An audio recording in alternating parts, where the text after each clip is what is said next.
Chapter 8. More Than a Mouse.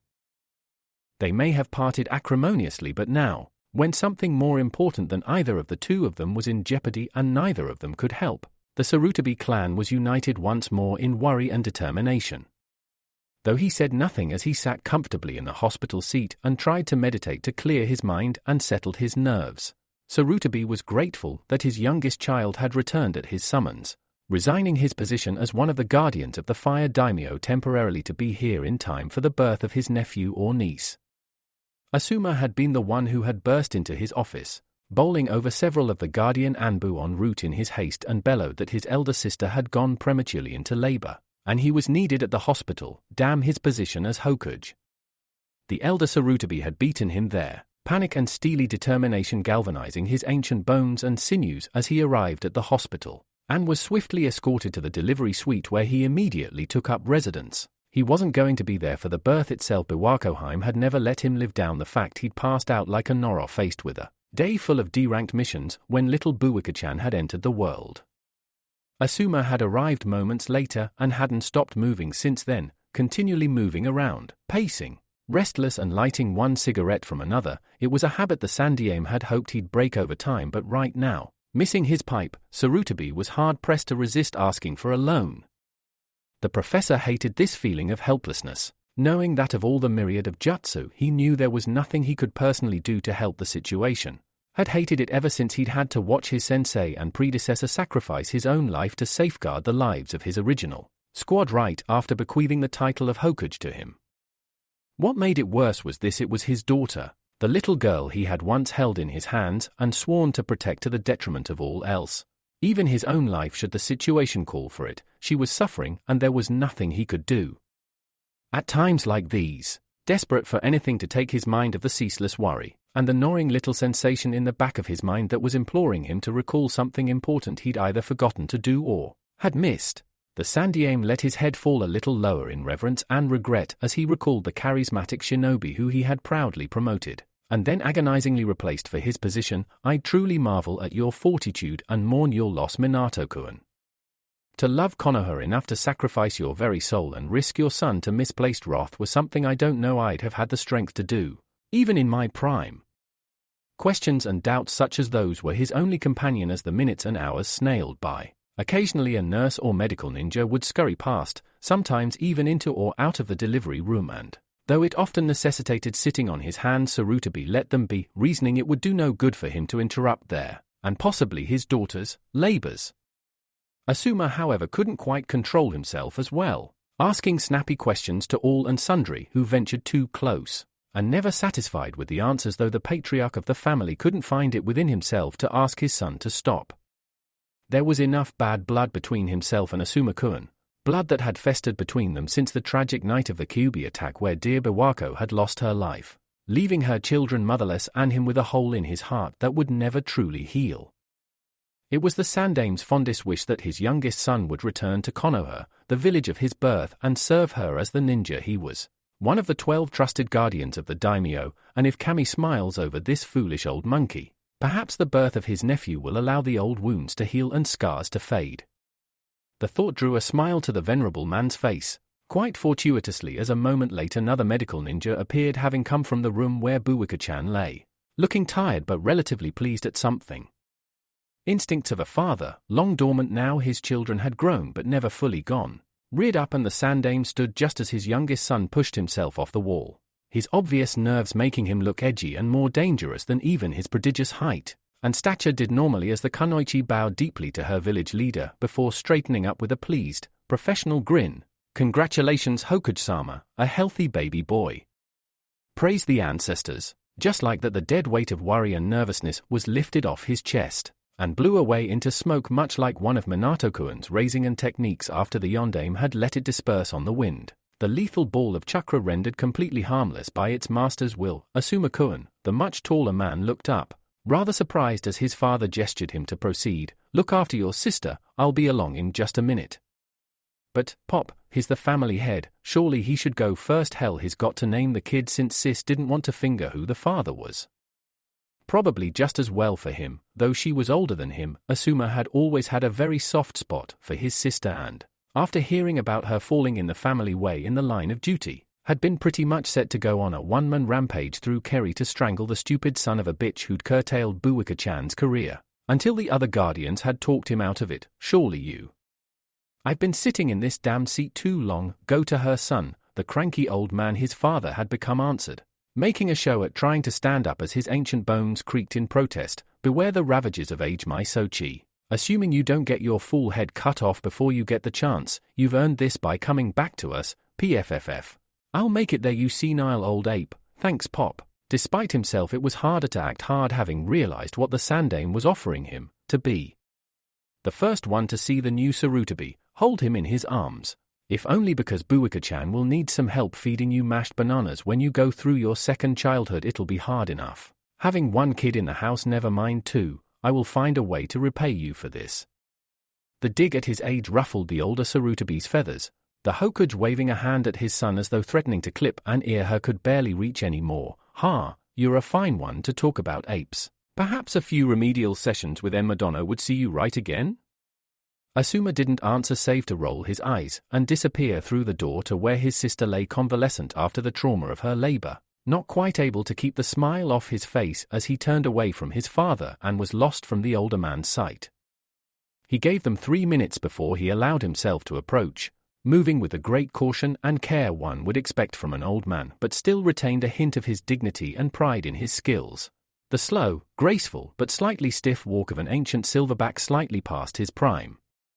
The procession continued, the Hokage nodding left and right as worker and, on occasion, patients of the hospital out for walking and some exercise bowed to their leader as much as they were able to until, at last, he came to the right room number.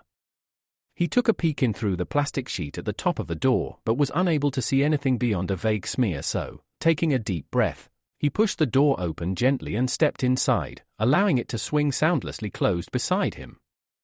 Never before had he seen his eldest child so exhausted and spent, but, as he beheld the tiny figure Asuma had just handed back to her arms as the fire guardian brushed a tear from his eye, never before had she looked more radiant.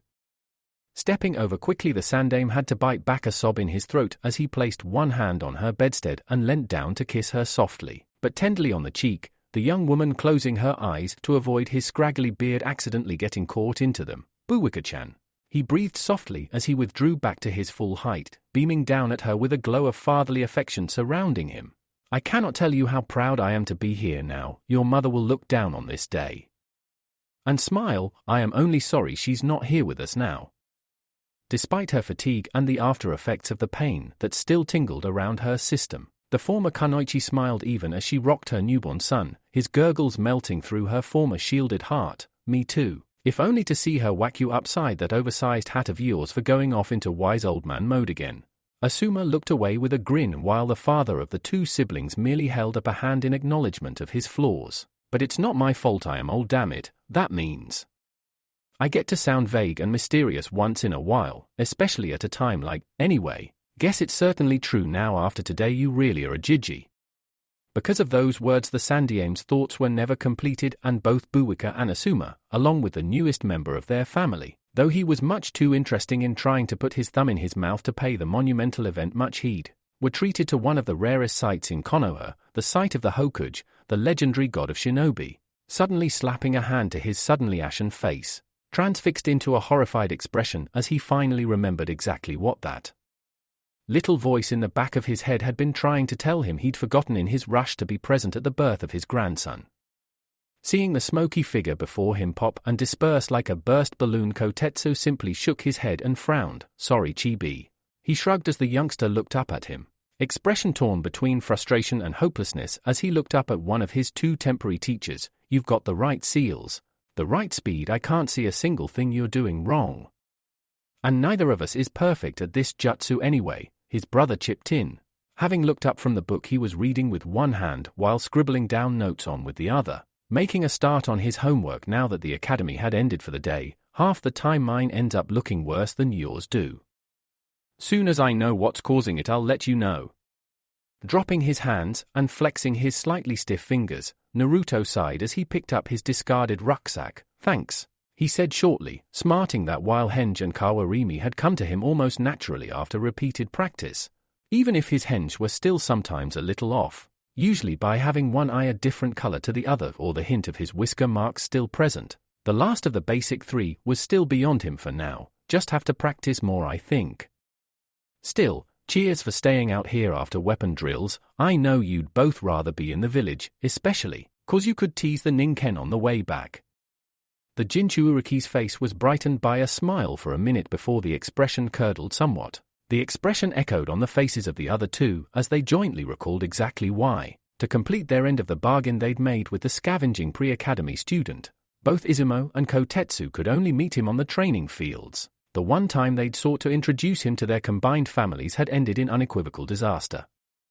Naruto had long known that the two Fukumi were Ikaiadai, as Hana had insisted she would refer to them for as long as she was greeted with the monikers Dog Girl or She-Wolf, which, knowing how hard-headed the three of them are, will probably be forever, were not biologically related, though seeing as how the pair seemed to be virtually joined at the hip most of the time, the average civilian in the street would have been hard-pressed to realize that.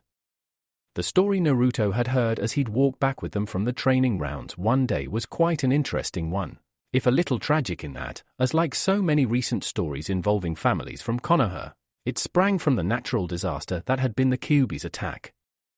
The Hagane and Kamizuki families had always been close, something to do with a partnership between their original businesses of farming wheat and brewing, and those ties like so many others had been tested and grown ever stronger in the days following the Biyu's attack on the village, and the Yondame's sacrifice. Both families had suffered grievous loss. Izumo's father, the first shinobi in the family, had never been found in the aftermath, the lack of a body and any definite proof that her husband was gone also having a drastic effect on the young boy's mother, who had never truly emerged from the depression that had swallowed her after the black-edged letter had been delivered by a grim-faced Anbu. By contrast, Kotetsu's family had been made homeless by the monster's rampage, all their land and assets flattened, and by sheer foul luck his mother injured in the frenzied evacuation, a simple slip resulting in the woman being trampled so badly by a pressing mob desperate to escape that she'd lost all feeling in her right leg and had the fingers of her left hand so badly broken they'd never worked since. The elder Hagane, having fought to get his son clear of the melee, had run back into the village after leaving Kotetsu safe in the evacuation bunkers within the Hokuge mountain, literally fighting his way back to the village to rescue his beloved wife and drag her to safety, assisted by a few other men and women who had been slow to get away and who both Izumo and Kotetsu now knew and respected as trusted friends of their family, almost aunts and uncles, as friendships had thrived under the great adversity of Kyuubi's unholy wrath. Even when the battle was over, the Yondame's greatest masterpiece and sacrifice enough to kill the beast forever. As far as the three of them knew at least, it had been a despairing victory. One family had been left with nothing save scorched earth to live on, while the other had lost its chief breadwinner and, for Izumo, the father he'd looked up to and admired. There was little to be gained by tears, however, as they dried their eyes and dissected the problems before them. It occurred to both families that perhaps the way to make their burdens lighter was to combine them and walk together. For that reason, and since that day, the families of Hagane and Kamizuki had shared the same home, the same food, the same money, and the same everyday problems. The main problem was lack of money, with Kotetsu's mother crippled and Izumo's only living older relative unable to hold steady work, due to her recurrent periods of weeping and lethargy, a shameful thing that Izumo tried to sweep under the carpet as her being in a black mood. The joint families subsisted only on what Kotetsu's father could bring in with his brewing, though the two boys helped out now as much as they were able to buy shifting hops and barley to negate the need to pay for D-ranked missions. Lack of family funds, Naruto now knew, was one of the main reasons the pair wanted to be ninja in the first place, and it was one he'd been oddly humbled by once Izumo had shrugged and mentioned it when the rest of the class were gone, pausing in demonstrating the seals for the Bushin techniques at the mouse's innocuous question. Neither of them cared much for glory, for advancement, as far as both Kotetsu and Izumo were concerned. That could all go hang in favor of a quiet administrative post somewhere with a reasonably steady income, enough to see their parents comfortably through their twilight years at the same time as let them both build for the future. It was a humble dream, but it was what they both wanted and felt they needed, so for that Naruto wouldn't begrudge them a technique like the Bushin. They were doing their best to help him learn the damn thing. The least he could do was attempt to support their desires for a peaceful existence as much as he could, even if that means lessons out here in the middle of nowhere. In truth, even Naruto felt a little shamefaced about the scenario that had driven the trio out here. He of all people should have known that just because the 3 students accepted him, as did the Ucha girl Mila to a lesser extent when her clan weren't around, not everyone was quite so charitable towards him. The paranoia that Anko-sensei had tried to drill into his head had let him down, and the only warning he'd had of the fact had been a ear-splitting scream of equal parts horror and hatred as he'd leapt backwards with Slim in his hands. Izumo had thrown himself between the mouse and his mother's blind charge, the woman quite distraught and hopelessly lost in the past as she saw her husband's blood-stained ghost standing in the shadow of the demon vessel, and sought to take vengeance. At Kotetsu's urging, he'd quickly made himself scarce, the shame and fear pounding in his ears as the woman's shrieks faded away. Though the pain didn't lessen so quickly, he was unwelcome there. He would never be fully accepted. Though Izumo had all but prostrated himself before Naruto's feet in apology the next time the two had hooked up and explained that his mother suffered fevers in her mind that could never be blamed on him, Naruto still could sometimes close his eyes and see the pained, pale face that pinned him to the ground with accusing eyes and the immutable message behind them, "You're not welcome, you are not one of us." It was a message that Naruto still had trouble banishing even now, though he now took pains to keep out the way of both sides of the Kamizuki and Hagane families, as much for the traumatized woman's sake as his own. The scars of such abandonment by the villagers he hoped to one day protect still ached feebly from time to time. Still, no time to mope now. With a determined effort, he thrust that skeleton back into the closet of his mind and locked the door with an almost audible click. There's work to be done, and these two need to get home. Yeah, all I gotta do is keep working at it, he assured them breezily, slipping his rucksack over his shoulders again as he looked towards the gates of Konoha, just visible in the fading twilight. Still, getting late, and there's a bowl of ramen just calling my name right now. Izumo chuckled, falling into step slightly behind him as Kotetsu picked up his own school things and hurried after them. "Ma, it's a shame you're not in our class at the academy. I need something to keep me awake during the lectures, and you'd probably be questioning the senseis every chance you got if nothing else. That'd keep me up." "You can never do too much trainin'," Naruto said seriously before a cheeky grin split his lips, "but if you're having trouble staying up, why don't you ask Hanasan if one of her Haimaru? They'd keep you awake." The older boy shuddered. "Yeah, but I kind of like having all my toes and fingers where they are. Those dogs nip, you know. I swear she tells them to take chunks out of me on purpose." Obviously nothing to do with the fact you keep trying to tie ribbons around their necks or slip goat's cheese into their owners' bentos. His brother commented drolly, goat's cheese being well known as a major irritant to most Inuzuka due to its pungent aroma. "You're both as bad as each other. I fully expect the two of you to be Marg." He was cut off by a heavy sandal impacting on his left big toe. Naruto left to do his best to hide his snickering laughter as Kotetsu hobbled around like a drunken duck, swearing profusely under his breath as his brother shook his fist with a vindicated expression. "Do not even go there, KO. I'd rather stick kibble down my shorts and let the Haimaru go nuts, or even go for the nuts." Only Naruto's hand stopped him laughing out loud at that image as sudden visions of the Kamizuki science speaking in a high, squeaky voice for the rest of his life bloomed up in his mind. "Then invite that wolf in girl's clothing over to meet and greet the family." Straightening up with tears of agony glimmering in his eyes as he glared at his brother, KO eventually straightened his leg and began to walk without too much of a limp as the trio plodded towards home. As had become customary, Naruto lagged behind just in case anyone was waiting to meet them at the gates, only moving into the village properly after the two had been lost from his sight for several minutes. Mind made up on his plan for the rest of the night as he looked regretfully towards the Hokuge Tower for a moment. "Well, I don't like doing it." That much was true. Since his time with Mitarashi Anko had finished, he'd taken a kind of pride in his ability to think and puzzle his way through most problems, only asking for help as an absolutely last resort. "So sorry, Gigi. I think I'm going to have to keep you in the tower a little longer than you might have hoped for tonight." As he dismissed his latest secretary, one he hadn't quite got the name of yet, as the Chunin had just rotated up to manning the front desk by his office, early for the day, so he could concentrate on the upcoming tasks ahead of him. The first warning Sarutobi had of his unexpected guest had been the seals on his desk burning a faint red, indicating a chakra presence was incoming. Quickly stashing a few of his items away, the Hokuge straightened his hat, and was half stood from his desk when he heard a quiet knock on his office door, a slight smile spreading over his face as he immediately recognized his visitor. "Come in, Naruto-kun. I must admit this is a pleasant surprise to see you in the office so late."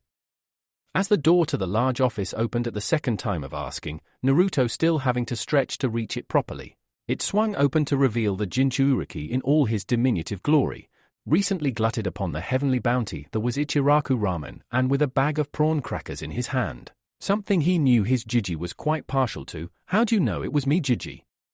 Were you using that crystal ball of yours again? The Hokage chuckled and shook his head, gesturing for the boy to take a seat as he finished standing from his own. No, Naruto-kun.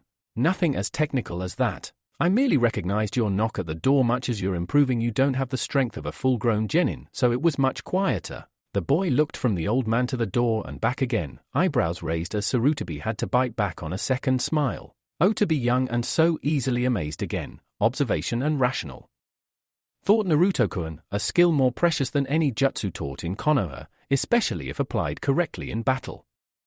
Now then, what brings you here at this hour? Is the business still going well? At that Naruto did smile widely. He'd been afraid that his time away from the fields would have diluted his old customer base, but, to his surprise and relief, it seemed as healthy as ever. Indeed, his week-long absence appeared to have let the training grounds grow a new crop of iron for him to harvest, and Miruta-san had never been more pleased. Also, his training had, though not decreased at all, had become slightly more specified and a little more physical. And I've got the bruises to prove it. Yeah, it's all good. The nin were glad to see me again, and the training's going well. Trapping's great fun, and one of the Inuzuka said they'd teach me how to skin and cook rabbits next time we traded. The boy broke off from his reminiscing for a moment to fix the Hokage with a direct gaze. But I get feeling you had something to do with that. Jiji? And where is everyone? Naruto-kun. For his part, the aged Kage did his best to look affronted while hoping to avoid answering the second question, as he just knew any answer he gave would just unleash a further torrent of queries. Would I abuse my position and power? Brief the ninja I command to do such a thing? Yes, the answer came back without hesitation, making Sarutobi hide a chuckle. Anko-chan was right. I fear Obakun was unaware what a monster he was unleashing when he gave Naruto-kun that book, and I'm sure if it wasn't for the council you'd do a lot more as well. Why'd you let them boss you around, Jiji? You're Hokage, the strongest ninja we've got. Yes, Naruto-kun, but strength doesn't always mean wisdom. One of the lessons you can only learn with experience and age, the grizzled veteran spoke sagely, a pang of regret in his lined face as he was reminded once more of what it had cost him to learn such lessons. How many good men and women had to die so that others would wise up and become better ninja for it? The council advises me in my position as they have their own experiences and knowledge I myself might lack. Only by discussion and reasoned judgment can the best decisions be made. For all Konoha to believe and act otherwise would be to betray the will of fire that makes us all strong, that forges the bonds between us, our village and the people we serve, stronger than even the steel Miruta-san crafts in his forge. As always, Naruto was a little silent at the semi-speech, having heard of the will of fire and grasped its basic concept early on once he'd realized it wasn't the same as the fire that Tsuchijiji used to cook his ramen. Standing in the doorway as he was, Sarutobi had to bite back a sigh, so much like his father, if a lot more active than Minato-kun ever was. If there was ever any doubt he was your son, Kushina-chan, it has long gone in my mind. He was so lost with him memories for a moment that he had only caught the tail end of Naruto's question, before he blinked himself back to wakefulness. Sorry, Naruto-kun, what was that? I said, the boy repeated, refraining from rolling his eyes with great difficulty, as he reminded himself that he needed the old man's help and making fun of his senior moment was probably not going to get him into Sarutobi's good books. That I'm having trouble with the bush in the Fukumiwara Kyodai showed me the seals and what to try, but it never comes out right. I was hoping you could help me, Jiji. I've had no luck in 3 weeks. Bushin Jutsu, Though he was set against Naruto learning jutsu prior to his enrollment into Konoha's Ninja Academy, the Hokage had decided against breaking the Jinchuuriki's deal with the members of the class about to graduate. Having overseen a few of the unusual training sessions remotely via his scrying orb, he was satisfied the trio mean the boy no harm, and, in truth, it was a shrewd bit of negotiating Naruto had done to wrangle the Academy 3 for himself that Sarutobi had a fair bit of admiration for. And what kind of leader would I be if I crushed such an enterprising spirit out of the next generation? Well, I may be able to help you, Naruto-kun, but would you mind if I made a start on this lot first? He wafted a hand at the paperwork accrued on his desk. His increased time away from the office as his eldest child neared the end of her first pregnancy, giving his mortal enemy time to regroup and rebuild its numbers. I fear I made the crucial error of turning my back for a second, and it appeared there from nowhere. Ooh, fatal. Naruto shook his head sadly, looking over at the piles of parchment with something like loathing on his face. Give it an inch and it takes a mile, right, Gigi? No worries though, I got stuff here to keep me busy. He reached back and patted his rucksack as the Sandame nodded and opened one of his desk drawers, pulling out a scroll and tossing it over. Very well then, Naruto-kun, we both have our paperwork demons to conquer. Good luck, and may the best men win the battles ahead.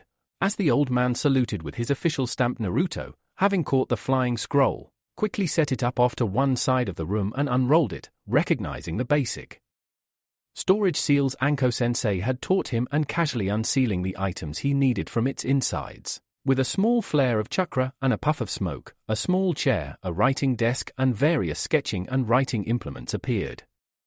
Casually thumping his bag down by the side of his desk, Naruto settled himself down for a long haul, unzipping the top of his rucksack and pulling out a few of the textbooks Ayame-chan had given him. Looking very grateful to be rid of the damn things forever, not that I can blame her, these things weigh a ton.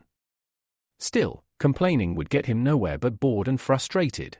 Flipping the maths book over to where the page marker was stuck out the top of it like a little flag, the blonde picked up a pen and began glancing over the diagrams before him while his free hand picked up a rough sheaf of note paper. Find angle X. Well, isn't it obvious, genius? You've drawn it on the bloody page, so you should know where it is. Honestly. Holding in a sigh, Naruto found himself once again grateful that he didn't have to listen to someone actually talk about this boring stuff in a staid box of bricks and mortar. If they're asking questions like this and expecting kids to actually use mathematics rather than their brains, I'm grateful I don't go to school. Griping aside and once more making a mental note that once he went into the ninja academy he was going to fulfill his pledge to Anko-sensei and drive at least one of his teachers up the wall using both fair means and foul. Naruto nevertheless looked up the relevant theories and equations to puzzle out what the theory was, and how it could be applied both to practical life and a ninja battle. Though he didn't like maths, the book did offer examples of angles and trigonometry using thrown shuriken, and how rapid calculation of angles would let a ninja figure out how to throw their own weapons to deflect, or ricochet correctly off their enemy's tools. With this in mind and half-formed imaginations of being able to stand in front of Tenchan, casually blocking her thrown weapons while the Pandaheim bristled with barely controlled frustrations motivating him, he plowed on diligently as his Gigi made headway in his own work, looking for all the world like a grandson carrying out homework in his grandfather's study, a scene reenacted in countless homes across Konoha and in this instance only broken when, without warning, tidings arrived of the imminent arrival of Sarutobi's first biological grandchild. Even the seals had barely enough time to glow and heat up in warning before the door was all but ripped off its hinges. Even as Sarutobi leapt to his feet with a jutsu on his lips, he realized the portal was being filled by the hulking profile of his youngest child, Asuma, looking almost wild and completely lacking his normal cigarette as he saw his father and all but shouted his news. Pop. Hospital now. Buwika-chan, gone into labor. At those words Sarutobi forgot the importance of the task he had just begun, forgot he was the most powerful ninja in all of Fire Country. In fact, in those mad moments he all but forgot about Konoha period. At once he was Sarutobi, a proud father whose child was now in danger, probably scared and likely to be in a great deal of pain. With that in mind he stood and was at his son's side in less time than it took a jounin to blink, gripping Asuma's massive bicep in one hand and pushing him roughly over the threshold of his office, flaring his chakra and vanishing in a shunshin that overcame the residual resistance of the Yondame's chakra-dampening seals, and still had enough power to blind any sensenin in Konoha that happened to be looking in the direction of the Hokuge's tower at that precise moment. It was such an awe-inspiring display of force that it wasn't until several minutes after the event that a blonde-haired head dared to cautiously peek upwards over the sprawled form of the chair it had sought refuge behind, and look around to see if it was safe to come out yet. Wow, Gigi's really scary when he's mad. As always when he saw the Hokuge work his ninja magic, Naruto was left awed and humbled by the power such a deceivingly frail old man possessed. If nothing else, moments like those, though rare, always strove to remind Naruto just how far he had to go to make his dream of succeeding Sarutobi a reality. slowly standing up and carefully picking up all the articles that had been scattered as he'd jumped up and fallen off his seat as the tall man had shouted at Gigi about someone going into labor. Whatever that meant, he felt a question pop up in his mind. Why would Gigi care if someone's going to start hard work?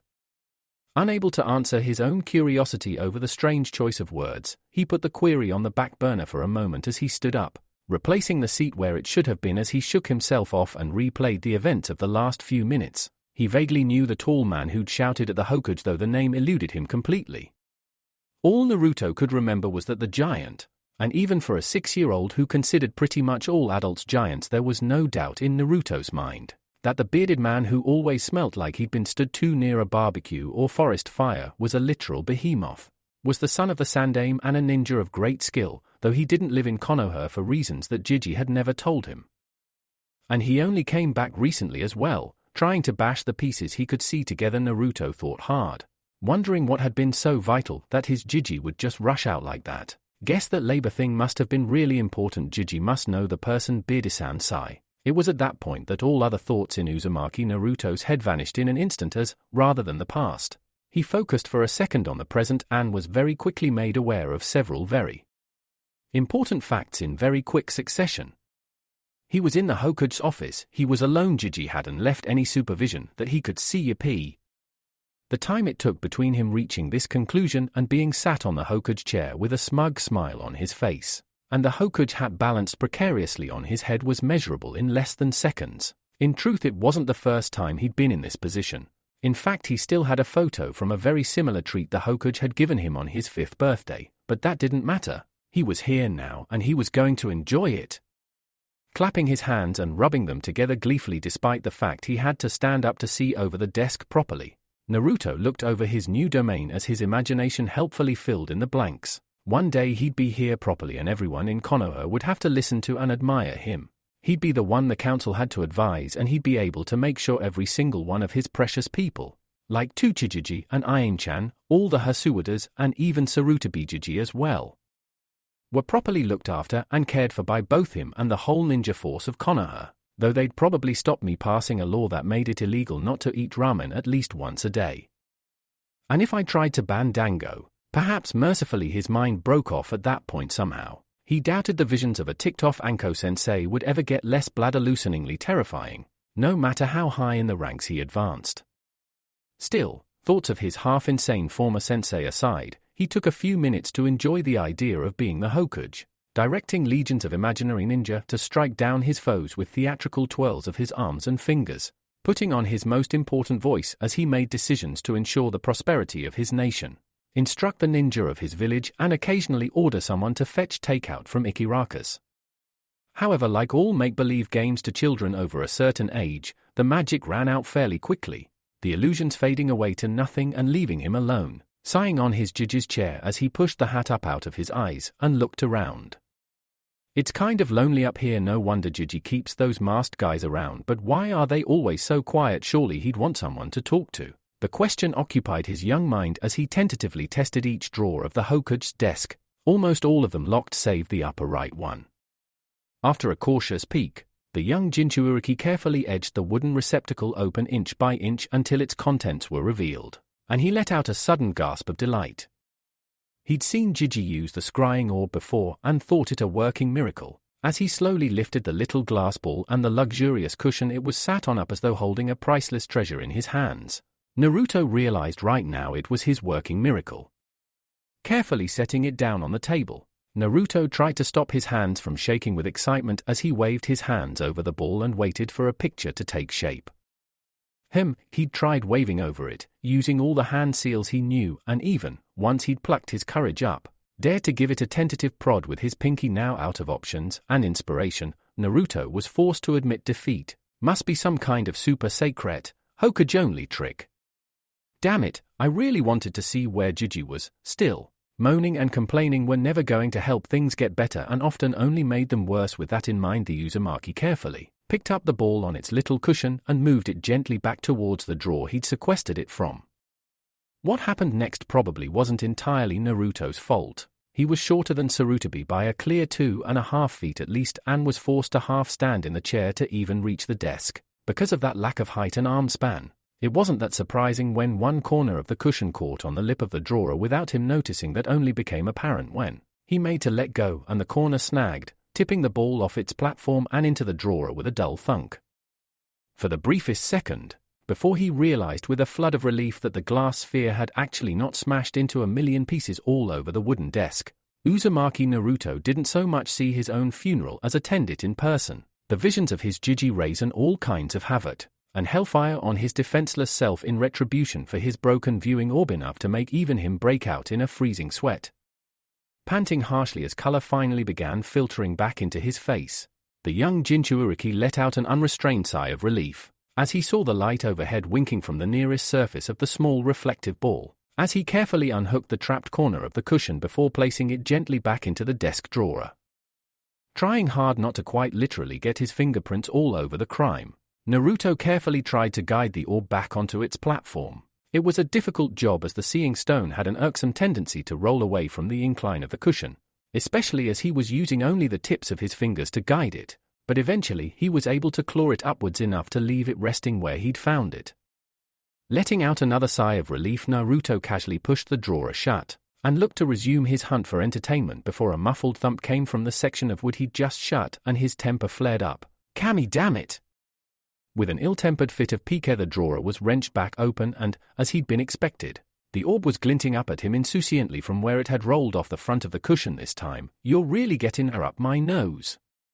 With a lot less delicacy than he'd used previously, Naruto grabbed the ball roughly, not caring as it almost slipped as he made to pick it up due to the fact it was a lot larger than his hand, and slapped it back down on the cushion with an air of vindictive satisfaction. "No way you're rolling off of that one." With that in mind, Naruto looked over the drawer again, and reached in to tug the cushion back a touch. He didn't want run the risk of Jiji realizing he'd actually taken the seeing orb out its box if he could help it after all, and for that it had to be put back as close as he could remember it being to the original. As his knuckles scraped the wood of the back of the desk, though, he had a sudden realization, tapping the bottom of the desk once more for confirmation. "That's strange." Once more he tapped the back and the front of the drawer, nodding as he realized beyond a doubt he was right. It sounds different at the back as it does at the front. The front gives a more hollow thunking noise, like there's something underneath it. The idea of finding a secret in the Hokage's desk was an irresistible lure to a child recently introduced to and determined to follow in the footsteps of the greatest infiltrator ever known to the ninja world. Wonder what Jiji's trying to hide? Even with his nimble fingers and creative imagination, even going too far as to carefully remove the whole drawer as far as he was able to and look underneath it to realize that there was no irregularity on the bottom of the smooth wood, it took nearly quarter of an hour before the secret was revealed.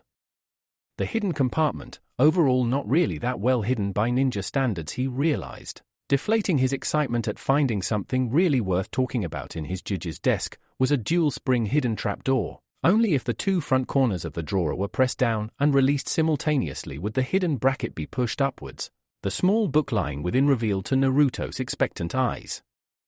"Hey!" Recognizing the front cover of the brightly colored manual cemented the certainty in the Uzumaki's mind that most of the strong ninja in Konoha must have read this novel. That couldn't have been coincidence. There must be something in it. They were all drawn to like moths to flame. And I'm going to be the best Hokage someday. Wonder if it's a tradition or something.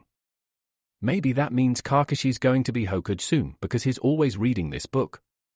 Ignoring the warning on the front page as something that didn't apply to him in the same way that the rule about no civilians on the training grounds didn't, Naruto put the Icha volume on the desk and flipped open the front page, ready to read. By page 2 he was blushing furiously. Steam was all but coming out of his ears by the time he got through page 3, and he only caught the merest edge of page 4 before he slammed the book shut again, his inner worship of the strongest ninja in Konoha irrevocably tarnished for the all-time. "Urojiji," Naruto whispered under his breath, almost shaking as he reviewed the Icha volume as though it was one of Anko-sensei's more dangerous and short-tempered snake summons, and Uro Kakashi-san as well. In fact, with the force of a sledgehammer he remembered with crystal clarity the first time he'd been introduced to this what he now knew was little more than smut captured by ink and parchment. No wonder Ibisu-san asked me not to tell Kurinai-san about him reading it.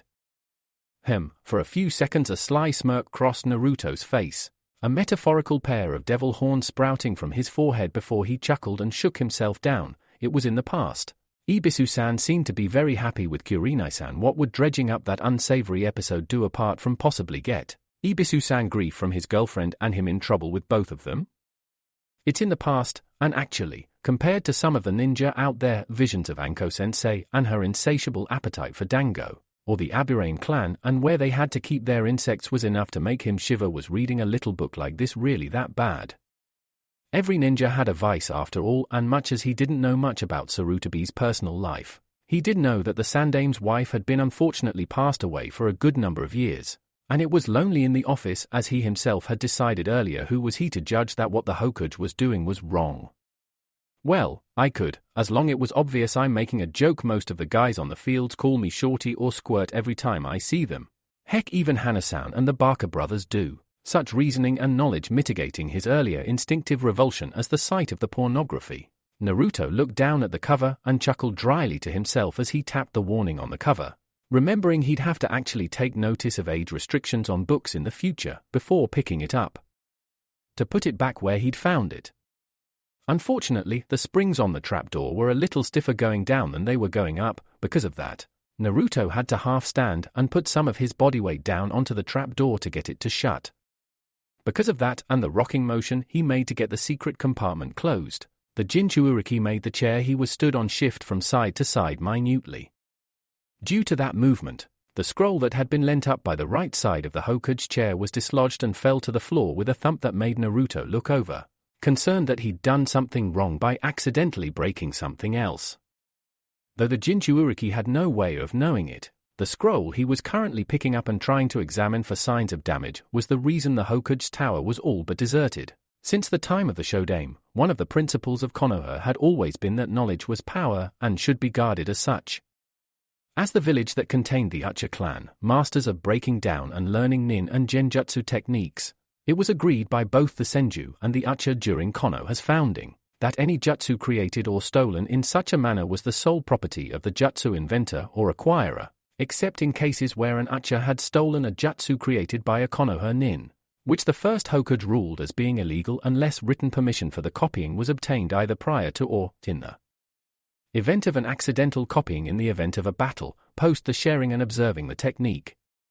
As a result of this provision in the law, the ninja of Konoha were amongst the most inventive in all of Fire Country. As each jutsu created was property, it could and usually was sold to the village as a whole at a handsome profit for the jutsu creator. It was well known throughout Konoha that selling the jutsu their active ninja acquired throughout the course of their duties was one of the main reasons the Uchiha could afford to maintain their separate district within the village's walls. However, not even Koges were immune to the law of unintended consequences. Though the Shodaime's system for obtaining new jutsu for the village was very effective and surprised even him with its yield of techniques, the downside was that each new jutsu had to be catalogued, classified, and above all else guarded correctly by the Hokage himself.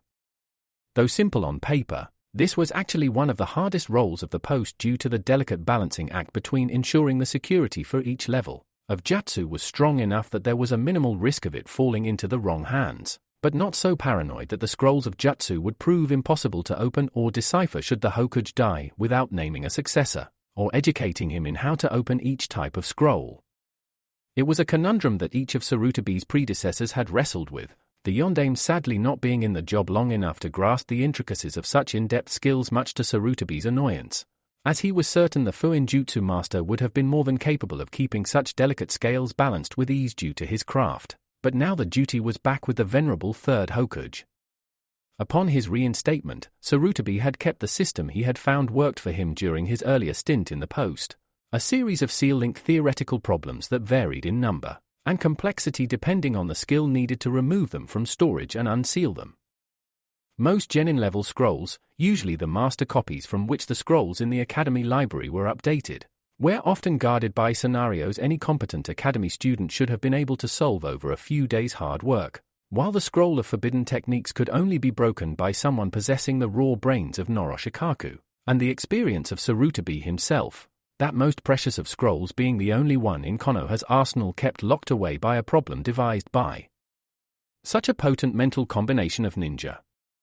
It was a fine system, even strengthened now as he often took the liberty of running his problems through the Noro clan, and either accepting or altering them depending on how long it took the shadow-using clan of geniuses to break his codes.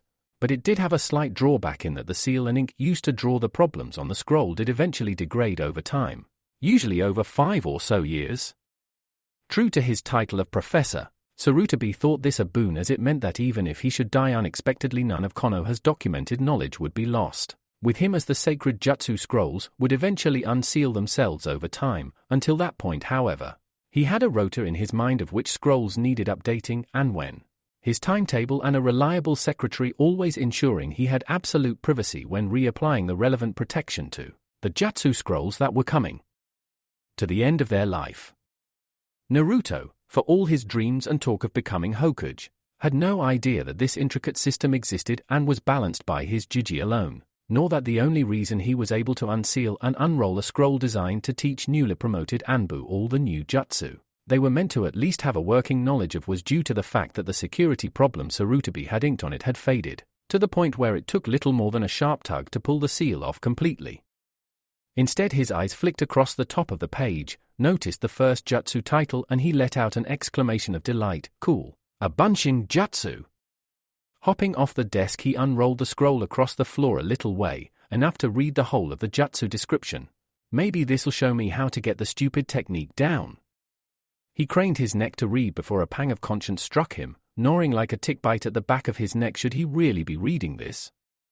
He'd found it by accident after all, and he was sure Jiji had said before he didn't want him learning any jutsu before he started the academy, and it's B-ranked. That means high chunin, low jounin level, that much Anko-sensei had taught him, though as always there was some degree of overlap between each ranking and the equivalent ninja ranks. So it was a high-ranking technique, one that Jiji probably wouldn't want him to know, so the question was, should he read what was written and try to learn this? He glanced at the scroll again, Kaege Bunshin no Jutsu. He sat back on his haunches for a minute, turning the facts over in his head until, after some thought, he came up with a couple of relevant facts. Firstly, he'd made a slight error in his earlier thinking. If he remembered rightly, Jiji had actually said he didn't want anyone to teach him any jutsus before he reached the academy. Since he was learning this jutsu from a scroll, surely that didn't count as teaching as he was doing it by himself? Such a conclusion was irrefutable by the logical processes of a 6-year-old, and Naruto felt the pangs of his conscience easing as he came to a second conclusion. Technically, the Kanpakina Henge was a B-ranked jutsu and he could already do that, or at least a version of it, naturally. So maybe this jutsu would work just as well if he was lucky and the kami smiled on him? And it's only the Bunshin Jutsu I'm having trouble with. If it wasn't a Bushin, I wouldn't learn it.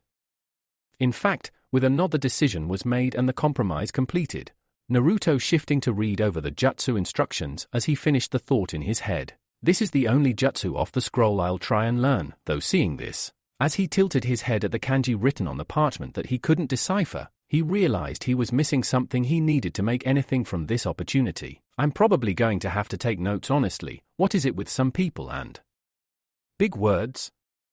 Naruto mentally questioned the world in general as he carefully rolled up the scroll and positioned it back where it had fallen from. He'd been tempted to try and sneak a peek at the next jutsu in the list, after scribbling down a brief but relevant explanation of the Kaege Bunshin, but after forcibly reminding himself of his earlier promise that he'd only read up on this one because he was having trouble with Bushin, he resolutely rolled up the parchment and resealed it. He knew for a fact Jiji would notice it had been tampered with, but he had a plan, or at least the edge of a plan, of how to deal with that. It would probably need some polishing before the old man returned and started asking awkward questions. Right now though, as he leant the thin film of paper he'd cribbed off against the side of his Jiji's chair, he had more important work to be getting on with, starting with scanning the notes he'd made on the technique. With that in mind, the Jinchuuriki finished cleaning up the scene of the crime, and put the dictionary he'd been forced to unseal from his scroll of school supplies back on his desk. Even though his vocabulary had improved somewhat, a lot of the words in the jutsu's description had been beyond him. Because of this lack of understanding, Naruto had simply fallen back on one of his favorite ninja training sayings, told to him by a chunin explaining the best way to prepare and set up traps in the field. Kiss, keep it simple. Stupid, well, if nothing else. He snorted a little as he looked down at the notes he'd translated from the scroll and rewritten into language he could understand. This is simple enough for even me to understand. Kaege Bushin no Jutsu B rank. Make solid clones from chakra. Each clone made gets equal amount of user's chakra, e.g. you make 1 clone. You and clone get half chakra, make 3, and you each get a quarter, etc. Good for training chakra control. Anko-sensei said I had too much. One hand sign, see sketch below. Force chakra through this seal? Have to practice this. When clone that dies, a user gets clone's memories. Below these hastily scribbled and often corrected instructions was a crude drawing of the cross-fingers seal used in this technique. That had been one of the things that had made Naruto open his eyes about the shadow clone jutsu. As far as he could tell, it should work well for him for a number of reasons. Everyone he'd ever bumped into on the training fields had said he had too much chakra, so if this jutsu was able to split the amount he had down into smaller parts, surely that would make chakra control training easier, right? Not only that, but he was intrigued about the notes on the sharing of memories. Though he had no idea at all about how this would work in principle, he was keen to test the theory, though not tonight, heeding caution.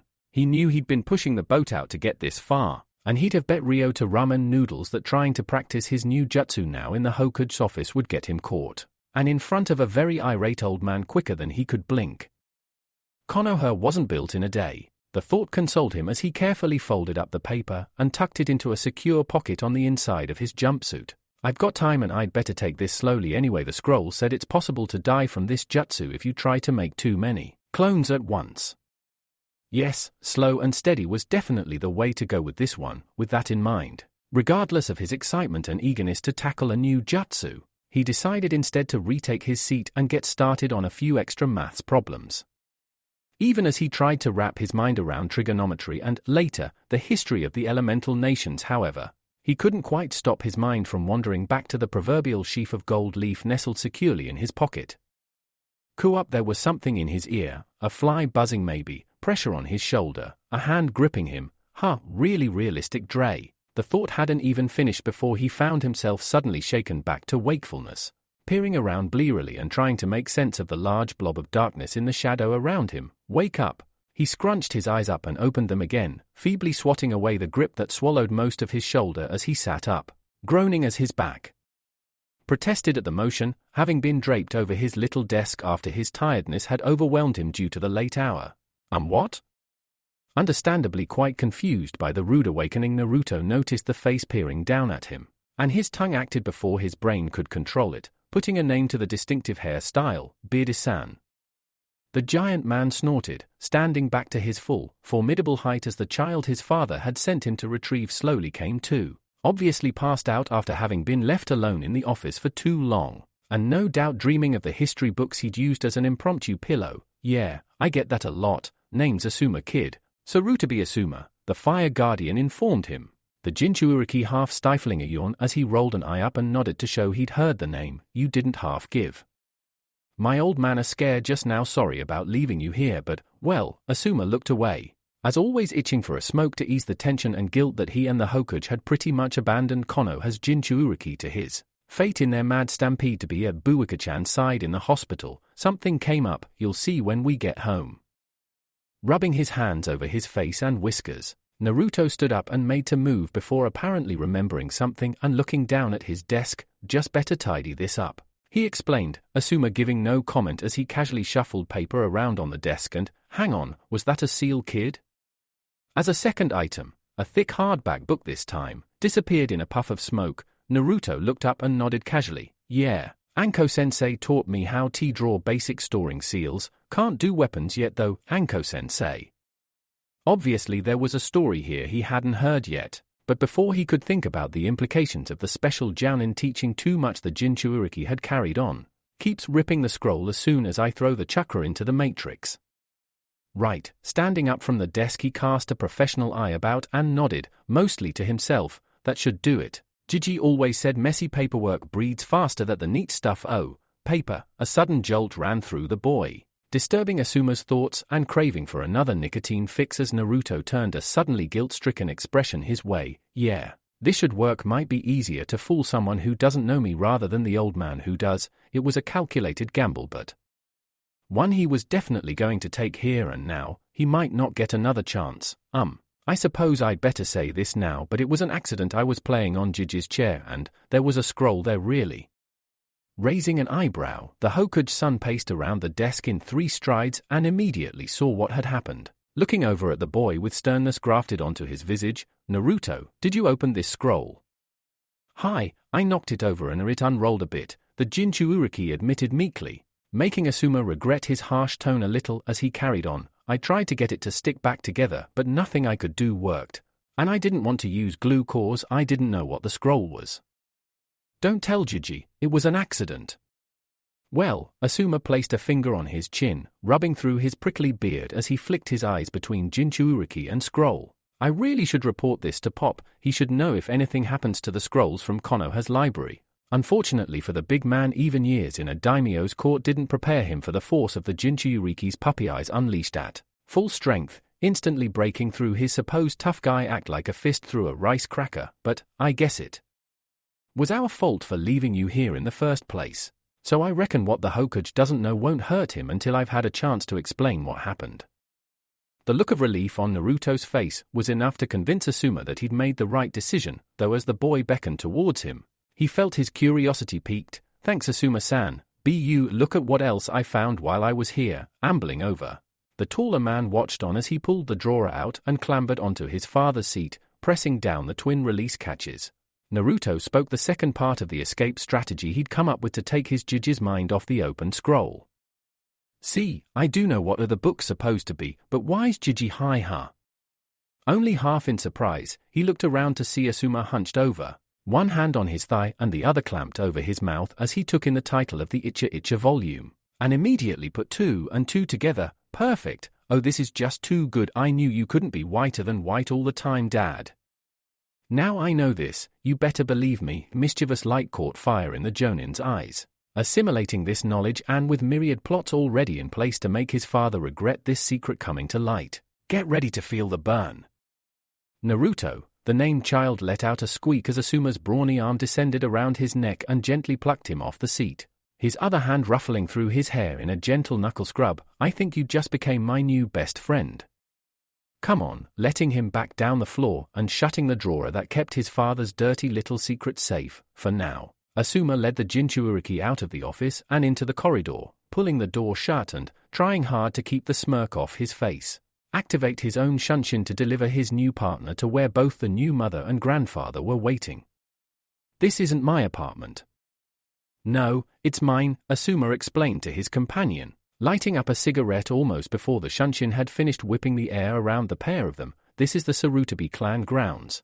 Pop told me to bring you here when I tracked you down." "Oh, about the old man," shifting the cigarette to one side of his lips with the ease of long practice. The Jounin looked down at the Jinchuuriki. "Don't mention that book he had stashed away. The shock might finally push him over the edge, and I've already been in the hospital long enough for one day. And don't try to get a copy yourself either," he cautioned, releasing a plume of smoke into the air that made Naruto wrinkle his nose. "Not liking the smell. Last thing you need at your age are bad habits like that. Besides, that little secret is for me and me alone to speak of, at the right time of course." Caught up in his musings and the enjoyment of his pet vice, Asuma almost missed his diminutive partner's answer. "No problem, Asuma-san. I was hoping it'd be something like a super sacred jutsu. Or a weapon like the Nidame's Raijin, not a silly little book like that," the boy pouted, folding his arms as Asuma once more struggled to stop the grin on his face. "Ah, the innocence of the young one-day young Uzumaki. You'll realize the discovery of that book is worth more than its weight in gold." "Fair point, I guess," the big man shrugged, plucking his cigarette from between his lips and exhaling once more. "Go on inside, Pop's waiting for you. I'm going to finish this up." Taking the man at his word, the Jinchuuriki nodded, bobbed his head respectfully and stepped up the path towards the ajar front door of the Sarutobi clan house. Finding Sarutobi actually wasn't that difficult. All he had to do was follow the lights. Lanterns had been lit through the clan house, marking out only a single road he could go down, following it at a brisk clip. He eventually turned into what he suspected was the main living room, speaking as he immediately recognized one of the people sat down in the room, Gigi. The old man, looking so much smaller than usual without his bulky robes and hat on, stood smoothly and spoke quietly to the child that had entered the room, bowing from the waist with apology in his voice as he spoke. "Naruto-kun, firstly my apologies," he offered, voice thick with contrition as he tried to explain as best he could. I had no right to abandon you in the tower no matter how dire the news. I completely forgot I had removed the ambu for the night. However, Sarutobi gestured slightly. The other, slightly taller and more lithe figure came to her feet and looked around slowly, both arms folded over her chest as she smiled kindly at the blonde boy as his surrogate grandfather finished his explanation. I trust you'll agree with me when I say there were mitigating circumstances for my sudden rush of blood to the head. Naruto's immediate thought, after wondering for a second what mitigating meant, was to ask who the woman was. The query died in his throat, however, when she turned around and gave him a kindly smile, his eyes bulging as he took in what she was carrying across her body. Arms trembling and jaw almost on the floor, he switched his gaze frantically between the woman and Sarutobi, panting as he tried to stitch a coherent sentence together. Is that Taza Sarutobi Konohamaru? Buwika stated proudly before flicking her eyes across to her father, slight annoyance marring her features as she pursed her lips for a second. I knew I should have asked Asuma-kun to pick a name. Trust you to name your grandson after the village of all things. Despite wilting a little at his daughter's lack of gratitude, the Hokuge's answer still came in a strong voice, heavy with wisdom and age. It's a fine name, one every ninja and villager is proud to uphold, he explained, half to Buwika and half to Naruto, who was still staring at the baby slack-jawed, though Konohamaru was fast asleep by this time. But this is the reason I was forced to dash off. Naruto-kun, my son Asuma burst in to tell me Buwika-chan was giving birth and, well, it all went from there. Thankfully he was delivered without a problem, it just took a little longer than any of us were expecting. Well, excuse me for not being able to hurry along a natural miracle, his daughter snorted, though there was no malice in her tone as, free from the hospital she'd spent the past 12 or so hours in, she decided against antagonizing her father just this once. Instead, seeing the boy in front of her still barely able to comprehend what he was seeing, she moved to loosen one of the straps on her shoulder that now held the most precious thing in her life to her chest. Let's see if I can't explain. A few things to the prospective future Hokage, Naruto-kun, finally able to tear his eyes away from the tiny form before him. Naruto looked upwards in time to see the brown eyes of the mother crinkle in a smile as she unbuckled the front strap of the baby carrier and held her son in her arms. You want to hold him for a minute? For a brief second she was afraid the offer had made him black out. Certainly he staggered backwards and his eyes took on that glazed look that suggested the room was spinning around him, though fortunately he seemed to come back to himself in time to prevent her father having to step in and catch him before he keeled over. Catching his breath, the Jinchuuriki swallowed hard before finally daring to speak. Me? But as he waved a hand at the small body, suddenly not able to meet her eye completely. What if I? You won't, Buwika assured him, having had the same worries run through her own mind scant hours earlier until her maternal instinct had finally overridden her first-time nerves. He sleeps like my brother. It'd take an exploding tag in each earhole to get him to wake up now. After a long minute of indecision, Naruto glanced across at the man he considered his grandfather and, at Sarutobi's nod, he tremulously stretched out his arms, barely breathing and all but freezing in panic as he felt a small, warm something being slowly placed into them. There you go, no issue there, just support his head a little there. His arms moved without direction from his brain. In all honesty, it was all he could do to keep breathing and standing upright as Buwika stepped back a little, regarding the scene before her with a secret kind of smile as even Sarutobi found his fingers suddenly itching for a camera to capture the scene. Probably the first and last time I'll ever see the mouse look quite so scared, so desperate to keep his mind off the fact that there was a baby in his arms, a real live baby who he was responsible for and couldn't bring himself to do more than glance at from the corner of his eyes, deathly afraid that even looking would break Konohamaru's slumber. He tried to strike up something like a conversation. So how, when? Buwika sniggered a little, raising an eyebrow in greeting as she saw her younger sibling slip into the room from the front door, the odor giving him away like a blaring noise, the usual way. There weren't any smoking fish descending from the clouds to present him to me. A sudden thought occurred to the woman and she hastily explained before Naruto could process her words and start asking questions. You'll find out what the usual way is when you enter the academy, don't go asking anyone about that just yet, you're way too young. As to when, well, he arrived not too long ago, one of the reasons I'm going to bed very soon, but before that she glanced across but Sarutobi, having foreseen her question, was already nodding, allowing her to explain the situation to the young boy as long as she gave away no mission data well, I was a kunoichi, running deep cover and happily married in another country, but unfortunately or fortunately depending on which way you look at it, that last mission left me with a permanent reminder. At that point Buwika gently stopped speaking after taking in the scene before her. Despite all that she'd said, she would have wagered, perhaps not her son's life, but certainly her brother's, that Naruto had heard at most 2 words she'd just said, having never once taken his wide, thunderstruck eyes from the baby he was now holding. He's so small, 100 other words flitted through his mind, but that was the only he could conclusively pin down and catch, the world around him fading to grey as he continued to watch the rhythmic movement of Konohamaru's miniature chest, as the newborn slumbered on, apparently heedless that its mother no longer held him, had passed him on to another. He was surprisingly warm, and surprisingly heavy for his small size, but that didn't matter. Naruto stood still as stone until his fear began to drain away slightly, his breathing evening out as he was finally able to look at the minute person in his grip. Oddly enough, once he looked he found he had the opposite problem of a moment ago, unable to tear his gaze away as he watched the infant sleep, even the voice that came from behind him barely able to make him glance upwards, Asuma approaching noiselessly for such a large man. Heck, got me too, kid, first time I held my nephew, the bearded giant informed the Jinchuuriki, stooping down to slowly prise the babe away from the older boy. Konohamaru, so small that Asuma could hold him snugly into the palm of one hand, reminded me of why it was worth it to wear this metal plate. His free hand tapped his forehead protector as Naruto watched, drinking in his words. Pop told you about the will of fire, right? Naruto nodded, not trusting himself through a suddenly tight throat. Fortunately, seeing this, the eldest Sarutobi carried on where his son had left off. This is what it means, Naruto-kun. A shinobi of the leaf is never stronger than when he fights to protect what is dearest to him.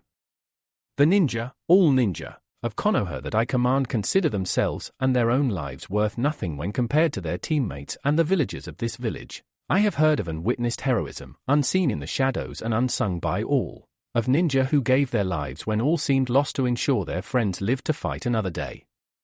A sudden ghost of a memory walked in Naruto's mind again, tears prickling the corner of his eyes as he recalled that he too had heard of such a thing once. Exemplary suicide. She took her own life, but because of that, she helped save a lot of people from slavery and misery. Was that her will of fire, flaring out in one last explosion rather than guttering to nothingness because her squad was dead? Even as his mind was occupied, Naruto heard his Jiji speak again and, with a great effort, reeled his mind back in enough to listen. It is for this reason, this will of fire, that Konoha had endured as it has through these turbulent times or war and peace. Even now we are considered the strongest of the hidden villages not because of the techniques we know or the bloodlines we possess, but because of our strength when we stand together. Alone a ninja may die when faced with a stronger opponent, but together, even Genin can topple a Kage. Remember that, Naruto-kun. The boy blinked, looking up at the old man as the Kage finished his pseudo-lecture, seeing that the moment of closeness between the Jinchuuriki and his newly born grandson had resonated deeply with a youngster who had never known a family of his own. Minato-kun, forgive me, I should have fought harder to have taken him in myself years ago, banishing such thoughts as.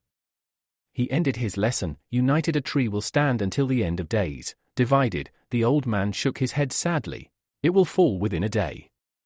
It was another lesson Naruto would never forget, even as he allowed Buwika to take back her son as Konohamaru began to mumble nonsensically and thrash about a bit in his arms, and he allowed himself to be led away to one of the Sarutobi compound's guest bedrooms. His mind lingered on what Jiji had said. As he drew the covers up around himself and bade Asuma a good night, before sleep claimed him, he thought hard to himself. The leaf is only as strong as its shinobi, as its Hokage. The Hokage is only as strong as the other shinobi around him. Reflexively his right hand moved up to press into the jacket pocket that contained his earlier notes. As he heard the parchment crinkle softly under his fingers, he felt new steel forge itself into the core of his being. When I become Hokage, I'll need good ninjas with me. I'll need to look after little ones like Konohamaru. I'd be useless if I didn't or couldn't protect them. I'll need to be as strong as I can be to take Jiji's place, though with a bit of luck. He gave a final press and allowed himself a gleeful smile as he heard the paper crunch softly one more time before his eyes drifted shut, and he allowed himself to fall into slumber. This'll help me get there double quick, believe it. Because of those words still ringing in his ears, and the will of fire they had ignited within him, the desire to train and better himself not for himself, but for the rest of the leaf, Some 9 weeks later, 3 academy students found themselves doing swift double takes when they heard their unofficial student giver call and, as the cloud of smoke dispersed, found themselves looking at 2 mice where before there was only one. Obviously this development had taken Naruto as much by surprise as it had them if the way the boy was gawking at his doppelganger was anything to go by. Hey, a bushin, I did it. Did you see? I can do it, I did Bujo, rats. His celebration had been, while not premature, at least a little too exuberant. With all his mad capering, he had accidentally landed squarely on one of the Bushin's feet, and the impact had burst the chakra constructor's smoke, leaving the all but 7-year-old to fume as he folded his arms. And I had it right as well. You did, Ko told him in no uncertain terms. While the Bushin hadn't existed long enough for him to get a good look at, he was almost certain it had been passable. Even for Mizune-sensei, and he was a harsh taskmaster even at the best of times. So then, that's your 3 off of us, damn. He swore softly, looking over at his 2 companions as he broke into a crooked, slightly abashed smile. I just realized, pretty much everyone in our class has just been owned by someone who's not even in the academy yet. But he's got pretty much the whole ninja corps on his side, Izumo pointed out, breaking off from his glaring contest with one of the Haimaru as their owner gave a disdainful sniff at his reasoning.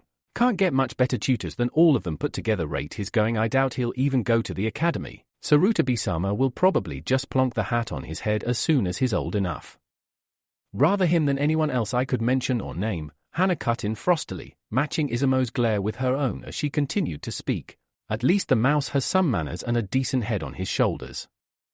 And how would you know that, she beast? What are you comparing him against? The rest of your clan, everyone known, they're all combat nutters at the best of times. There's a reason people don't go into the woods on a full moon, you know. The Inuzuka snarled, baring her teeth at the insult to her family as she stood to her full height and took a menacing step forwards. Rather than someone who's so full of hot air he'd pop the second he took a kunai to the skull. I always thought my mother was being a little harsh when she said academy standards for entry were too lax, but having spent 3 years with you, it took a skill not granted to everyone to make that word sound like a curse rather than a statement, as she lasered Izumo with her most heated glare. I'm beginning to think she might have a point. As he watched his brother spring to his feet, face mottled red and what little chakra he could mold flaring to life in a weak display of killing intent, Ko just about refrained from slapping a hand over his face as he sighed, every damn time. What I wouldn't give for just 1 day of peace and ki, Itug, you two. A new voice cut in over the squabbling duo. Naruto, remembering something Anko-sensei had once called out to Kurinai-san and her partner that, though he didn't quite understand it fully, seemed appropriate for the situation. For Kami's sake, just get a room, start swapping spit and get it over with. Oh Kami, tempted though he was to laugh, Ko knew, as he saw both Hana and Izumo whiten before turning their heads to regard the mouse more fully, the Inuzuka recovering slightly faster and starting to flush in rage, that he had seconds at best to stop this turning into a bloodbath. Perhaps I should be careful what I wish for in the future, Naruto, he whispered, seeing both the other students ready to pounce even as the youngster seemed to belatedly notice the danger he was in and step back a pace. Run! His warning came not a split second too soon. Hurling himself to the side, Ko watched the 2 taller figures sprint after the diminutive one, screaming all kinds of curses and promises of bloody murder as Naruto seemed to hair away cackling at his joke. Sighing once more, the Hagane picked himself up and moved to learn against a nearby tree, knowing it'd be a fool's errand to try and outrun an Inuzuka out for blood like Hana was, even if she didn't have her Ninken with her. Guess that makes us the smart one, right boys? He asked the Haimaru aloud, reaching down to offer a hand to the closest of the triplets as they too watched their mistress fade into the distance. Though if those 2 were to get together, how long would you give them before it all ended in tears? Seeing the 3 puppies whine and rub their chins into the floor once and for all proved to Kotetsu that, despite what others might have claimed, there were at least some Ninken who were smarter than most humans. Yep, he agreed amicably, stroking the closest grey-haired head between the ears. That's what I thought. Perfect. Smiling as much as he could with the mother of all stitched pinging in his side and at least 2 of his friends on his tail and out for revenge, Naruto reviewed his plan and found it had come up roses. Forget the Bushin, I'll use Kage Bunshin from now on. Just as well I got it to dispel so quickly, they never noticed the difference right then. Realizing where he was by dint of long practice in the training areas, Naruto suddenly veered left and hopped over a tree root. A sudden thump and curse from behind him telling him at least one of his pursuers hadn't been so vigilant in watching their footing. All that's left now is to ditch these two and I'll away free as a mouse down his hole. Chapter 9. The Mouse Will Play. It took Uzumaki Naruto nearly 5.5 weeks of solid practice, at least an hour and a half every night as he slightly neglected his other training, even going so far as to occasionally slip away from the Ichirakus early, to finally complete the Shadow Clone Jutsu for the first time and generate fully formed Bunshin that didn't appear as pale and sickly as ghosts. It took him just less than 5.5 seconds after that happy event to determine once, and for all that Kage Bunshin was the all-time greatest jutsu in the world. Ever? Blowing as he made to clear away the smoke, Naruto found he couldn't wait this time. He had finally had an epiphany after nights of ceaseless toil just earlier this week, ironically enough when he'd actually seen himself practicing the hand seal for the jutsu in front of his bathroom mirror. Immediately after this, of course, he'd had to almost physically stop himself slamming his head into the sink for being too boneheadedly blinkered. And damn, it was a ninja technique. Of course they weren't going to write down exactly how to do it on paper. Look underneath when whoever wrote the scroll talked about focusing chakra through the seal, he didn't mean it literally through the seal, he meant through the shape the seal makes. That was the answer, and it was in front of me the whole time. I just didn't see it. Still, the blonde couldn't believe it had taken him so long to crack the code after nights of simply sitting there, trying to force the jutsu to work as he threw attempt after attempt at the wall fruitlessly, saying the words with his hands in the right place, only to be met with smoke or, more recently, ethereal-looking sickly things that might have been clones but looked more like diseased ghosts that, perhaps, mercifully, dispersed into vapor at the merest edge of wind. Last night had been different, after his sudden sight into the problem and understanding how the seal, unique to the jutsu as far as he could see, was so crucial to getting it right simply due to the crude caricature it made. The clones had become more solid, more like him and what he guessed a real regular Bunshin should look like.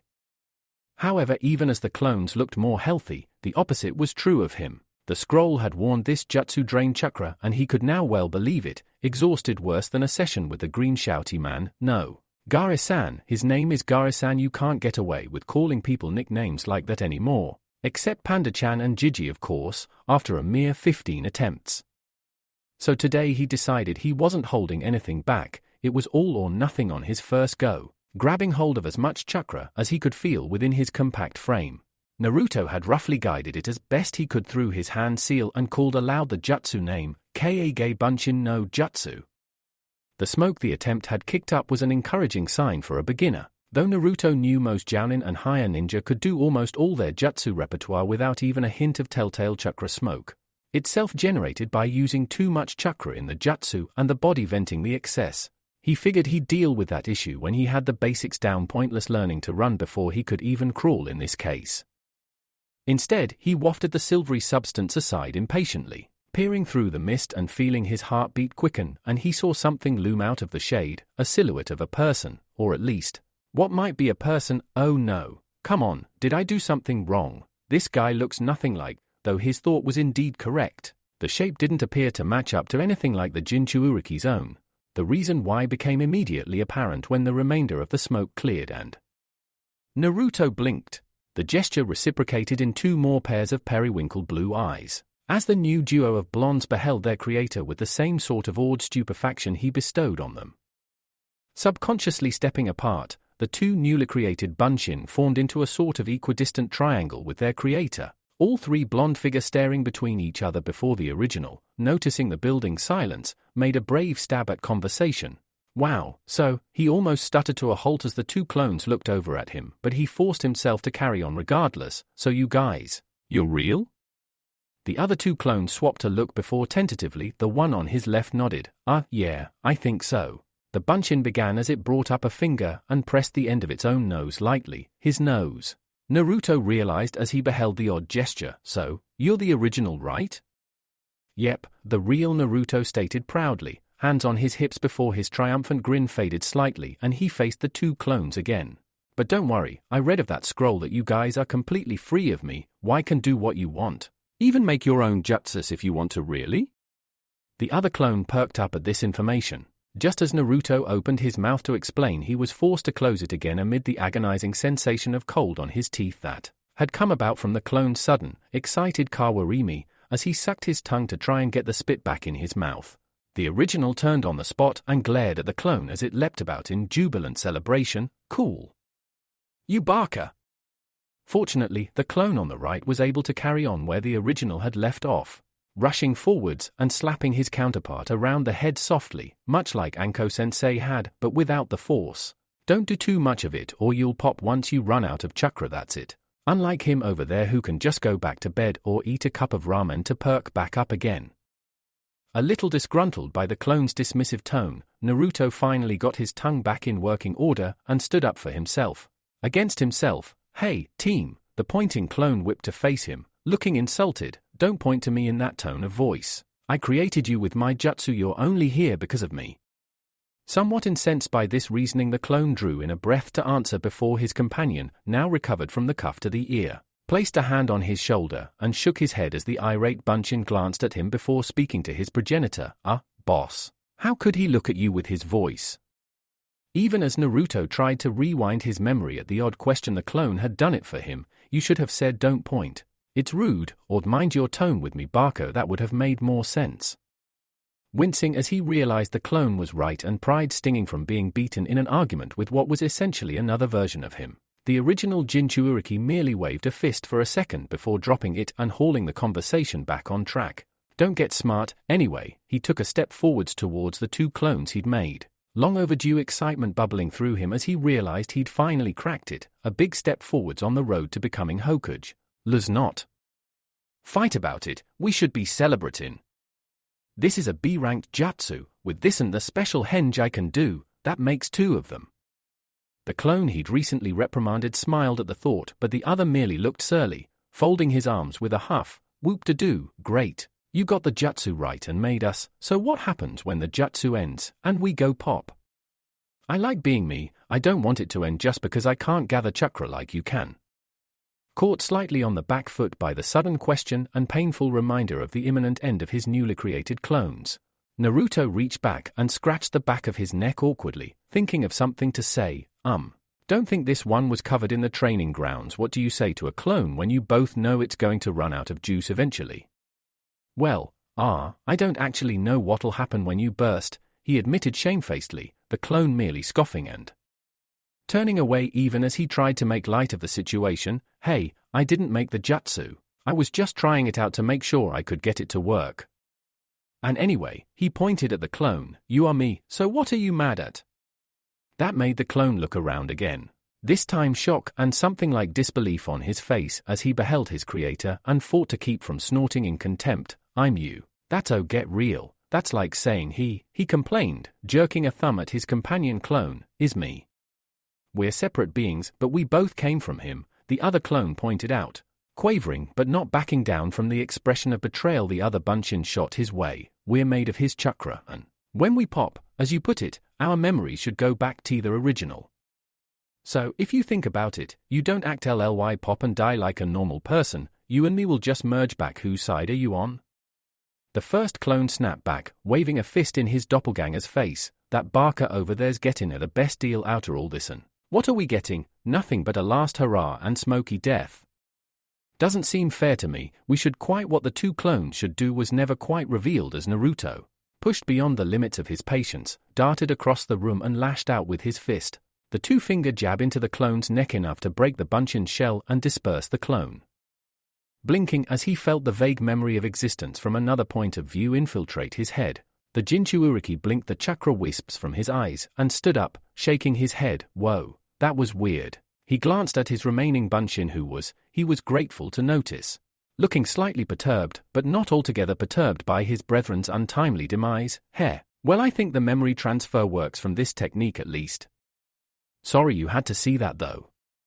After a second's thought the Bunchin shook its head, wafting a hand towards where his creator stood. No need, he had it coming. He should have known that moaning about how unfair life is just doesn't slice it in the ninja world. A smirk slipped over the face Naruto knew so well. We, or actually you, can really be a whiny brat at times, you know?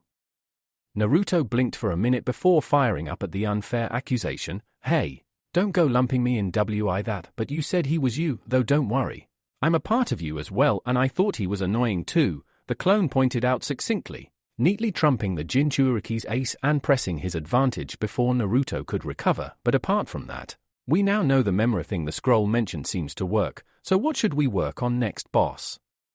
The title seemed to spark Naruto's interest, the Jinchuriki stroking his chin with one hand, as he considered for a brief moment the idea of a whole squad of clones looking to him with that one word on their lips, boss. He repeated dreamily, yeah, I could live with that, oh, but apart from all that, he quickly dispersed such dreams of acclaim as he realized his sole remaining clone was looking impatient and, beyond that, might not have all that much time remaining before he too popped like his predecessor. Still no convinced on the memory thing yet. I was here all the time you two were, so a guy can't be counted as solid proof. Before we do anything else, I say we get on with some more experiments. At this the clone brightened. Want to see if the idea for climbing the walls is easier with two of us, half the chakra and all that? Tempting though the idea of that was, Naruto forcibly restrained himself. Remember, patience and strategy go further than all the rushing in the world. This technique's a lot more in-depth than even my henge. I don't want to run the risk of getting it wrong. Least of all because Gigi might find out if I do. No, not at first. He steeled himself as his clone's face fell and made to explain his reasoning. We'd better start off on something less taxing, like how long you can stay here for a start. And what happens if you eat or drink something? Does it just go right through? And I still want to see if the memory transfer thing works. If it does, I've got a few ideas that might make this jutsu the best thing since Ayam-chan talked her father into having that special Hokage-sized ramen bowl made for me. After a little further convincing, Naruto went to bed a little later than he'd anticipated, though he found sleep hard to come by as he tossed and turned through the balmy Saturday night as he looked back over the evening with pride and excitement. An hour and a quarter. Give or take. That long, a priceless, golden time for him to have another person in his life. Someone who, while not a friend in the strictest sense of the world, was nevertheless a helping hand in both his work and home life. Someone to talk to even if he was in effect talking to himself. Wrapping himself up in his covers, the mouse looked out to the moon he could see through a crack in his curtains and fought hard to stop a smile emerging. I did it. I really did it all on my own. Because of that I can start doing all kinds of things I could never dream of doing when it was just me. I can't wait until tomorrow. As impatient as he was for the next day to dawn, however, not even Jinchuriki were immune to the soft, insistent caress of sleep, and, eventually, even Naruto was lulled away, though even as his eyelids fluttered closed for the last time that night, nothing would wipe the gleeful smile from his face. The next morning was, to the majority of Konoha, a complete and utter washout. Thick black clouds had let droplets of water like shiny coins fall to the dusty streets in a glittering rain, and swiftly turned them to miniature rivers.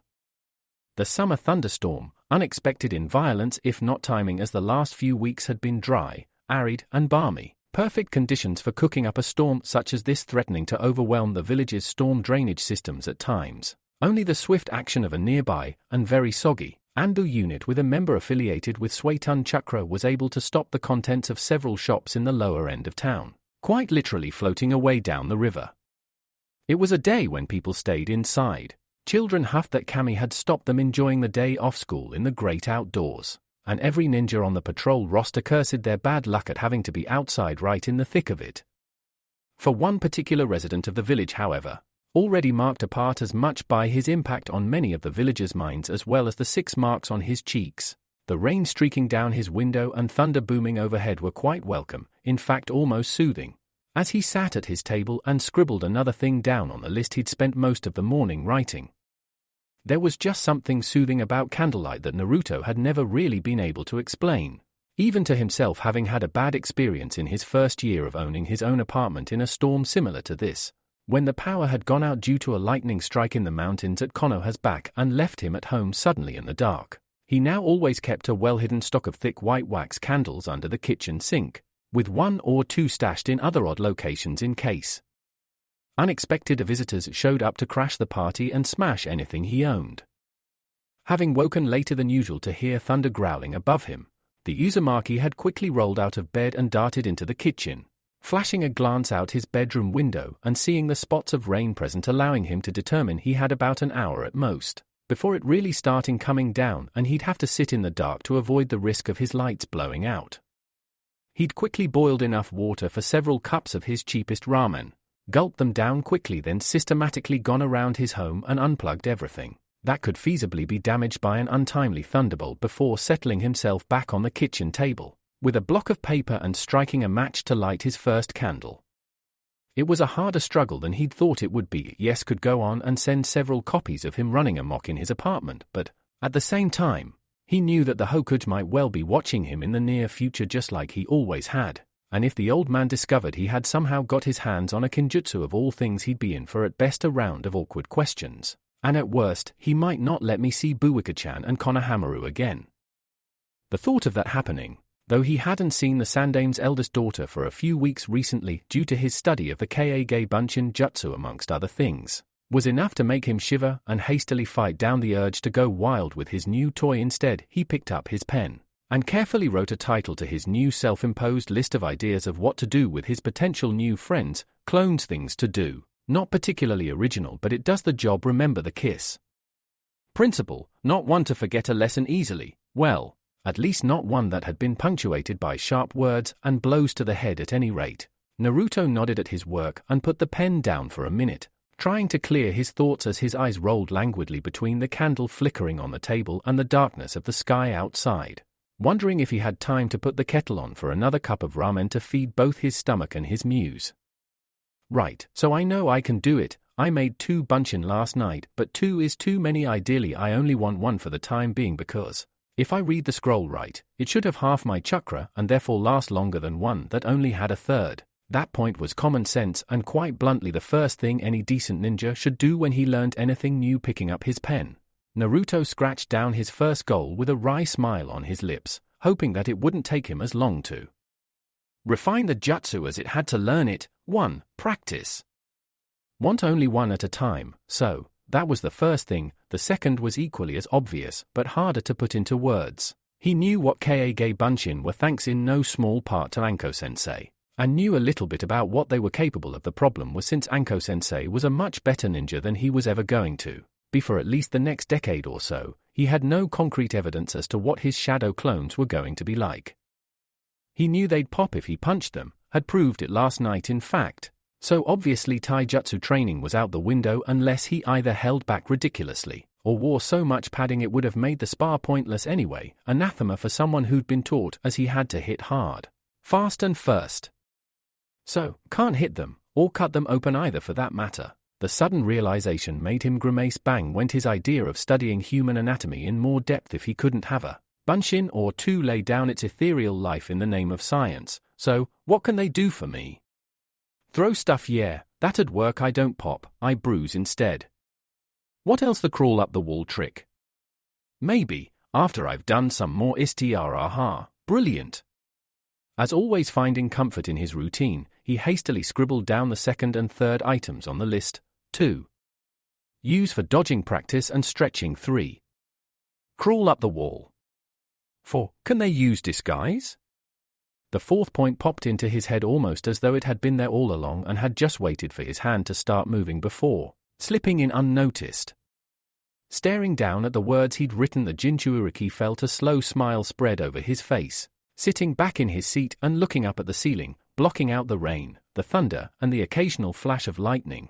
Mind already racing away down the paths that lay before him. Now he'd shoved the mental boulder that had been blocking them off away into the slippery slope that led to the oblivion of being forgotten entirely. That was it, just like the actual technique itself had been. So simple he almost hadn't seen it when it was all but biting him on the nose to be noticed.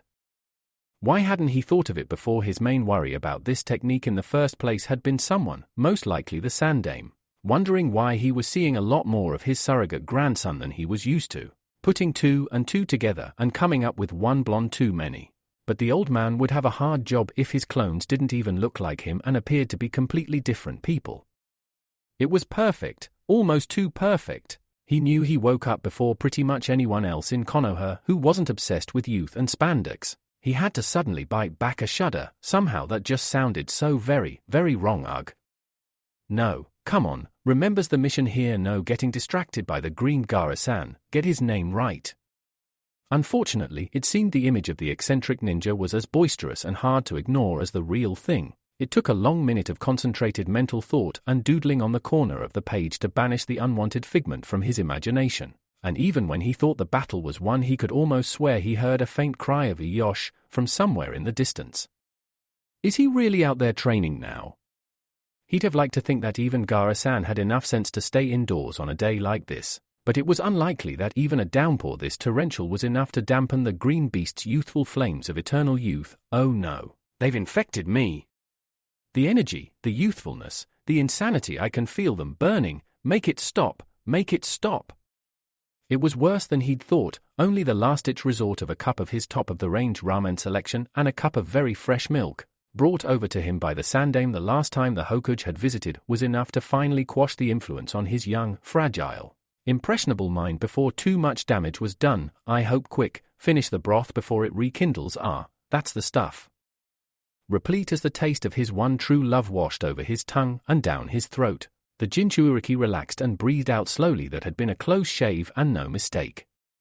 Chucking the empty carton casually towards the sink, the youngster settled back down in his seat and reread what he'd written, casting a critical eye over it and scribbling down a fifth point, deciding that would be his next task to have a crack at when he was done with this idea. After that he quickly thought about it, thought some more and decided that with all the hard work out of the way, he smirked mischievously and rounded his list off to a nice round half-dozen points. 6. Learn skills. Meet interesting people and have fun. An essential ingredient for all young children to have, regardless of whether they want to be Hokage or not. Naruto nodded sagely as he heard Buika say those words at the same time as dangle a gaudy blue toy over the table Konohamaru was laid on, the 6-week-old child gurgling happily as he tried to catch the waving plastic toy with his short, podgy arms. And we'll start that one, with his typical foxy smirk back in place. He turned the page and started the engine on his already overactive imagination, putting realistic names to unfamiliar faces just as Anko-sensei had taught him, by coming up with a few extra masks for my bunshin to wear while they're out and about. How does Totoro sound? Deftly tucking the latest novel back on the shelf it had come from and tucking her long hair back behind her ear, Shiho sighed with a touch of annoyance as she placed her hands at the small of her back and pushed hard, wincing at the sudden popping noise. She'd never been the most athletic kunoichi to graduate from the Ninja Academy, nor one of the most gifted academically, come to that, but what she did have was a good, firm head on her shoulders, a logical and ordered mind, diligence, patience, and above all else, a knack for remembering all the tiny little things that most other people tended to dismiss as unimportant. The latter of these she was convinced came from her father's side of the family, the man having been a librarian for the better part of the 50 years he'd been blessed with on Kamisama's earth, with a solitary mention of serving above and beyond the call of duty during the Kyuubi assault, where he'd risked his life staying in the library and checking the seals that held the precious ninjutsu scrolls weren't damaged by the malevolent chakra that radiated from the beast-like warmth from a fire. His only distinction for all those years of toil. Shiho had been helping him in the quiet, dusty place almost since before she could remember, and was now convinced her talent for noticing patterns in blocks of texts and cipher streams had stemmed from the necessity of memorizing the layout of the library and being able to identify and replace a scroll in its proper location years before she'd even set foot in the civilian school. Those qualities more than anything else had gotten her to the status of genin and, thanks to her Jounin sensei pulling a couple of strings with the T&I department, and an interview with its former head that all seemed to be a bit of blur to her now, probably on purpose knowing how secretive they all are all the time, a probationary period as a tune-in within the code-breaking division of the department. She'd been as surprised as anyone when she'd actually tested high enough to even attend the Shinobi Academy, absolutely shocked when she somehow scraped through both the genin exams and, though her team had failed the past 2 tune-in exams as the first and second phases respectively, her modest talents had been noticed by someone higher up the food chain, and because of that she'd been uprooted out of this musty old tomb of scrolls and parchment and replaced in a slightly newer, more expensive-looking building surrounded by ciphers and code. Still, my new grade's not confirmed yet and won't be for the foreseeable future. Rubbing her eyes underneath her glasses, the temporary tune-in sighed even though she liked the old library, and remembered many fond years of playing hide-and-seek with her father between the teetering piles of books. It wasn't the first place she'd run to when she'd been granted a day off by her superiors, And knowing how tight-lipped they are, it could be months before they give me that vest, and probably months after that before they remember to tell me about it. Still, can't deny the pay's good, enough to tempt Dad out of the office and into a nice restaurant with Mum occasionally. The memory of that event, throwing a roll of bills onto the table and then having to help both her father and her mother pick something half-decent to wear that night, was enough to make her grin and have to stifle a chuckle, just about regaining her composure and smoothing out her expression as a tiny chime sounded from the library entrance. A customer, at this time of day, that was relatively unusual. Curious, Shiho jogged lightly back to the entrance of the library and poked her head around the end of a bookshelf, raising a delicate blonde eyebrow at the sight before her as the customer, seemingly bemused by the sight of so many books in the general library, waited patiently by the front desk, looking at the bell in front of him and apparently in two minds as to whether he should ring it or not. Deciding to make the decision for him, and since she couldn't sense anything like a threat from him despite the fact he was broader in the shoulder than both her and her father stood side by side, Shiho cleared her throat and as he turned to face her, lightly slipped behind the counter, peering over it with a polite smile on her lips as the tall man swung ponderously around to regard her. "Hello, sir. Welcome to the Konoha General Library. Anything in particular you're looking for?" There was silence for a minute, though Shiho didn't press the issue. He appeared to be trying to say something, and it looked like hard work. "Card," he eventually managed to mumble, his voice quite surprisingly soft for such a big man. "Carson said I needed a card to take the pictures out." "Pictures?" Oh, the sudden realization forced her to stifle a sudden gasp. "That's what he means. Well, your Carson's right. You'll need a library card to remove books from the library." Luckily, she reached under the counter and fished around for a minute for the right form. "If you fill this out, you'll be able to take up to 3 books out at any one time. You won't be able to take out any ninja scrolls though," she warned him in her gentlest tone, knowing without even having to look that this hulk of a man wasn't a shinobi, but that's probably just as well. They're really boring. "No pictures or anything, even I get bored reading them." She chuckled at her own lame joke, a little relieved to see him smile as well, the expression awkward and shy on his moon-like face as he looked down at the small square of paper in front of her and cocked his head, apparently trying to read it upside down.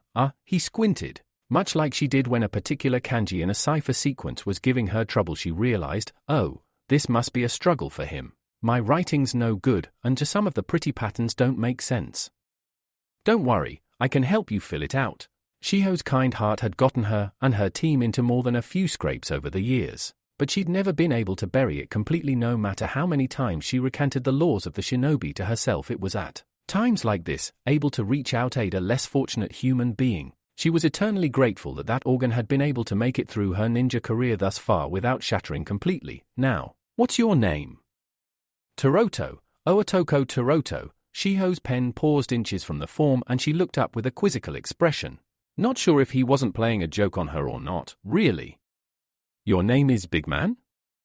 "S what I'm called on fields." He looked out of the doorway, out towards the fields of Konoha where Shiho realized he probably worked. Probably the reason he's here as well after the storm we had at the weekend. It's too wet to plow or sow. "Anyway, I've heard stranger, and I can't deny it fits him." "Okay, Ootoko-san," she said pleasantly, filling in the first line of the form at the same time as idly wondering if this was Kamisama hearing her desire for something to do, and getting his jollies out of granting her wish in such an obstinate way. "Where do you live?" "Is it in Konoha?"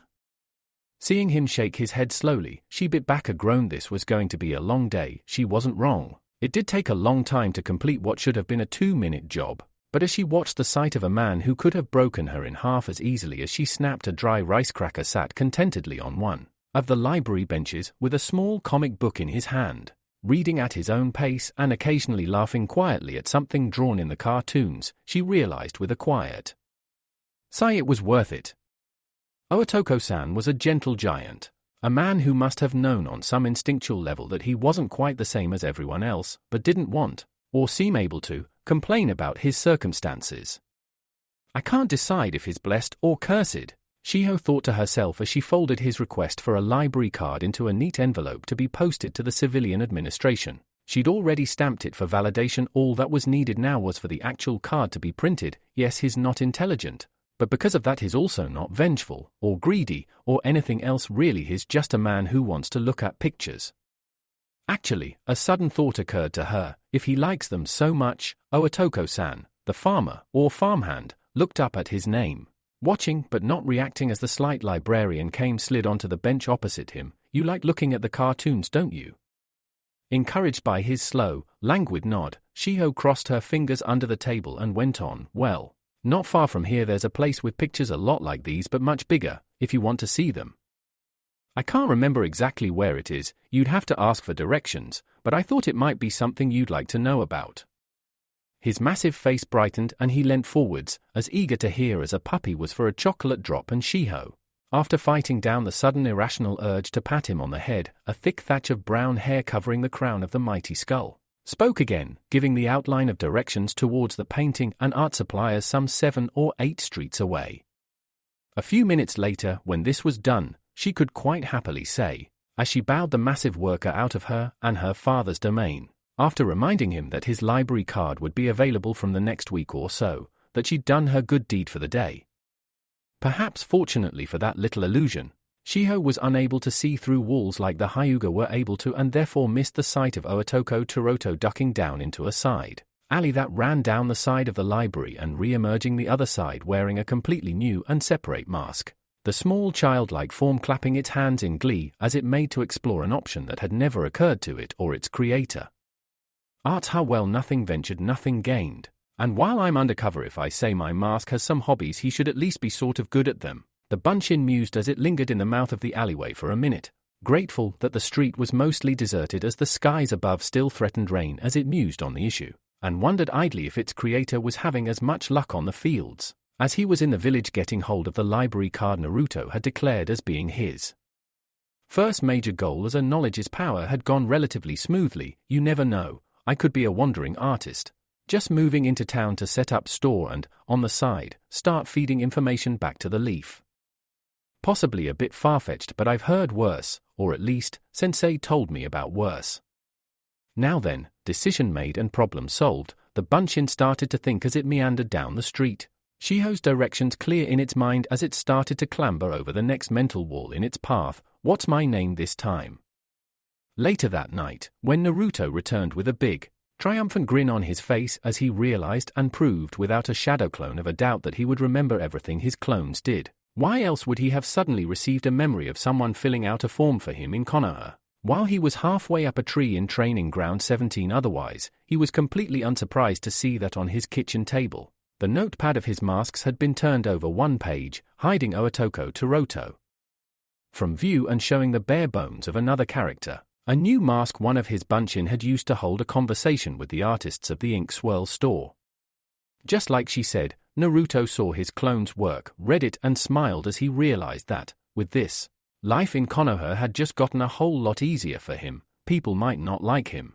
Hell, they might outright hate him in several cases. But as long as they never knew it was him they were talking to, then he was just another face in the crowd. Something a lot more priceless than standing aloof and alone for whatever reason. I can teach Uzumaki Naruto to be someone else. Well, you did just that, and I'll be forever grateful to you for it. Thanks, Anko-sensei. Seeing the unusual sight before her, Naruto actually twirling his chopsticks in the ramen rather than scarfing the tasty broth down, I felt it pertinent to ask the pressing question. Naruto-kun, he looked up at his name, is anything the matter? You're very quiet tonight?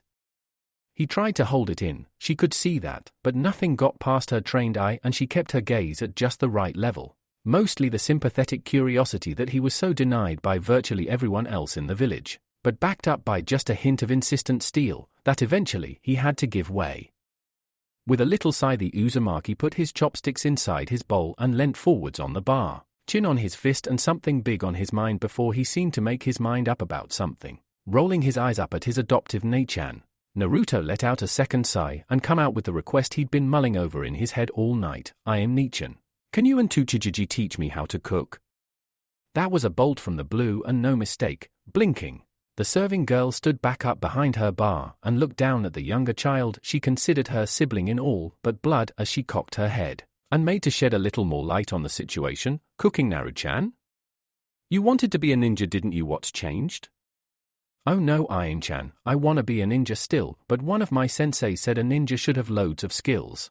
Like if I was in an enemy country, I could pretend to be a chef until I could get out of there. I never thought of that. Though she could only vaguely remember the woman, a tune-in if she remembered right, who had been around the young would-be ninja some months ago. From what she could remember, that sort of thing sounded like something she'd say, and Gigi said he didn't want me to learn any jutsu until I was in the academy, so I thought I could learn some other skills like cooking.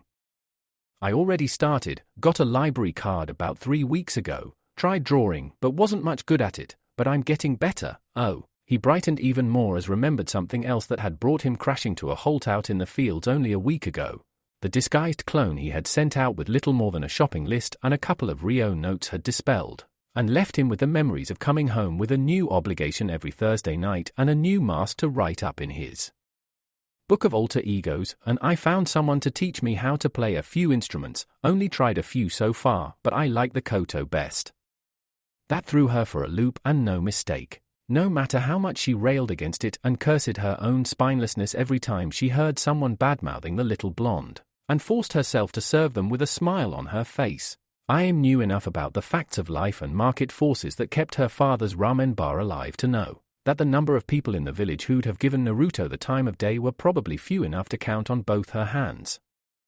The idea that someone, anyone, would want to teach him an in-depth skill such as that, she hastily caught herself, not realizing she'd been speaking out loud until she saw her customer's curious gaze. That's great, Naruto-kun, but who's teaching you, and why?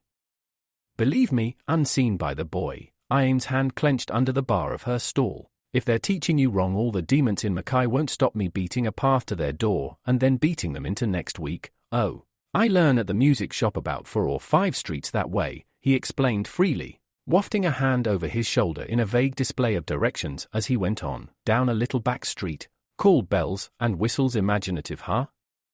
Aime duly failed to wrestle down a smirk and, emboldened, Naruto went on, but yeah, the old guy who runs it's a bit cranky. Kept rapping my fingers every time I played a wrong note, but he's good and I'm learning a lot from him.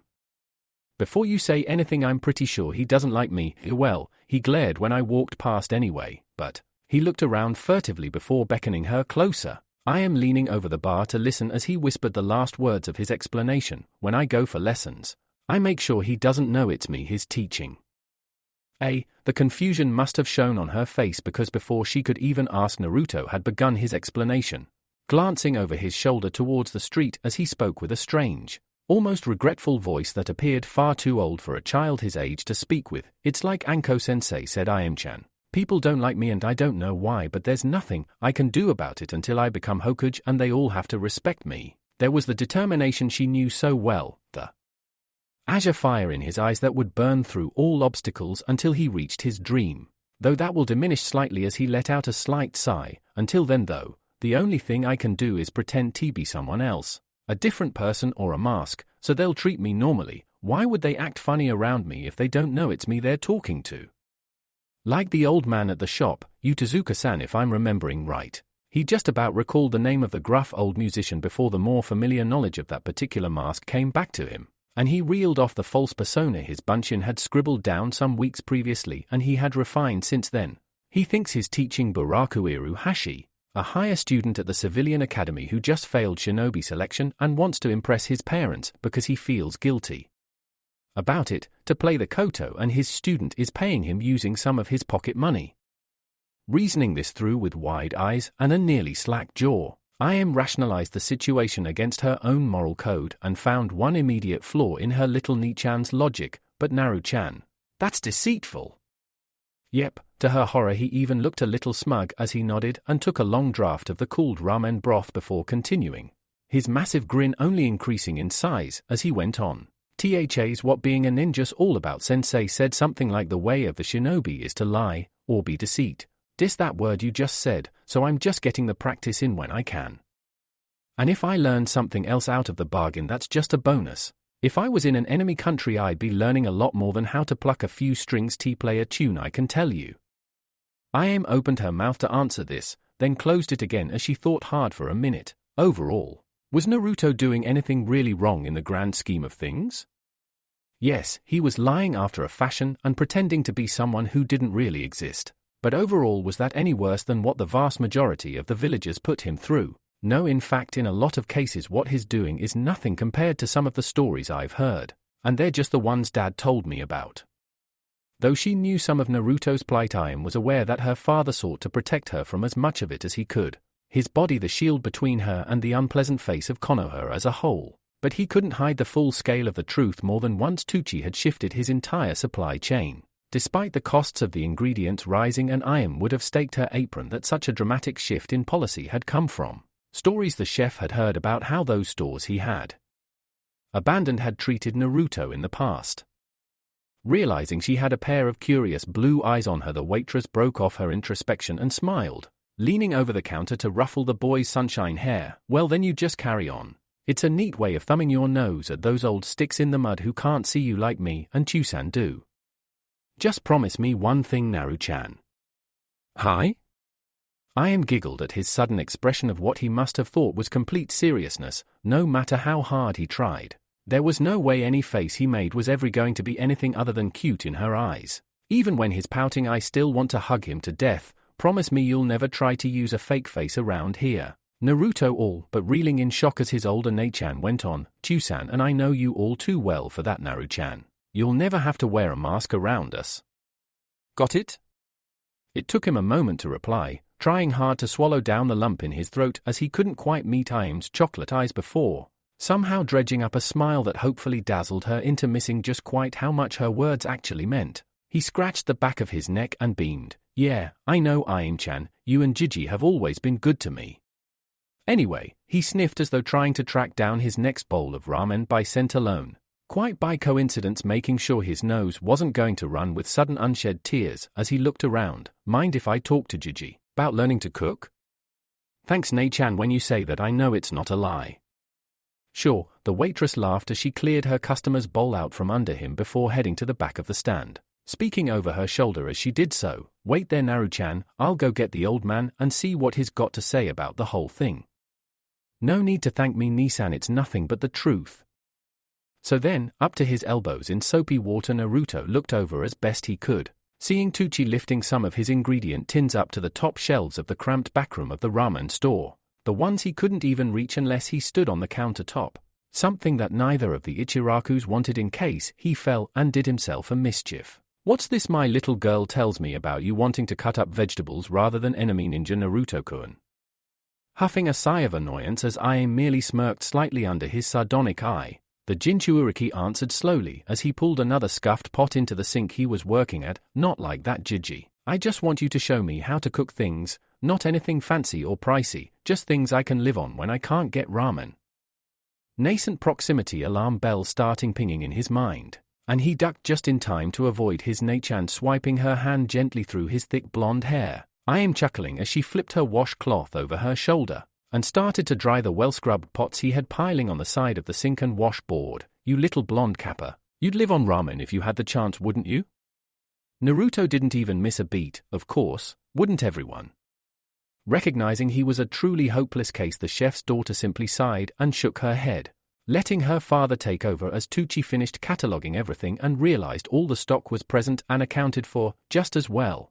Last thing I felt like doing after a rush day like today was running to the late-night markets. Kamisama must have been tipping me a wink today when Naru-chan showed up for pot cleaning duty. Well, as glad as my business is to hear that, Naruto, I'm afraid I can't teach you how to make ramen. It's an old recipe, he explained hastily as the boy looked over, thunderstruck at this announcement. One that's been in the family a very long time, and, let's face it, Naruto-kun, it's all that keeps this old shack from falling down around me and Ayam-chan's ears, and even then only because you're too stingy to pay for proper repairs and keep doing it yourself, Ayam muttered under her breath, once more reliving the worry she always felt when she saw her father taking his life in his hands and clambering around on the restaurant roof trying to track down and fix another minor leak before it flooded them out again. Fortunately, not hearing his daughter's grumbles, Tucci carried on his explanation. So I'm afraid I can't part with that little secret, Naruto-kun, but don't worry, there's lots of other things I can make that taste just as good as ramen. Naruto swirled this idea around in his head for a moment, much like his hands made eddies in the dishwater still present in the sink as he pondered the matter. Overall, it made a lot of sense, really. Tuchijiji teaching him how to make his signature dish would be like Sandaimjiji handing over the Hoku's hat to him now and bidding him good luck in the post. Yeah, he could do it, but if he did and I started making my own ramen, he'd lose money because I might not come here as often. One of the benefits of his little business and its associated training, itself only begun due to the sage advice of the ramen chef some years ago, he remembered with a start, was that he was a lot more perceptive to the impact of decisions on all parties concerned. Give something to get something was a lesson even he could relate to, and, in all honesty, what did he have that Tsuchijiji would want enough to part with his secret ramen recipes? Nothing. In fact, even when I become Hokage, I bet I won't have anything that would make him change his mind. Oh well, never mind. At least Ichiraku ramen's not going anywhere for when I get peckish. No problem, Jiji, I can understand that. He nodded as he reached the conclusion in his mind and carried on with the washing. Besides, I wouldn't make a very convincing spy chef if all I could make was ramen, would I? You won't have to buy any ingredients either. I got enough saved up for lessons. Is that so? Tucci mused, one eye still on the back of the smallest person in the back room of his stand as he considered the matter. Naruto had grown up so much, even in some ways growing old before his time, that he wasn't all that surprised he'd so quickly gotten over the disappointment of not being able to learn how to make his favorite meal. But to offer to pay for it all, just as long as you're not selling yourself short, Naruto-kun, it'd be pointless for you to learn how to cook if you can't afford to feed yourself afterwards, wouldn't it? The question made the youngster giggle for a second before he shook his head. No worries there, Tsuchijiji. The old man look out for me if I run short, as long as I tell him it's for ninja training. In fact, if I start cooking things for him, maybe he'll increase my allowance. He doesn't always get a chance to get out his office for lunch.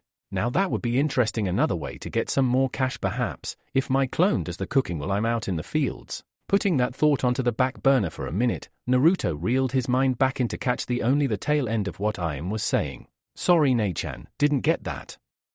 I said, the girl repeated herself, hands on hips and with a slightly exaggerated frown of her face as she, like most young ladies her age, wasn't fond of being ignored. If that doesn't work, you could always come up with new recipes and sell them to the Akimichi clan. If it tastes good, they'll buy how to make it off you. Really? Yep, I assured him, giving a knowledgeable nod as her father had let her sit in on the last time a representative of the Rotund clan had petitioned the ramen chef to part with his recipes for a very respectable price. Tucci had politely refused, of course, but offered the Akimichi a discount should they ever request his services at a function or clan gathering, a bonus that sweetened the pot for the large man who departed with a respectful bow and the rent money Tucci owed on the stand. They love their food, do the Akimichi, even more than you do your ramen. Impossible, the Jinchuuriki thought, but decided not to speak, instead hearing his older sister figure out. So if you cook something that impresses them, they'll buy the recipe and add it to their clan cookbook. If it's really good, they might give you a yearly stipend to keep it. Really? Naruto repeated himself, fantastical imaginations of him sitting on a pile of money coins as he stirred a pot full of delicious treats that the Akimichi were stampeding over each other to get hold of. Wow, okay then, let's get cracking on that and make some money. Chortling at his enthusiasm, Tucci took one last look around as his daughter swabbed down the sink Naruto had just emptied and decided that all he saw was good. Excellent, time to go home and put my feet up after a long old day. Hold your horses, Naruto-kun. Glad as I am that you're raring to go, you can't just jump into cookery feet first and hope for the best. Not unless you want to end up scraping soot and tar off the bottom of your cooking works at least, he advised, holding up a finger as I locked the back door of their stand. Unlike the Hasuwadas who lived above their property, the Ichiraku father and daughter merely rented their stand and lived about a 10-minute walk from it, in one of the less expensive but still comfortable regions of Konoha's residential areas. I'll try and come up with a timetable or something like that, but it'll be likely to change, and chances are you'll have to do most of your cooking at the weekend. That all right for you? No problem, Tsuchijiji, Naruto assured him with a crisp salute, the gesture forcing Ayame to hold back on her sisterly glomping instincts due to its inherent cuteness.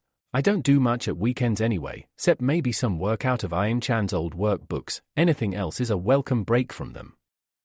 Very true, Naru-chan, the waitress assured him with a shudder as she too remembered the long hours of drudgery that homework represented before brightening up. Still, while you're slipping away from them, we'll be able to get you initiated in the holy order of ordained ninja chefs. You won't have any trouble shopping for ingredients, right? That question made Naruto have to hide a sudden smirk. While originally it had been a problem, He now found slipping on a minute mask before he went outside as easy and as natural as a normal person did pulling on a pair of shoes. With this in mind, he looked his adoptive sister square in the face with his wide, guileless eyes, and shook his head appealingly. Nope. Not an issue for me, Ain-chan, they'll never see me coming.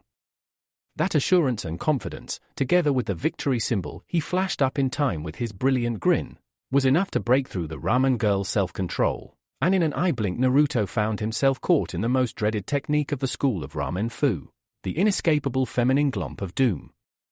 The sight of the little mouse flailing around in Iam's arms, as he clawed desperately at the air in his thrashings to be free, was enough to make Tucci roar with laughter, his mirth seeming only to tighten his daughter's hold as she nuzzled her cheek into the younger child's hair. "You are so cute. We could grate you up and use you as the sprinkles they put on ice cream. It'd be a bestseller and we'd make a fortune. How much do you reckon he'd be worth, Dad?" Just about smothering his mirth, Tucci managed to shake his head and place his finger on his chin, looking serious as he gave a measured answer, "Alive or dead?"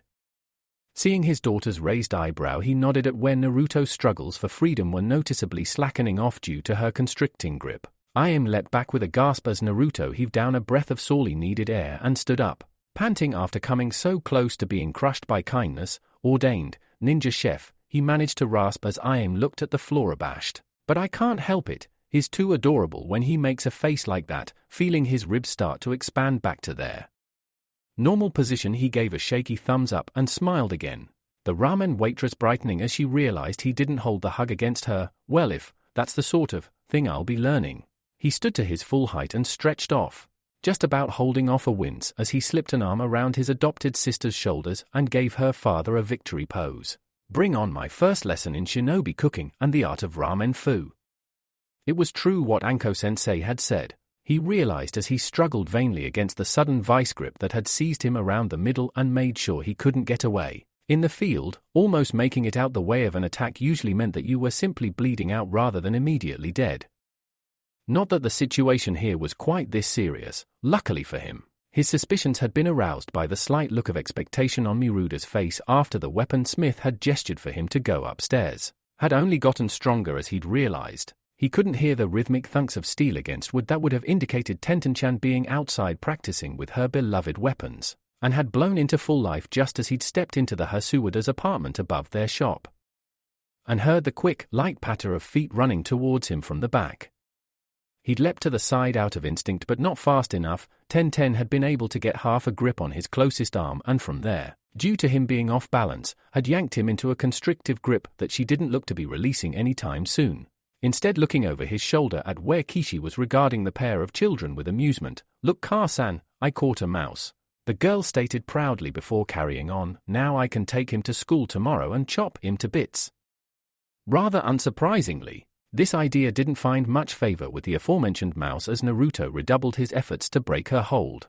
"I don't want to be chopped to bits," he declared, grabbing both her hands with his own and trying to prise them apart at the same time as pleading for Kishi's help with his eyes. "I like all my bits where they are. I want to keep them all attached to me." "Sorry, Mouse, Sensei's order."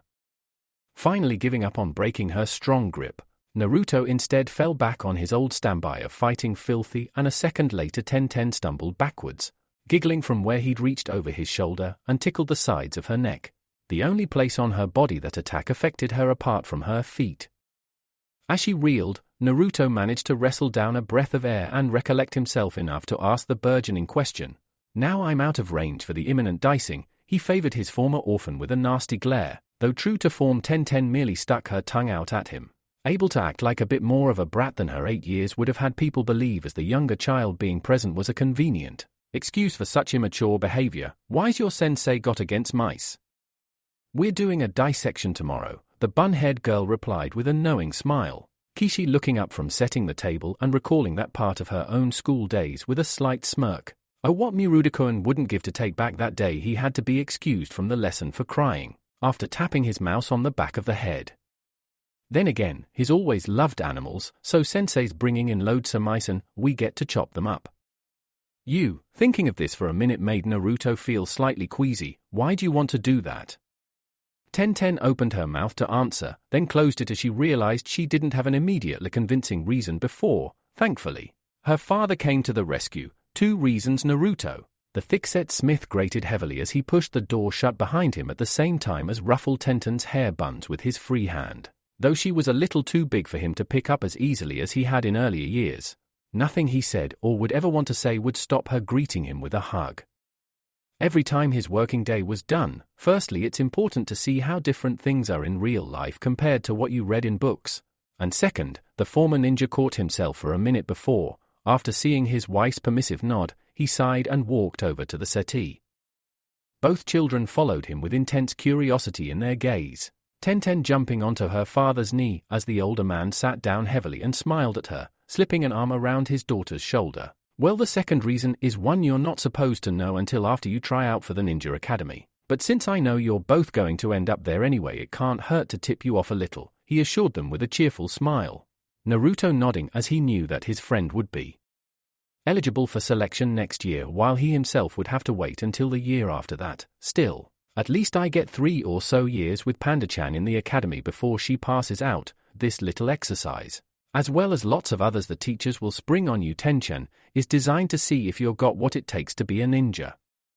I've never sugarcoated it for you, Haim, or you either, Naruto-kun, however much I've wanted to. In Ninja Kill, it's the main, or one of the main tenets of the job you sign up for when you put on that headband. What'll happen tomorrow will probably be your first exposure to death or, if not, certainly your first in killing a living thing. The sensei will give you live mice, it's up to you to pinch the life out of them before you start carving them up. As he'd expected, a little silence fell over the 2 assembled children after this admission. Naruto in particular looking pensive as Tenten looked up at him, brown, expressive eyes worried as she chewed her lip before speaking. But we don't have to hurt the mice, do we, Daddy? No, in fact it's best if you don't, Miruda assured her gently, trying to coax her around for her unofficial test tomorrow. Just a small squeeze on the back of the neck, they won't feel a thing.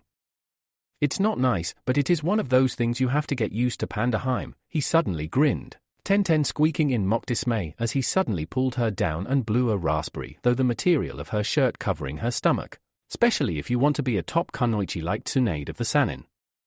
Stop it! No, Daddy, the girl pleaded, beating on the back of his head with a pair of tiny fists. Help, Ruto! Smirking, the named child merely folded his arms and looked away, ignoring his friend's tormented squealing. Sorry, Tenheim. You were gonna chop me up earlier.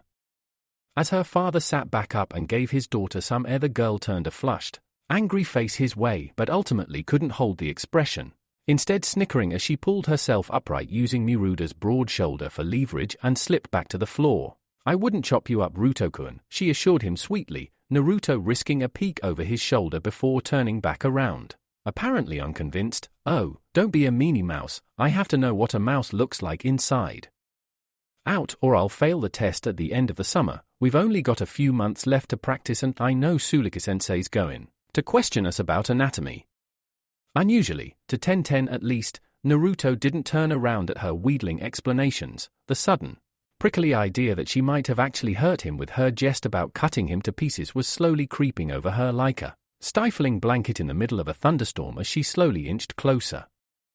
Such a suspicion, however, was a long way from the truth. Instead, the reason Naruto had frozen so still was because of her last works rather than her first ones, from the inside out. That's just what. A sudden hand on his shoulder derailed his train of thought and he looked around to see the concerned and slightly hurt face of his oldest friend regarding him with close concern and, possibly, a little shame etched into her expression. Huh, Tenchan, what's wrong? You are, she began, twisting her fingers in the material of her shirt the same way she always had when she'd been apprehensive about something during their stint together in the orphanage. You're not upset, are you, Naruto-kun? You know I was joking when I said about taking you into school and any Panda-chan. At that cheeky benediction and the smile that spread over his face like a sunrise, the Hasuwada Saiyan felt her spirits lift in relief, as she realized he hadn't taken her words to heart at all. You know me, I don't get upset about little things like that. I was just thinking, no wonder it went quiet, Kishi chipped in from the sidelines, only snickering softly at Naruto sticking his tongue out in response before turning back to her daughter and carrying on. I was just thinking about tomorrow if that dissection thing was a ninja test like you said, Miruda-san. I need TB there and take if I'm gonna be the next Hokage. but both his head and his expression dropped as he scratched the back of his head ruefully. I don't go to school, so how am I gonna sneak in to get there? And if I'm right, I really need to get in there tomorrow. Once I know what I'm doing, it'll be easier. But I need someone to show me what to do before I just run in and have a bash at it. Unknown to the introspective Jinchuuriki, his question had caused the two adults of the household to look up simultaneously and share a meaningful glance. Having been married for a good number of years, Kishi could read her husband's mind at times like this as easily as a Sharingan could predict the taijutsu of an academy student, and, as Miruda stood up and soundlessly excused himself, she took matters into her own hands to distract the two children so she could determine exactly where his train of thought was leading. Well, never mind that now, Whiskers, both of you get sat down or you'll miss your show. Jolting with shock, they both saw the time from the old clock that hung from the solid wood beam that acted as a marker between the living room and the kitchen of the apartment. The duo jumped onto the settee as soon as Naruto flicked on the switch that, after a minute of humming, allowed the ancient television set to crackle into life and let both Tenten and her Jinchuuriki friend breath out a sigh of relief. Lucky we only missed the opening credits. Wonder what the Nikos will be up against this week, Naruto whispered, arranging the cushions at his back into a more comfortable pattern as he curled up on the end of the settee. Hope it's not that white-haired monkey guy. He always reminds me of Gigi too much. Tenten tried and failed to hold in a giggle at this idea, going so far as to slap him softly on the shoulder for his cheek. Ruto, you shouldn't talk about Sandaime-sama like that, even if his clan does have a contract with the monkeys. They do? Tenten somehow managed to give him a look that spoke volumes of shock at the same time as keeping her eyes glued to the screen in front of her. Yeah, they told us about that in school. Sandaime-sama fights with his partner the Monkey King Enma a lot. Didn't he ever tell you that? Naruto shook his head, feeling a bit disappointed with his older guardian before a sudden thought and the reason behind such omissions came to him. No, we don't talk about him much and I don't see him as often as I used to, he admitted before looking more pensive. I suppose he doesn't like talking about it really. I know he was called the god of shinobi when he was fighting, but I guess he just wants to forget about that kind of thing now he's older and running the village. Tenten mulled this over for a minute before nodding, dismissing the concern. Well, that makes some sense. He must be really busy trying to look after all of Konoha on his own. You have no idea, Pandaheim. Remembering a few instances where he'd been drafted in to help unearth the Sandaime from beneath the resident paperwork mountain that appeared to have half buried him behind his ornate desk made Naruto smile and shake with laughter, though fortunately Tenten didn't see it as she went on, but no insulting him, he's gonna be our boss someday. Only until I take the hat off him, Naruto muttered darkly, though fortunately Tenten didn't hear him as the episode of their weekly show began in earnest, and the two children were mesmerized for a priceless half hour, more than long enough for the two elder Hasuwadas to hold a hushed conversation in the kitchen, plotting a plan of attack for tomorrow and picking the perfect time to present it to the other two who were to play the pivotal roles in it. The perfect time arrived, quite serendipitously, just as Naruto was gearing up to leave. The mouse already had a few plates in his hands and looked to be moving towards the sink when he was stopped, rather surprisingly in his opinion, by Miruda himself. No need, Naruto-kun, I'll handle this tonight. Something's up. Alarm bells started trilling as Naruto knew for a fact that Miruda was as fond of washing up as he was of algebra. Kishikoi has something she needs to speak to you and Panda about. Ah, that explains it. Letting out a silent breath of relief as he realized he wasn't in trouble at all, the Jinchuuriki allowed the smith to take away the plates he'd collected and sat back down at the table, as always swinging his legs and eagerly awaiting the day when he'd be tall enough to sit in one of the chairs Miruda-san's own father had carved, and have his feet still touching the floor. Taking her cue, Kishi stood to her full, if slightly petite height and addressed both her daughter and her guest. Okay, Naruto-kun, Tenchan, your daddy and I, that is. Kishi favored her adopted daughter with a graceful motherly smile as the budding weapon master beamed in gratitude. Had a bit of a head-to-head while you two were watching your little cartoons. And what we decided was this, Naruto-kun. Your idea that you shouldn't miss tomorrow's little experiment just because you don't attend the academy is very true. So luckily for you, I have some family in a little village towards the borders of the Land of Fire, and their middle son is about your age and wanted to be a ninja at one time. A semi-devious smirk flitted across Kishi's lips as Naruto, having leapt to a slight guess about what was coming next due to his training with the ninja of Konoha, felt his eyes bulge in astonishment. No way, they'd never. I think I was overdue a visit from my little nephew, and it simply wouldn't do for him to miss school at all. Run home and get enough things to tide you over a night. Naruto-kun, Ten-chan. You're having a sleepover." A few seconds after this bombshell announcement was dropped and detonated, the fallout was easily seen in the form of two hyperactively excited youngsters all but bouncing off the walls, and each other in unadulterated glee. Smile almost bisecting her head, Ten-ten managed to recollect herself enough to reach out and snag her smaller friend the same way she had at the start of the afternoon, clinging on like a ninken on a bone as Naruto's momentum all but spanned the pair of the off their feet. "Naruto, this is the best," she shrieked. She'd wanted a sleepover for ages, having heard what one was off some of the other girls from her class. For her mother to make one up on the spot just proved beyond a doubt that she was the best mother in the world. "We're gonna have so much fun, and even school in the morning's not so much of a hassle now." "I sure hope not, Panda Heim." Such was his ecstatic vindication in one of his schemes. Coming up trumps not only without a hitch, but also with an added bonus for once, was enough to make him forget the taboo and address Ten-ten by the pet name she hated above all others. "Just wait there a second. I gotta run home and get a few things, including..." Kishi had to raise her voice to make sure she was heard, both children looking over as she held up an instructive finger. "Some clothes for tomorrow that aren't bright orange. I know you're good at dressing up like you do, Naruto-kun, but for this you might need a little help. So Miruta-kun will go along with you to make sure you get the right things, won't you, Koi?" "Hi," the disembodied answer floated back from the kitchen. "Just as soon as I've beaten these dirty dishes into the sink. Back I say. Into the hot water with you." As Ten-ten broke down into snickers at the sounds of her father, usually strong and unbending as the iron he forged, almost being upstaged by unclean crockery, Naruto, remembering past experiences in both the back of Ichiraku ramen and, more recently, helping clear up in the aftermath of his first few cooking experiments, was slightly more sympathetic to Miruda's plight. There followed from the kitchen a heavy splash, the sound of something fragile coming into rapid contact with the hard floor, and a plethora of words the Jinchuuriki knew were Tenerio on the training ground, but, judging by the look on Kishi's face, was fairly certain she hadn't wanted Ten-ten to hear just yet.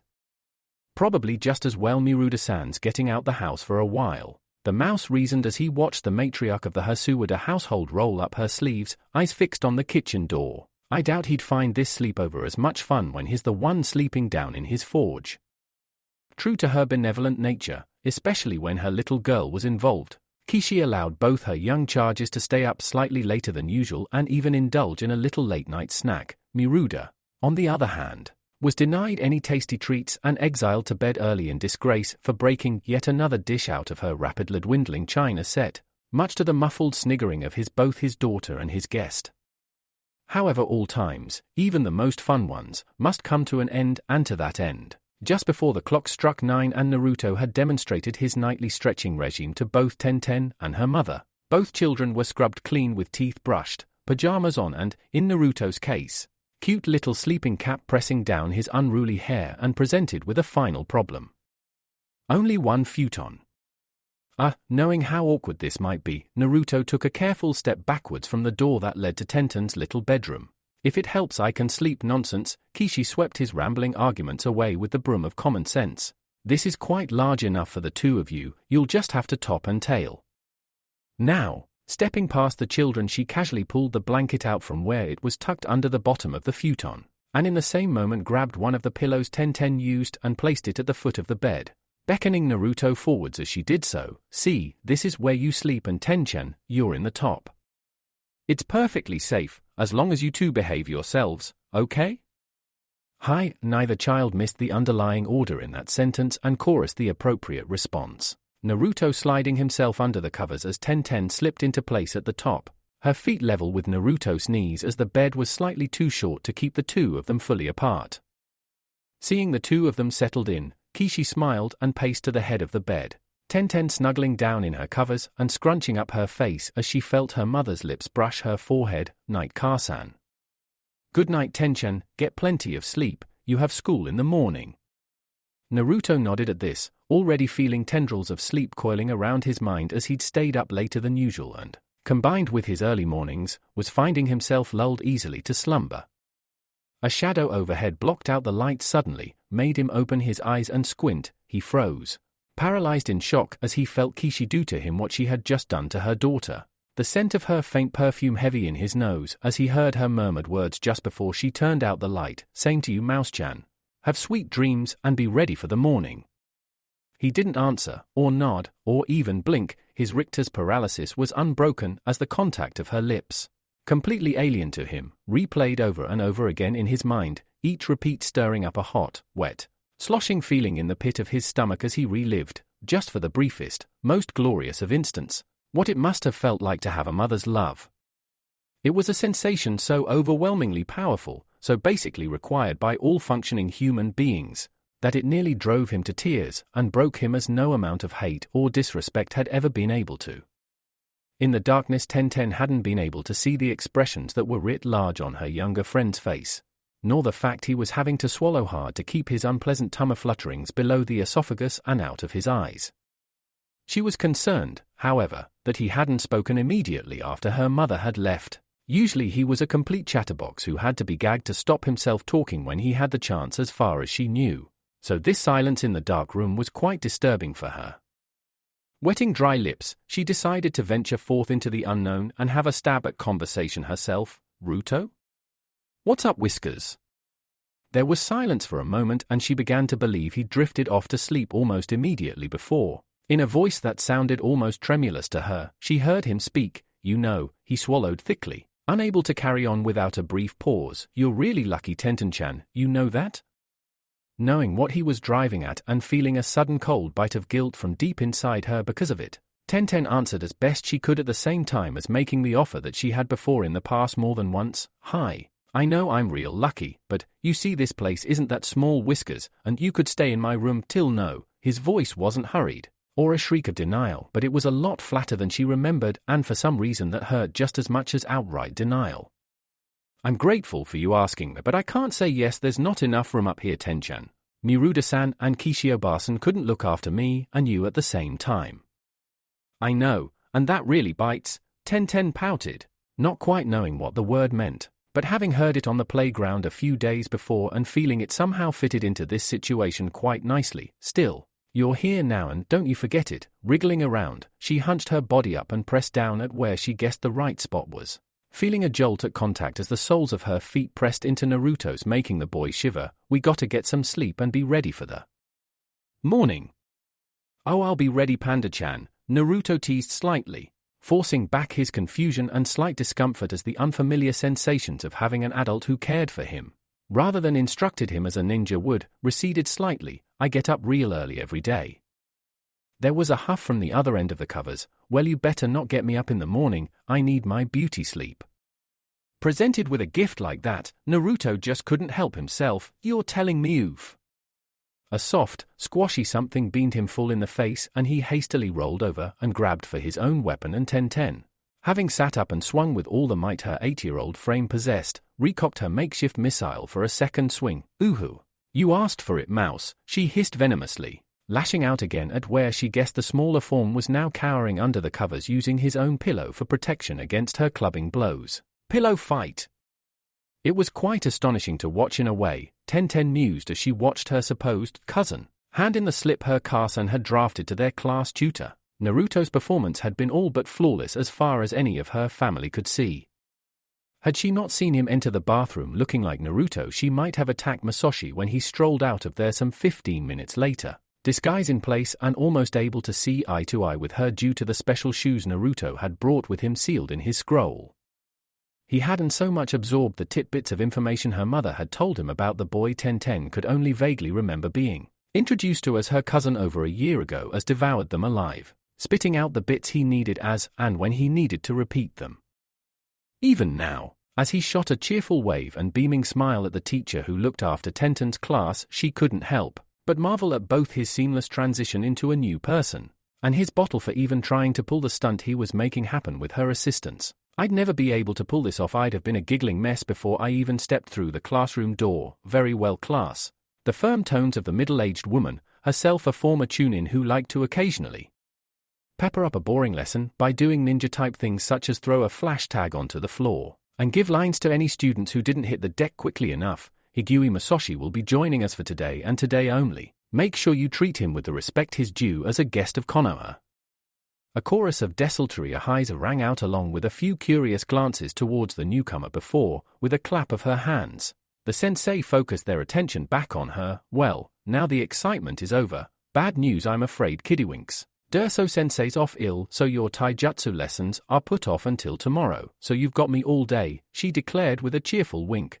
The sight of their little faces falling to the floor enough to invoke hilarity and pride equally, sensei always said, if you can make them hate you more than they hate the enemy, you're halfway to having a decent team.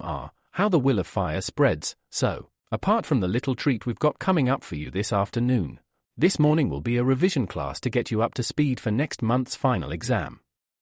And if any of you lot have forgotten anything from my classes, using the barest hint of killing intent, Tsuruki made sure a class sat up straight and gave her their full attention, as she favored them with a smile that may have made even the Shinigami think about coming back at a more opportune time. "Kami-sama spread his mercy on you, for I have none, and, even if I did, wouldn't anyway." Contrary to his original belief, Naruto actually found the school environment relatively interesting, though he guessed a lot of that was due to the novelty value, and he could feel some of that wearing away as the morning wore on. Most of the other children around him were concentrating on their own studies as the sensei wrote down problems on the board for them to solve. Most of them he could grapple with given enough time to concentrate on recalling the information that had been written down in IM's textbooks, and, seeing as he had been seated next to 1010 and was at the end of the row, there was no one sat next to him he could really talk to other than the Hasuwada girl, just as well really otherwise this would get really boring. "Ruto-kun," 1010 whispered out the corner of her mouth, hidden by her writing hand as she crouched low in her seat, pretending to scrutinize her paper. "You okay? You can do all these problems, right?" "Yeah, I think so," he whispered back in kind, careful not to move his head just like Anko-sensei had taught him. "A few problems, but I don't think she'll mark me." 1010 nodded minutely before she, along with the rest of the class and Naruto, sat upright as another sudden clap from their teacher. "Right, 10 minutes until we break for lunch, and I'm bored of watching you little monkeys scribbling. Pop quiz time." There was another collective groan from the class that merely seemed to spur on the sensei on, leading to her rubbing her hands in badly disguised glee. "So then, she pointed out a girl from the front of the calls. All her friends immediately backing away as though told she was carrying something extremely disgusting and contagious as the long nail on Tsuruki's finger speared her with the question of truth. "Give me the name of the first Hokage, what clan he belonged to, and what abilities he had that made him famous." This round of rapid-fire question and answer piqued Naruto's interest far more than the dry, dusty sounds of a couple of dozen pens scratching on parchment. He smiled a little as he watched the sensei pick out people at random as targets for her questions, each one retiring relieved or disappointed as they gave correct or false information. This continued for a time until, to his sudden horror, he found himself firmly in the firing line. Eye to light green eye with Tsuruki and 1010 wincing at the side of him. "And how about a word from our guest just before we break to eat?" "Masashi, ninja missions are graded in the following order: D, C, B, A and S. Any idea why this is?" "You are," was his less than intelligent answer to this for the first part as he scrambled for a solution. "Damn it. This mask doesn't want to be a ninja anymore, so I can't make it look too obvious. Aha, that'll do." Going with the old advice of if it's too late to be serious, be playful, he sat up straighter in his seat and answered. "Is to do with how cool the mission is. Does it go dull, cool, brill, awesome and stylish?" He would have used another S-word Anko-sensei had inadvertently taught him, but doubted it would have gone down quite so well. Not with so many virgin ears present. Tsuruki for her part looked slightly stunned for a minute before, to the surprise of most of the class. She broke out in a wide smile, just about teetering on the edge of a laugh for a moment as she regarded the boy before her with new, somewhat appraising eyes. "Not quite Masashi-san, but damn, from what I remember about being on ops, it might as well be just that." "Kishi-san said you weren't training to be a ninja, that true?" "Yep, afraid so," the black-haired child assured her with a nod. "Well, Masashi might not be, but me, no way I'm missing out, shame," Tsuruki commented before being cut off by the bell, and almost stampeded by a horde of pre-ninja academy students desperate for freedom and fresh air. Retreating to her desk, the sensei kept an eye on the temporary child, watching as he headed to the bright sunshine with his cousin. Pity about that. If nothing else, he'd be amusing for any Jounin sensei to send into the mission room. I want a new assignment pronto and make it stylish. I can just imagine how well that would go down. Coming back into the cooler classroom, having quickly eaten the bento he had helped Kishi make for him in the morning. Admittedly, he hadn't done much more than season the salad she used, but it was better than nothing. Naruto felt a sensation similar to the one that had assailed him last night as he saw the sets of tools laid out neatly on the desks, and a see-through box of what looked like white mice present on the sensei's desk, the little creatures within all running over each other in a vain attempt to escape. For some reason it was a bit of a struggle to walk up the steps to retake his seat, but he managed it, his trepidation easing as he realized he wasn't the only one feeling the heat. Almost all the rest of the class, some of whom he'd had a lot of fun with over the break kicking a small ball around the dusty playground, were looking at between the surgical tools on their tables and the mice running around on their sensei's desk with expressions somewhere between disgust, solemn determination and, in a few cases that made him shiver involuntarily, enthusiasm. "Okay you lot, settle down and I'll explain," Suliki called above the clamor, every bottom finding its seat as she carried on. "As you know, this is the dissection lesson. After a demonstration by me, I will call your names in alphabetical order and you will come to the desk, pick up a mouse, kill it and take it back to your desk. Watch and I will demonstrate the best way to do this. It is unpleasant and if it distresses you I'm on hand to carry out the deed, but it's best to carry it out yourself. Now, if you take the mouse like so," reaching into the box she deftly caught a small, furry body with ease, the mouse wriggling frantically before Suliki's sharp fingers whipped up and pressed the back of its neck, causing its little jet black eyes to bulge slightly before it fell limp and ceased moving. Standing up and looking more somber now, the sensei addressed her class. "Not nice, not particularly pretty but a necessary evil," she intoned in a severe voice, looking at each of the students in her class as she did so, apparently singling a few of them out as she continued. "For those of you who wish to become shinobi, killing something as small as this mouse is merely the first step, the very first, of a long and dark path that you should never seek to follow to the end. Killing, all killing, whether the victim is animal or human, is something that must be done but should never be relished or enjoyed. A ninja who follows the path of the shinobi that far can no longer be called a shinobi, or even a human being. He's just a murderous beast that needs to be put down for the good of us all. Most of you are too young to even being to understand what I'm saying," she sighed, a shadow of regret crossing her face as she realized that it was true and that by the blood of these little test specimens, she was staining the souls of her class, not even into double-digit age, with the first few drops of blood that many would shed in the name of Konoha, and I'm hoping that will remain the case for a long time. Until then though, make sure you have eyes on me while I go through dissecting this one, then come and get your own." As the class leant forwards to observe, Suliki banished the last of her own concerns and cleared her mind, laying the flaccid corpse out on the small tile before her before reaching for a scalpel and explaining what the children should do, as she made the first incision. Was that always the way, seeing the slightly haggard expressions on the faces, one real, one a fake composed of makeup and putty, of both children? She knew Kishi had to fight back a sigh. Does every mother see her child, and all the others, grow up so fast and wonder where all the time went? It appeared that she wasn't alone in this duty as several of the other mothers assembled outside the school gates, especially those whom she knew had older children who'd already graduated, seemed to be making an extra fuss of their progeny as they left the academy grounds. Kishi was slightly more reserved, not out of frigidity like the Hyuga she could see standing a little apart from the rest of the parental scrum, as though afraid their pristine white clothing would be contaminated by associating with the commoners, but because she hadn't been blind to what had happened the previous night, and didn't want to run the risk of embarrassing or scaring Naruto again, least of all in a public place when he was using his quite considerable talents in disguise to hide in plain sight. "Hi Car-san," as she'd expected. Tenton's voice was slightly more subdued than usual, as she'd been expecting. "It wasn't as I didn't like it much." "Good," Kishi replied, surprising not just her daughter but also, from the way he jumped slightly, Naruto as well. "Murudakoi told me that his sensei once said the day killing is easy is the day a shinobi should hand in his headband and call it a day. It's a lesson I hope neither of you ever have to learn." She smiled serenely at her daughter, who was starting to brighten up in the aftermath of the dissection, though she was still a little upset that she had a small smear of mouse blood on a corner of her workbook that simply wouldn't come out. "Enma Soshikun, what about you?"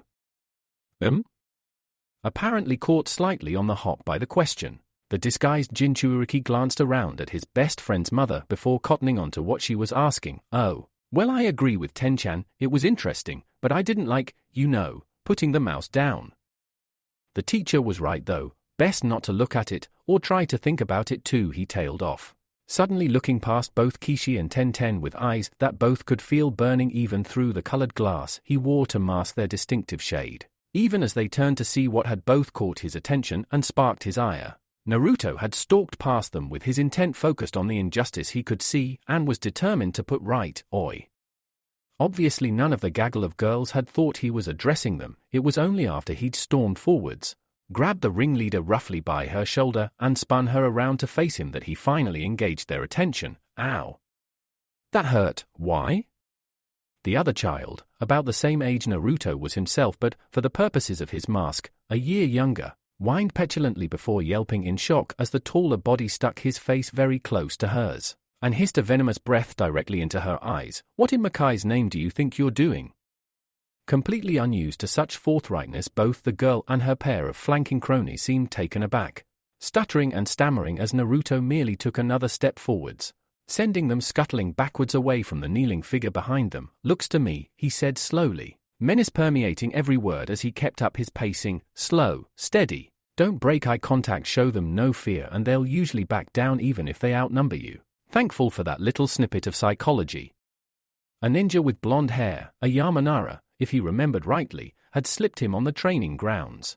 Naruto continued his implacable advance, like you were having a bit of fun.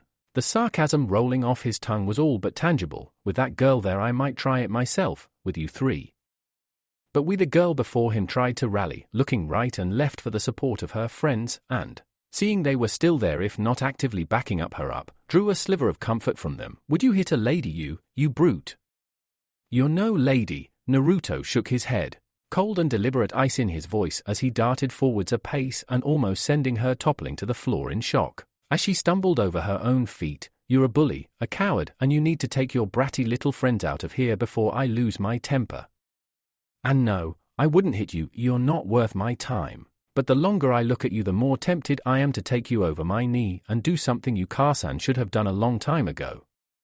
And if he doesn't I will, a new voice said from behind him, Tenten standing up tall and glaring at the delinquent trio. Warlike expression easily backed up by her imposing height. Get lost.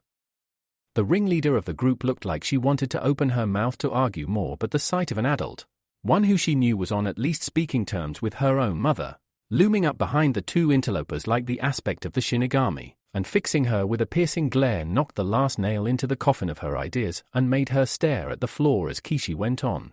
I suggest you do just that, Amy-san. The girl flinched. Time had been when the Hasuwada had called her Chan. It looked like that wouldn't be happening for the foreseeable future. And I shall be having words with your parents when I see them next, mark my words.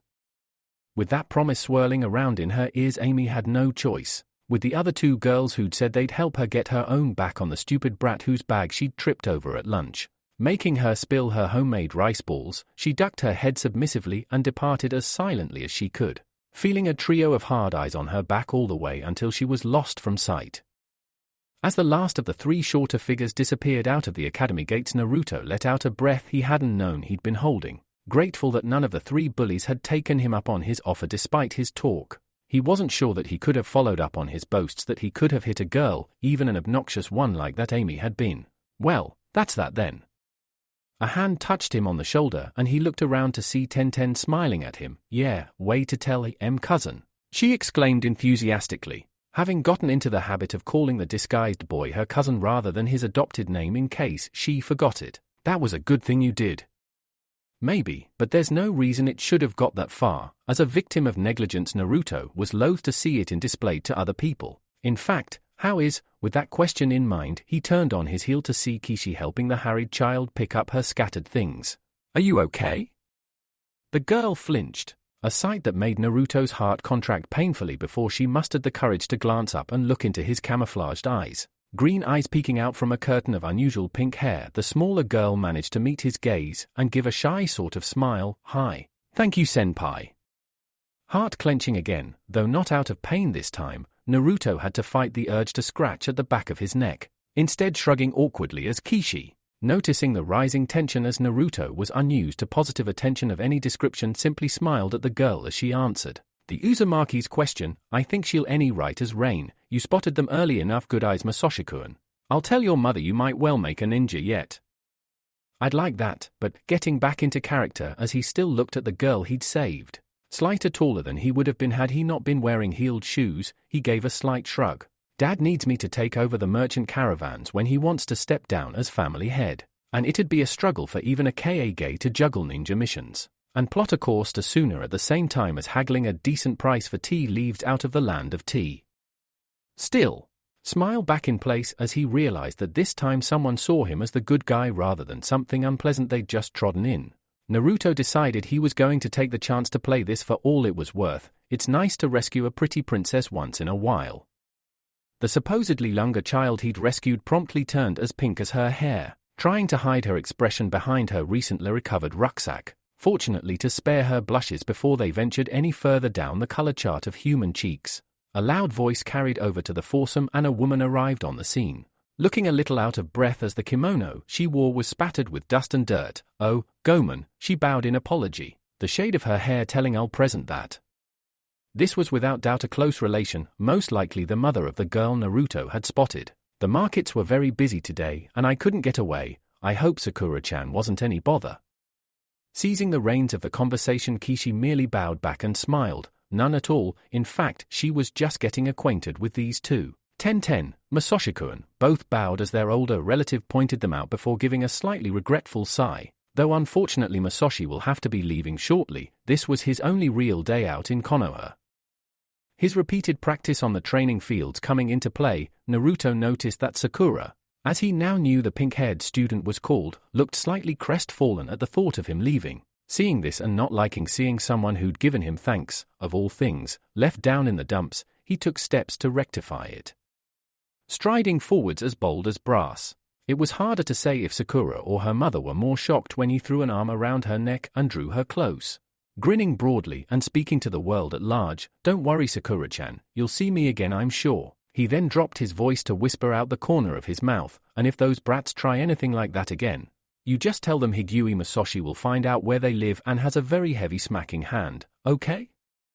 There was a shiver to the side of him that sent a tingle right through his body, and he heard Sakura stifle a giggle before giving a soft, "Hi, thank you again." Then all he knew was discomfort as someone grabbed his ear in a firm but not painful grip and slowly pulled him away from his new best friend. From the corner of his eye he saw Kishi's face marred with an expression somewhere between humor and exasperation. "Masashi, desist. Every time I see you, you act more like your father." "Really?" "Thanks, Oba-chan." "That's not a good thing," Kishi groaned, massaging her eyes with her hand as she released the boy before making a shooing motion with her hand. "Ten-chan, just take him home before he makes any more of a scene."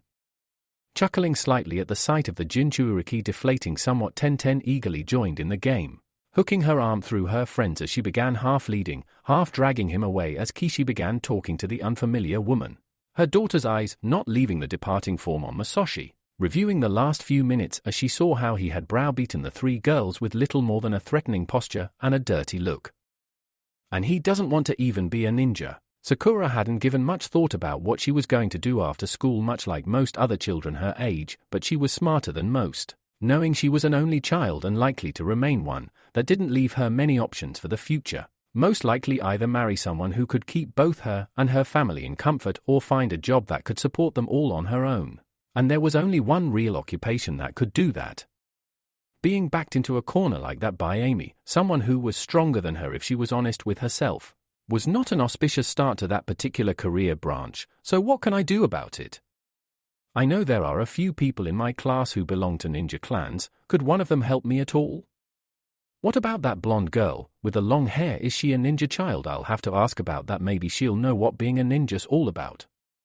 Hey, a sudden indignant voice was heard just outside the academy grounds. The girl her savior had left with piping up at a thought. "What do you mean you don't like saving pretty princesses? What about me?" "Well, two things, Ten-chan. First, you don't often need rescuing. You look after yourself." Masashi's answer made her feel even worse about herself before the second part made her chuckle to herself. "And I rescue princesses, not panda." "I'm sorry, I shouldn't have said that." Too right you shouldn't, now mush. You're carrying me home, and if you drop me once I'll make sure you'll be able to tell if my dad or yours has a harder hand. Meanie, I thought pandas were meant to be soft and cuddly, ow. Not this one, Barker, this one's got paws of steel and her father's forge worth of weapons to back her up. Now lead on, peasant. This princess wants to go home to dinner. Okay, this time I'm definitely getting up this wall, believe it. Looking up from where he was carefully bundling up the latest mouse carcass in the stained newspaper he'd scavenged from a bin near his apartment, and wondering just how much the local pet shop had taken from his accrued funds over the past 6 weeks, as he purchased a steady supply of dissection subjects through a variety of aliases, Naruto sighed. Despite it being necessary, he still didn't find it any easier to actually euthanize the mice he brought prior to repeating the lesson he'd had at the academy so month and a half ago. Due to his talk with the Sandaime and Anko-sensei, to say nothing of his own experimental transformation and its painful results, he knew that this gruesome method was the only safe way he would ever be able to use his henge to its full potential. Just as well I don't have the same problems with humans as I do animals. Suppressing a shiver at the macabre thought, the real Naruto looked down at the result of his work, getting slowly more confident that he could at some point in the near future attempt the transformation and actually become his namesake. After all, takes a mouse to become a mouse, even if it's risky. No one ever got to be Hokage without taking a few gambles. With that in mind, and knowing he'd done all he could with this particular mouse, his experience with the creatures now so great that he could almost visualize what he was going to see before he started cutting with his improvised tools, in this case a sheared kunai and a few broken or malformed senbon needles. Naruto made to place the little ball of paper into his bin when yet another soft thump issued from the living room and his voice echoed through to him, "Right, this time for sure." Shaking his head, the original raised his voice and called out some advice to his hard-headed creation, "For Kami's sake, just use your hands and knees. Too many falls and you'll pop."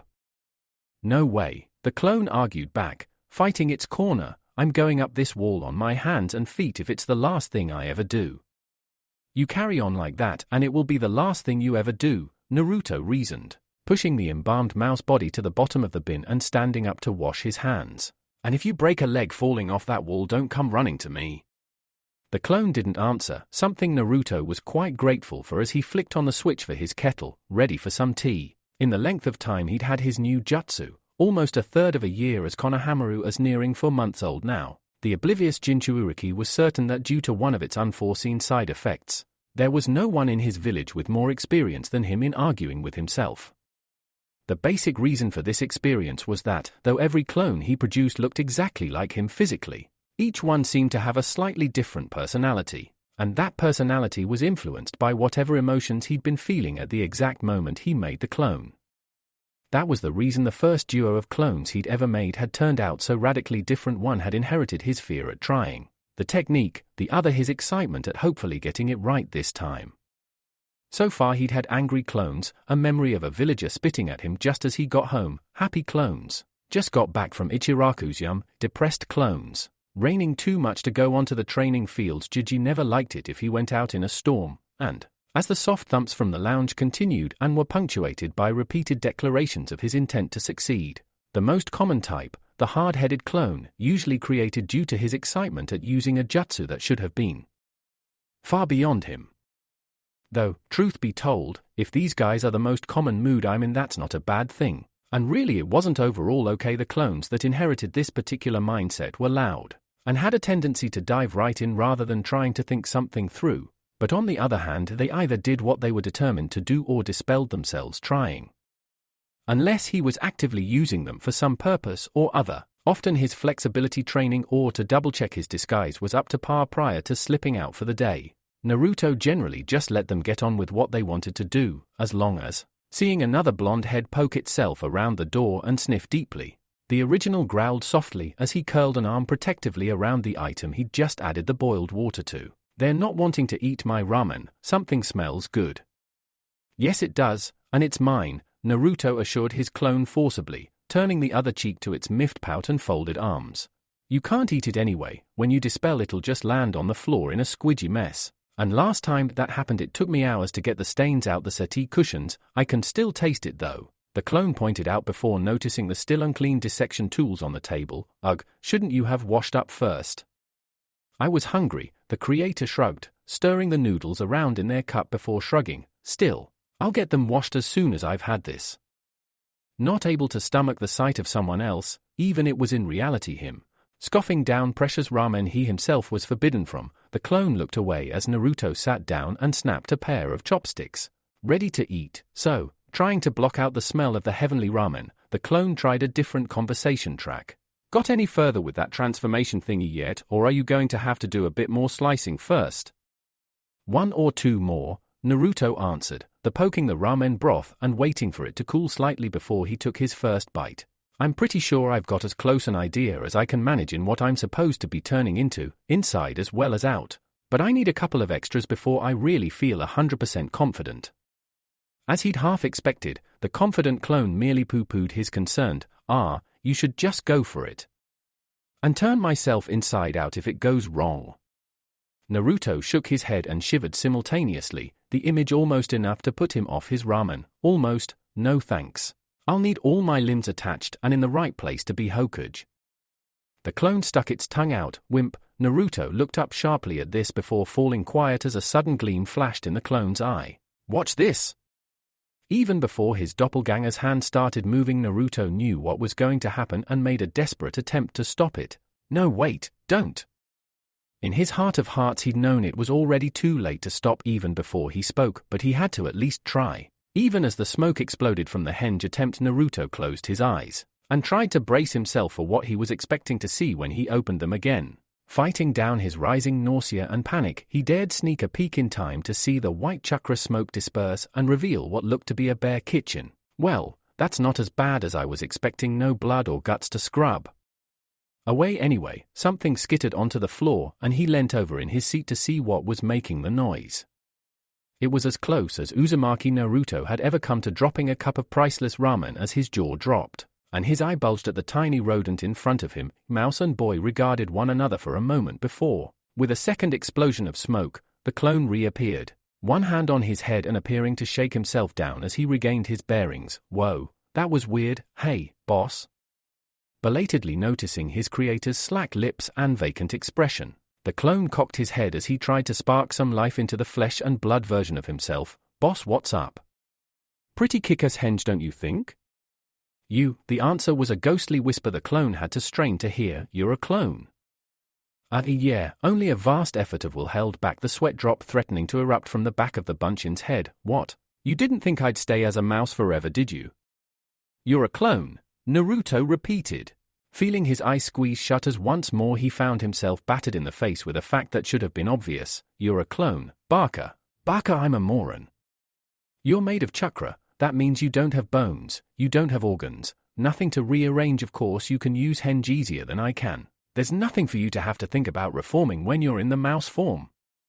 Dear Kamisama, this is it, this is what I need. Suddenly frenetic, Naruto all but leapt from his table to grab the startled Bunchin by the shoulders. Quick, I need you to dispel. I need to know what the transformation actually felt like for you. What was it like at that height?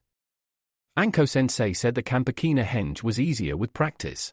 The first few times were always the hardest, but I don't have the luxury of messing it up if it's not right first time. I turn into a puddle of goo. This could be it. I can't transform, but if you guys do, and I get you memories of doing it, the technique should be easy. The clone finished for him, excitement to match his own gleaming in its eyes, before it snapped to attention with a salute. Right, boss. I'm on it, good luck. With that and a puff of smoke, it dispelled itself, Naruto staggering as the memories of the world shrinking around him and falling away at a rapid rate of knots confused his brain for a second before he managed to disambiguate the memories and recall them effectively. Right, so that's the felling. I'll need a few more clones to try it before I even try, but for now it'll do. So, my clones can do henge as well, and they can henge into anything, any living thing. Every answer, it seemed, just brought about more questions. Questions that solidified in Naruto's mind exactly why Kage Bunchin was the greatest technique in the world, but either way, the possibilities. Henged mice running around, infiltrating buildings without people even knowing I was there. Then when the moment's right, pop! Hi, I'm Uzumaki Naruto. Now here's my best friend Mr. Fist and his pal Madam Blackeye. Or notes, explosive tags, hidden in the walls by mice, or cockroaches.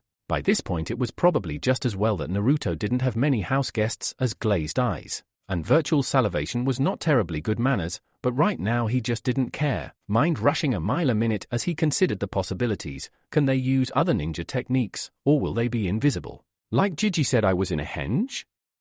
How much do they weigh? I've never tried to pick up a shadow clone. Could I use them as weapons in a pinch if they henge right? I'd always have available weapons.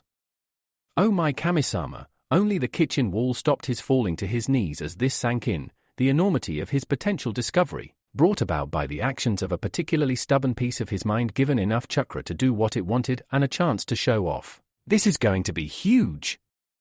The last thing he wanted to do was upset anyone, but, by the same token, he'd had this date in his diary for quite some time and wasn't going to miss it for anything. However, as none of his 3 targets knew what to look for should he try to disguise himself, this was a delicate situation, and what he was doing now was about the best compromise he could come up with.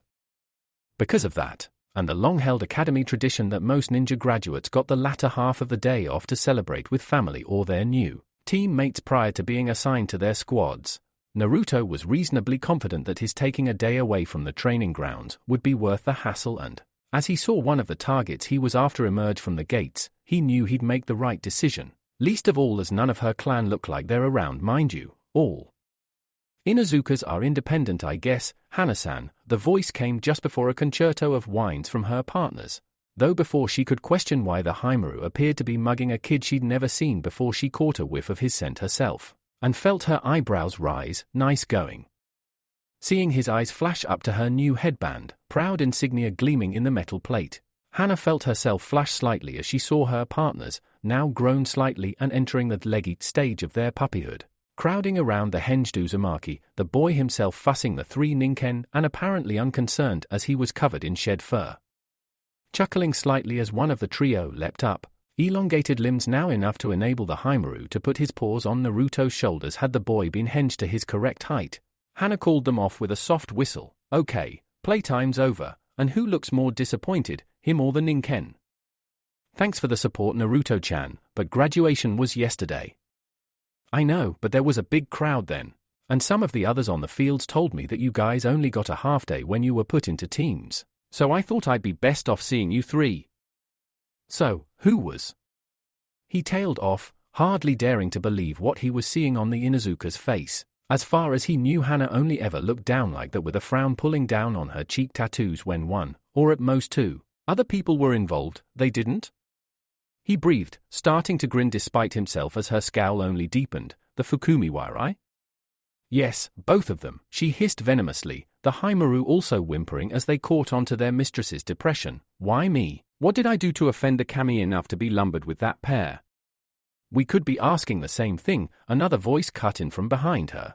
Ko emerging from the school looking disgruntled as he scratched behind his headband. His brother just behind him waving off another girl who looked to have also graduated, and was receiving a congratulatory hug from the new genin. You weren't our first pick either. Hana scowled, but before she could speak it was actually Izumo, hurrying to catch up, who made the next point. Even if he looked bewildered as he said it, apparently the teachers said we had excellent teamwork. Proof is anywhere needed that they don't take their job seriously. Good teamwork. He scoffed even as he raised a hand in greeting to Naruto. Recognizing the disguised boy as in all honesty who else did Hana know that age who wasn't her brother, while the other hand, apparently without him, realizing it, went down to fuss the closest ninken behind the ears.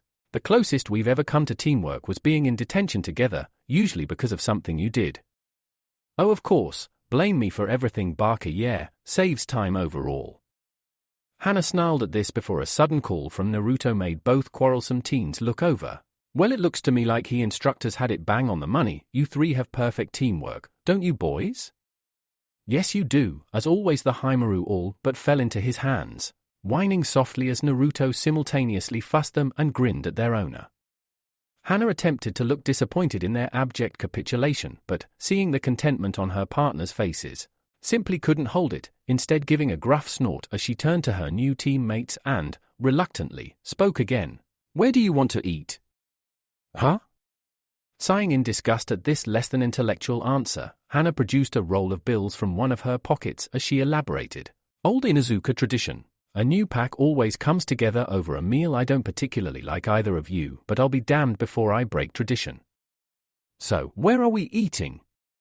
Apparently taken quite aback by this forthright display of trust, Naruto had to conceal a snicker as he watched his two older male friends look at each other. It was quite funny really, seeing how this slight change to their normal pattern of fallout, argue and make up somewhat threw 2/3 of the trio completely for a loop. He was half afraid Hana wouldn't get an answer, a fear she seemed to share as well, as after a few seconds she dropped her arm and made to put the money away before Izumo, seizing the initiative and not wanting to let a free meal slip away, blurted out, "Sushi, recollecting himself. He tried to sound casual. I'm partial to sushi every now and then, and it's raw so you can't complain too much, carnivore." Hana glowered at the insult, but, seeing as there hadn't been any real malice behind it, instead shrugged and nodded, "Fine. Not really tried it myself, but I'll give anything a go once, you know?"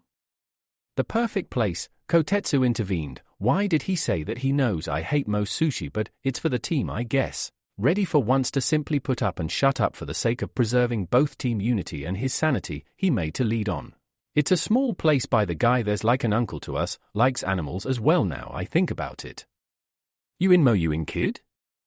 Naruto was tempted to say yes, but, seeing the three before him and realizing this was a chance for them to get to know each other better and get used to being in a squad together, he gently shook his head, a faint voice in his ears as he spoke, "Protect the pack, kid. That must mean all packs. Even those who've only just started out. Sorry, can't love to but can't. Gigi needs to see me about something and I don't want to be late. He might ban me from going to the training grounds. Where else am I going to find a new lot of gullible academy students to mug for simple jutsu if he does that? Bah, get out of here you little rat, never one to enjoy being needled on his former follies." Izumo swatted at the younger child's hair, though Naruto easily skipped out of range. "I'd even take being on a team with Hana-chan if it means I never have to see your ugly little face again." "Who are you trying to kid? You'd want to be with her anyway." Naruto's words were tossed over his shoulder as he ran away. His last move released before Izumo could counterattack. Why else would you call her Hana-chan? With that and a last fleeting snicker, he vanished around a corner and was gone. "Oh crap, I did not just say that." He dared sneak a glance from the corner of his eye and, judging by the looks he saw on both faces there, he was forced to swallow a bitter pill. Guess I must have done. Right, damage control, play it cool and never mention this ever happened ever again. Plan set and in motion. The Kamizuki scion merely stood up and brushed himself down before turning to his new teammates and acting as though nothing had happened. "Pesky little pest, he only says things to win people up, I'm sure," he muttered before slapping on a friendly grin and pointing down the road. "So then, we were getting sushi, right?" Receiving the required nods, Izumo took the lead and set off, trailed by the others and silently grateful that Hana hadn't mentioned anything about, or taken offense at his slip of the tongue, at the same time as wonder why the Inuzuka had remained silent about such things. Oh man, rushing over yet another small clearing and plunging into the trees, Naruto cast half a glance behind him and shuddered. If anything, the blackened sky seemed to be spreading faster than spilt oil. The thunderheads that made up the mighty storm that was coming already rumbling out a warning to all that stood in their path. If I'm not back in the village before that lot breaks, I'm gonna be a drowned mouse. In all honesty, it was his fault he was in this predicament, having been tipped off by Kurinai-sensei that the preliminary training sessions for Jounin selection were being carried out on training Ground 29 over the whole of this week. The last time he'd crossed paths with the red-eyed genjutsu mistress, Naruto had let the trials continue and resolved to plunder the assorted scrap from the place on the Friday of that week. It had worked up to a point. There was so much scrap in his backpack that he was almost certain Miruda-san could outfit half of Konoha's shinobi force, but the downside of finding himself ankle-deep in such a treasure trove was that he'd not kept an eye on the sky, and therefore had been caught out when the few grey clouds he'd seen in the morning had turned ominous and black towards the mid-afternoon. Even then he'd stayed as long as he'd dared, not wanting to run the risk of losing anything that might rust in a storm and sealing away what he could, before turning on his heels and tearing back to the village, cutting across other training areas and cursing that he didn't know this section of the training grounds as well as he did the others, least of all when he was running through them pell-mell as he was now. Naruto knew, had been briefed by the gate guards in fact, that all training ground eventually led to Konoha. No matter which direction a ninja took in any of them, he was eventually bound to stumble across one of the dirt paths that linked them all, and could easily follow that back to Konoha if he read the signs present along the path. Though not obvious to the naked eye, the signs could be read by any ninja, or would-be ninja, native to Konoha, and Naruto was making the most of them, sprinting as fast as he could back to the village to try and outrun the wind and the rain. Go, just keep going, even as sweat, warm, irritating and itchy, clung to his scalp and his breath came in fits and pants. He forced his legs to work harder. I can see that walls. The sight of the massive wooden monoliths made his heart soar and seemed to drop 10 stone from his legs, allowing him another burst of speed. That's nearly home. Worst come to worst, just crawl up the damn thing and apologize to the Anbu at the top. This was a good plan in theory, and had he had slightly better chakra control and more time it would have worked. As things stood, however, due to his rush to claw his way to safety, only the fortuitous arrival of a curious Anbu who casually tossed him over a shoulder and ran up the solid oak beams with no issue saved him from a potential soaking. After thanking the ninja elite with a smile, a salute and promise for free trading any time, Naruto turned on the wall and made to move against the wind that was now howling in from the west before something caught his eye from his elevated perch. Delaying for just a minute, the Jinchuuriki squinted and watched as the light flickered, disappeared and then came back on. Looks like someone sending a signal, but from inside the village? Who'd see it? Whoa, an exceptionally powerful gust almost launched him off the parapet and he quickly dashed down the stairs. His eyes still on the erratic light until he was sure he had a decent fix on it, all the time making up his mind. On the one hand it was unusual, and in a ninja village unusual meant a potential risk that should be checked out. On the other, it was going to bucket down with rain pretty soon, and he wanted to avoid getting wet if he could help it, so he could just let it slide. Weighing things up in his mind as the air around him became ever more oppressive with the autumn storm threatening to break and sky ever more murky, Naruto muttered a quiet curse word to himself, made his mind up and, unknowingly, took another step along the path that might one day lead to his ultimate goal being realized. Aha, perfect! The sudden shout made the ninja team look up in time to see a particularly disgruntled-looking mouse heading their way, prompting one of them to chuckle slightly. Well, this is a surprise. Looks like the mice are invading our fair village from the training grounds. Hope the infestation won't get too serious. Yeah, laugh it up, Naruto told the snickering trio before slipping his pack off his shoulders. For once grateful that he'd popped in to see the Hokage in the morning rather than waiting until he finished hunting scrap for the day. Good luck had dropped these 3 right into his hands, and surely one of them would have what he needed. Listen, once in a lifetime deal here, pick of the lot, anything you want for all 3 of you. I just need one thing from the lot of you. A few minutes later, all 3 ninja, a pair of Chunin with a Jounin mentor attached to try and prepare them for the Jounin exam they'd both signed up for, had full pouches courtesy of Naruto's recent jaunt into Training Ground 29, and the Jounin was handing the requested item over to the pre-genin with a stern warning. Now I'm giving you this and expecting you to be careful with it, he said in a severe tone of voice. Naruto doing his best to look attentive as his eyes all but devoured his prize. Use no more than a single one of these in a day, and no extra food if you do, okay? Hi, I'll remember. Satisfied, the Jounin placed the little pellet in the trader's hand and stood up tall, making to depart with a final warning. Good, Hokage-sama will hear of it if you don't. Naruto merely nodded and bowed as the team left, though inside he was grinning like a fool as he held up the little parcel in his palm before storing it securely in his palm. Oh yes, I'll be careful, all right. Memories of the indignity he'd gone through just a few nights ago had been enough to plant seeds of revenge in his mind, and this little gem was the key to make it all happen. I have all the information and, with this, all the pieces I need. Bite my head off and make me walk home in the rain, would you? Well then, he straightened, casting a vicious grin over his shoulder to one particular section of Konoha before heading out for his daily rounds. Best you prepare yourselves, this mouse bites back. Chapter 10. A Mouse of Tiles. As he knocked on the door and settled back in a way that avoided the slight creak of the wooden decking beneath his feet, Chooser glanced around at the sturdy but plain wooden door before him and wondered if it would look more authentic with a pair of antlers or 2 adorning it before he straightened up, hearing faint footsteps approaching.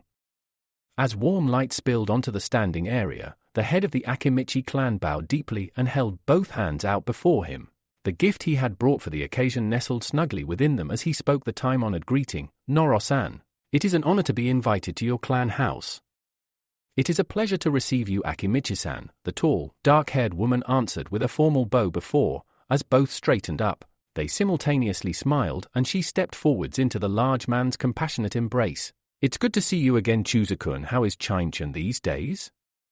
"Ah, hanging on, Yoshino-chan. Just under 2 years to go and she's already counting the days until little Chuji-kun can attend the academy." The gentle giant chuckled, releasing the matriarch of the Noro clan from his brawny arms and looked her up and down, snickering slightly at her shuddering expression. "I trust you've not been bitten by the same bug." Yoshino groaned again. "Oh, but of course," she lamented, looking up at the shaking Akimichi and trying unsuccessfully to cut off his mirth with a dirty look.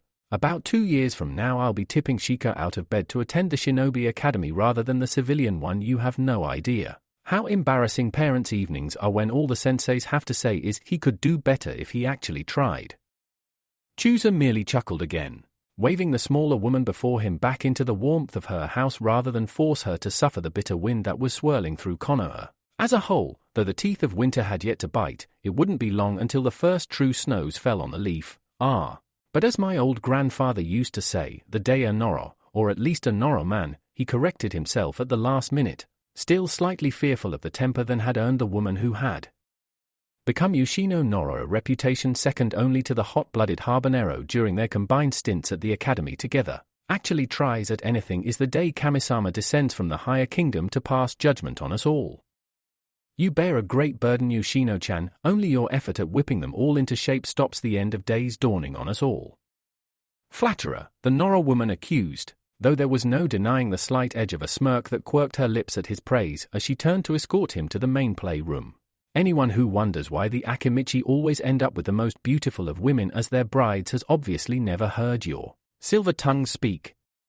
Either that or they haven't figured out what else our silver tongues are skilled at, Chusa commented mildly, somehow keeping his expression as blank as it would be for the majority of the rest of the night as Yoshino froze and turned slowly towards her guest, a look of outraged shock mingled with embarrassment on her face as her quick mind easily dissected the double meaning in his words. Chusa timed it to perfection, just waiting for her to draw breath to speak before finishing. Our skills in the kitchen are only made possible by such a refined sense of taste. Why, Yoshino-chan, not even he could keep his face straight that long.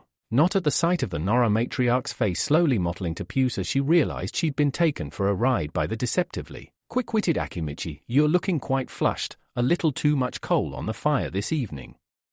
Try as she might to take offense at her husband's former teammate, Yoshino found she could do little more than launch a soft punch into his shoulder, an attack about as effective as a mayfly bull rushing one of her clan's deer.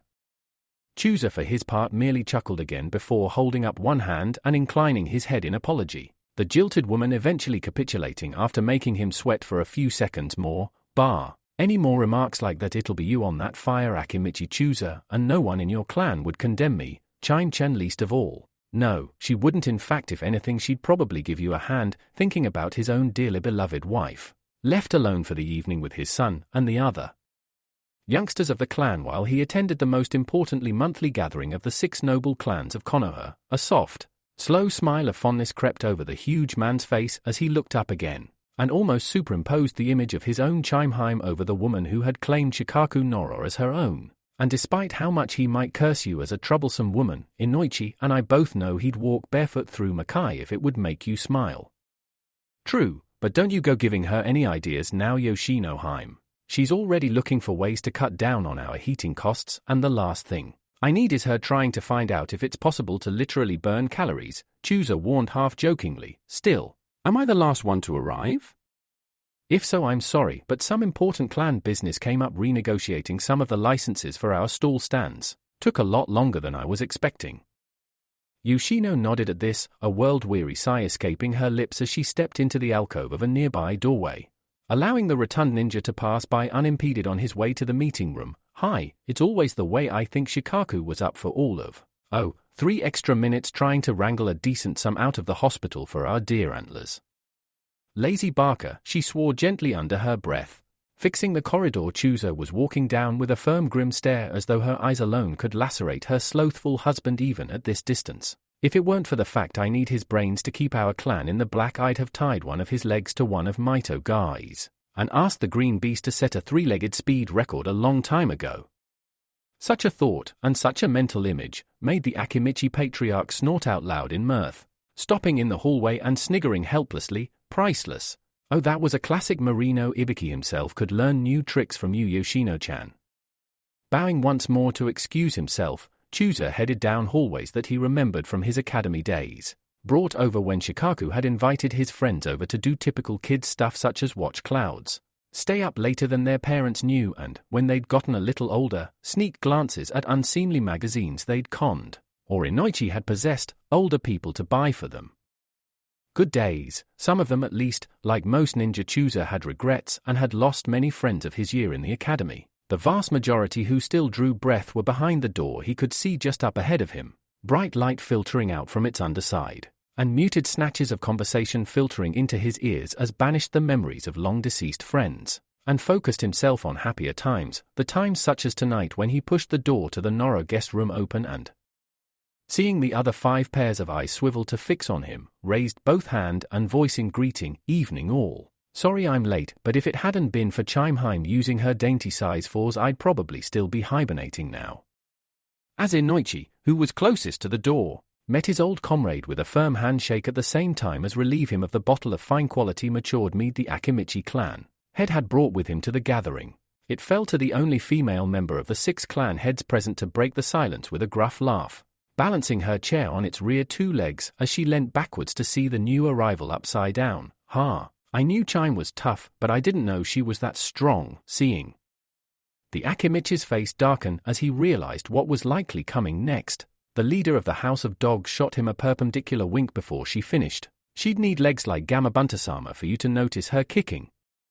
Snorting dismissively, Chooser casually cuffed the smaller woman on the back of her head as he moved past her to his designated seat, taking care not to tread on her Ninken partner. As he did so, as he doubted the slumbering form of Kuromaru would react kindly to having his tail accidentally flattened by an Akimichi sandal. "And unless you want to find out what it feels like to be kicked by a leg the size of Gamabunta-sama's, I'd keep those jaws of yours locked," he reminded her, sitting down in his seat and shooting her a nasty glare before giving a smirk. "Know your place, Puppet-chan."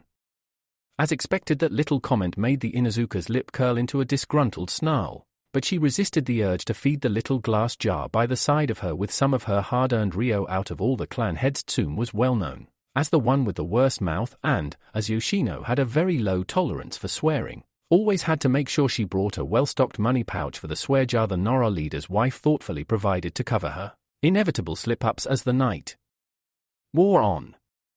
It wasn't her fault. She was the youngest of the clan heads, being about 2 years younger than the next baby of the group, Inoichi. She hadn't even been part of their academy year, but as there was no one her own age Tsume could really connect, as she had sort of been adopted into the circle of the others, first as the unofficial little sister figure, then, as war had broken out and she and her Ninken had thrown themselves bodily into the thick of the fighting and baptized themselves in blood and fire, as had the rest of her friends, as a peer who was known and respected as being as hard-drinking and hard-swearing as the rest of the clan heads. "Though can I lose the puppy label? Can I? Hell, if you're not careful my place will be on top of your cooling corpse, teeth in your throat and kunai running red," the Inuzuka groused, ducking out the way as the Akimichi chuckled at her pseudo-threat and leant forwards, seeking to ruffle her already wild hair. "Ah, quit it, I want to at least start the game before I have to feed Yoshino's Rio-eating monster." That comment brought a chuckle from the other end of the table, Inoichi looking over as he helped his former teammate bring a thin green cloth to the table. "Heh, bad news for you then, Tsume-chan. I think Kunisakoi might be taking a leaf out of Yoshino-chan's book sometime soon." Hands. Even as she leant back to allow the Yamanaka clan head to throw the playing cloth over the table, Tsume found herself groaning. "Oh Kami-sama, that's all I need. Another clan trying to suck the last dregs of my clan's reserves out the coffers." She fixed the grinning Yamanaka with a piercing eye. "Is it too much to ask that at least one of you could stand up to your better half once in a while? I could understand the human sloth over there." Shikaku merely inclined his head at the pseudo-insulting nickname as Tsume went on. "But I thought you had a bit more of a spine than that, Panzer-chan." The Yamanaka clan head winced, face flushing as a smattering of snickers at his expense filtered throughout the room before he faced his accuser and looked her dead in the eye. "Unless," Inoichi ground out through clenched teeth, reminded once more of his own hated nickname from their school days. Why, it wasn't my fault my clan own a flower shop chain. What was I supposed to do? It's hard enough to be a macho teenager when you come into school every day quite literally smelling of roses. You want to spend the next 24 hours trapped in your own mind with me recounting every single D-ranked mission you've ever been on. With perfect recall and an emphasis on the embarrassing bits, I'd leave that particular name in the greenhouse if I were you, Tsume-chan. The Inuzuka held her hand up, deciding against needling the Yamanaka clan head just in case she needed an ally as the night wore on. Hi.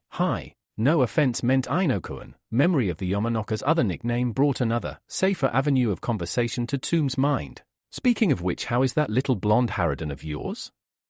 Still raising the dead at all hours of the morning, or has she grown out of that phase yet? I'm only lucky I've got Hana-chan to thrash Kiba-kun around if he wants a bit of exercise. Chuckling, Inoichi nodded gratefully. She has praised the kami, he sighed, shaking his head as he remembered the apple of his eye. Now hopefully wrapped up in a bundle of nice warm blankets at home with her mother before looking across and casting an envious glance at their host for the evening, something I doubt you've ever had a problem with, Shika. The elder Nora nodded, opening the drawer at the side of the table he was sat at. True. One thing Yoshinoheime's grateful for is that the children in this household don't tend to wake up early. Well, not the Nora children at least. Stifling that line of thought before anyone could see it being drawn on his face and give away the plans he had for later in the night, Shikaku moved on. We were more likely to be worried that Shikamaru had passed away in his sleep rather than being woken up by him, demanding to watch the early morning cartoons. That made Chusa snort with mirth, the Akimichi turning in his seat to regard the other two guests to the evening's events. Very true. Little Chuji is getting rather partial to a weekend breakfast in front of the television set. What about you, Shibi-san? Any luck with that electrical problems you were having?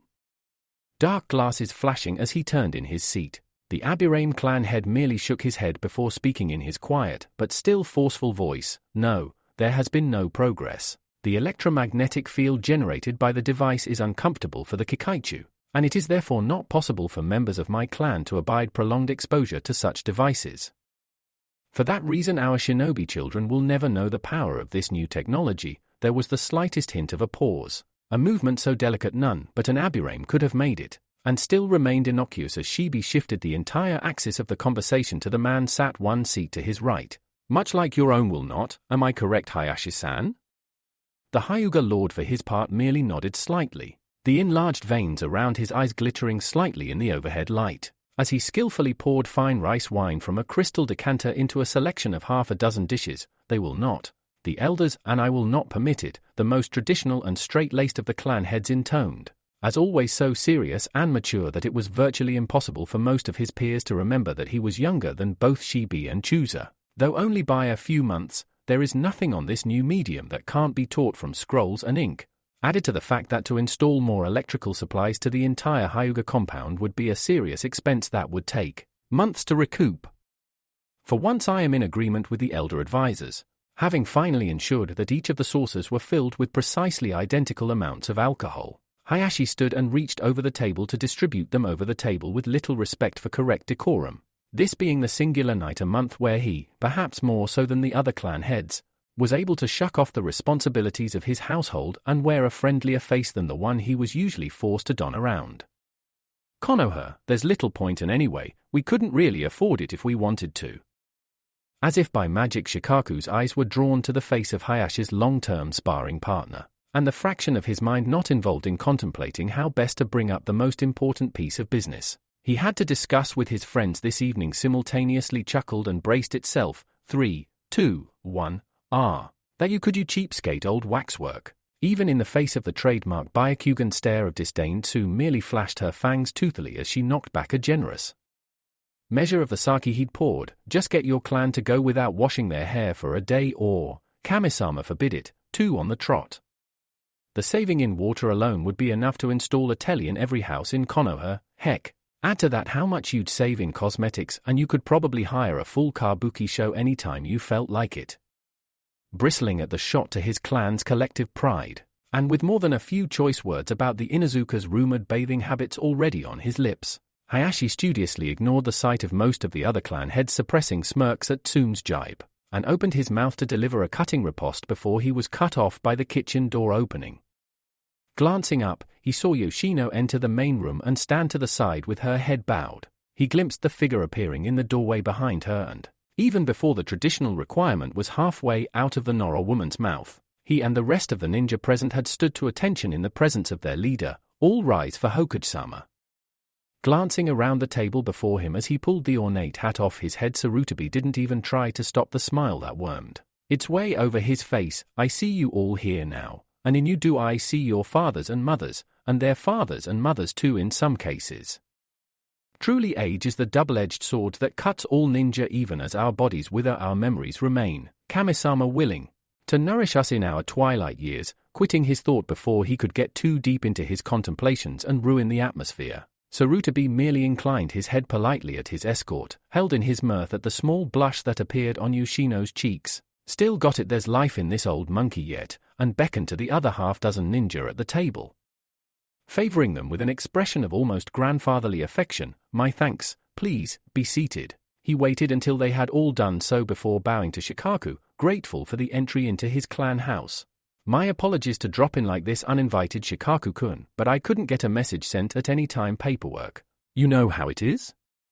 Nodding even as he stood to provide easy access to the seventh chair at the table, Shikaku answered the village's leader. Very true, Hokage-sama. Nothing could be worse than getting your wife to write it all down while you dictate. Yoshino finished for him, her expression almost toxically sweet, as she smirked at her husband at the same time as air one of his baskets of dirty laundry in front of his friends. There I am hunched over by candlelight scribbling like a possessed librarian while you're up on the roof with a glass of deer's milk in your hand, watching the clouds and shouting down the figures to me. There was a smattering of general hilarity at this admission, even the scars on the side of the Nora patriarch's face going crimson as he cringed under the harsh reminder, and put a mental note in his diary that his beloved wife was owed some pampering the next time he had some time free in his diary. Sarutobi for his part merely shook his head while smiling, remembering Yoshino from when she'd been an academy student, and grateful to see that marriage to the laid-back Nora hadn't dampened her will of fire at all. As he settled at the table seat, graciously accepted a saucer of sake from Hayashi and turned to look over the other 6 players of the game tonight. How the monthly meeting of the clan heads quite came about no one was really that sure. Even Sarutobi, with his long memory, would never have been able to quite put his finger on the date the first meeting was called with any degree of certainty. All that was known now, even by the venerable Hokage himself, was that this night, held in rotation throughout the 6 of the 7 major clan houses throughout Konoha, served 2 very important purposes. It allowed free discussion of strict clan-ninja, or clan-affiliated business without any civilians around to overhear what could be sensitive information, and, perhaps more importantly, it was night where the clan heads could, as much as they were able to, let off a bit of steam, remember old comrades and friends, and generally have a small celebration over a few rounds of whatever game they all felt like playing and several cups of sake. Of course, like all ninja meetings and habits, the attendance roll had waxed and waned over the years as clans rose or fell in prominence, and even Konoha herself had been called to war, negating the hosting of such potentially frivolous and high-priority target events while battles raged far from the home front. But for the past few years the standard 6 clan heads had mostly heeded the call, helped by the fact that all had known, fought and bled alongside each other in the trenched, heck. 3 of the current clan heads together made up one of Konoha's most successful 3-man teams. Regardless that only 6 usually attended, however, there was always an extra chair put out at the table. This tradition Sarutobi did remember the start of. Both he and the other 2 members of his genin squad reduced to tears of laughter at the mental image of their sensei, the great Nadame Hokage, sitting on a large upturned flower pot in the Yamanoka clan house until a more suitable alternative could be found after he dropped in unexpectedly, and the mind-walking clan found themselves caught uncomfortably short for seating. The peripheral 7th chair was therefore always present around the table, primarily in case any unexpected guests showed up for the night, but also as a show of, if not solidarity, then at least acceptance that the one noble clan who never graced the meeting was present in spirit if not in body. The Uchiha clan, as decreed by the tenets laid down during the formation of Konoha itself, lived by their own volition alone and isolated within their compound, and not a single one of their clan heads had ever attended an informal meeting such as this one, preferring instead to state their business officially in the timetabled council meetings. The official reason for such isolationism, according to the Sharingan wielders, was that as they ran Konoha's police force, they had to appear incorruptible at all times and, though no offense was meant in any way to the other clans, potentially rolling out of a fellow ninja's clan house 3 sheets to the wind at some ungodly hour of the morning may have put a few doubts in the minds of those they were supposed to protect about their supposed unimpeachable. The unofficial reason, voiced by Akimichi Chusa's father when he'd had a good few tankards of mead in his belly, was that the Uchiha clan had so much wood up their collective backside that Shodame-sama could have grown a second Konoha if they all bent over at once. Needless to say, though much less tactful, the second of these explanations was often considered to be the more accurate of the two. However, right now such things were far removed from everyone's mind. If the Uchiha wanted to be sticks in the mud, who was anyone here to tell them otherwise? No, better to forget the clan of red-eyed egotists for the night and shuffle the mahjong tiles for the first game, though slightly old-fashioned. This game had always been popular with the Nora clan for the simple reason it was impossible for the members of the deer-breeding clan to cheat by counting cards, not that they ever would at all, thinking it too troublesome to bother, but the lack of options made everyone else feel slightly more at ease as Shikaku, after some 15 minutes of general banter, greeting, and soft leg-pulling between the reunited shinobi, stood and almost reverently removed an old but sturdy wooden box from the top of the kitchen shelves, the material as polished and glossy as it had been the day it had been made, a gift for the former head of his clan created by the Shodame in thanks for the Nora lending their strength and brains to Konoha in its infancy. The top of the Mokuton box was held shut by a relatively simple little sliding puzzle that every Nora child, as a rite of passage within the clan, had to break without aid to access the carved puzzle pieces within. Shikaku himself could recall sitting at the puzzle for no more than half an hour before it confessed its secrets to him. The feat noted with interest amongst the then elders, now ancestors of his clan, though I doubt Shikamaru would take even that long, least of all if he had some outside help with his new best friend.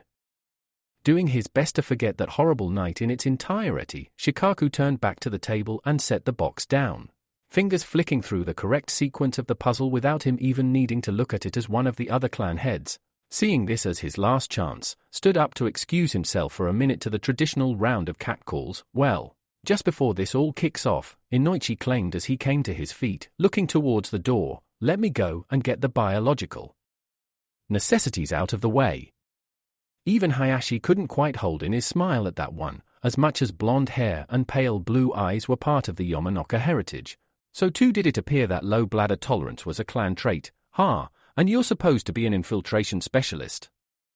Tsume nettled the retreating clan head as she pulled her chair in to let him move past. No wonder your clan came up with those fancy mind-invading techniques. Living in someone else's body for a while would be the only way you'd sit through a meeting in an enemy country, without that shriveled pea of yours bursting. Despite himself, Inoichi smirked at her ribald humor, looking over his shoulder as he put his hand on the door. "I'll remind you of that when the play reaches a critical point and you're there with a bellyful of sake and water, mind you. I suppose desperate times are the only times you ever cross your legs like a proper lady, Tsume-chan."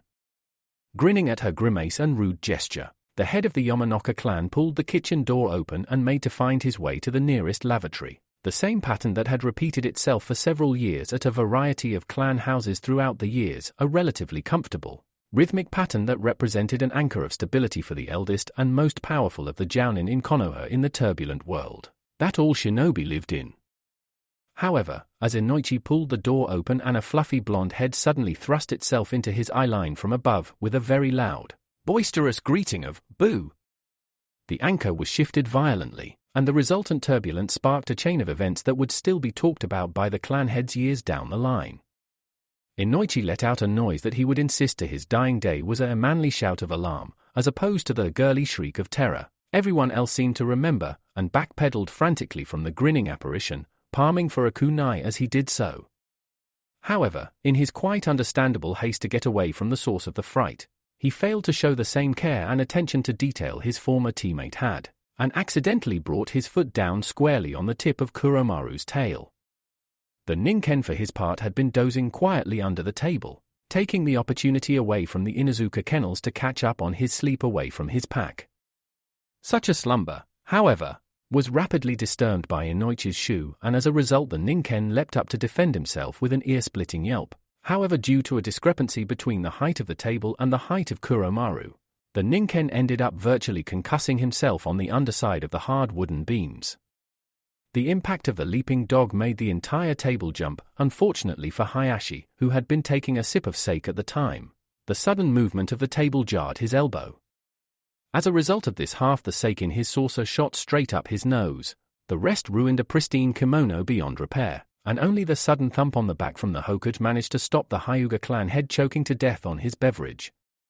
Inoichi was already off balance and stumbling. The fact that Koromaru pulled the rug from under his feet as he whipped his tail back to himself was the final straw for his balance. Fortunately, Chooser had been half-stood in reaction to his friend's shout of alarm, and was able to feel the falling form of the Yamanaka clan head, though the impact of his friend into his stomach knocked them both down into Chooser's seat.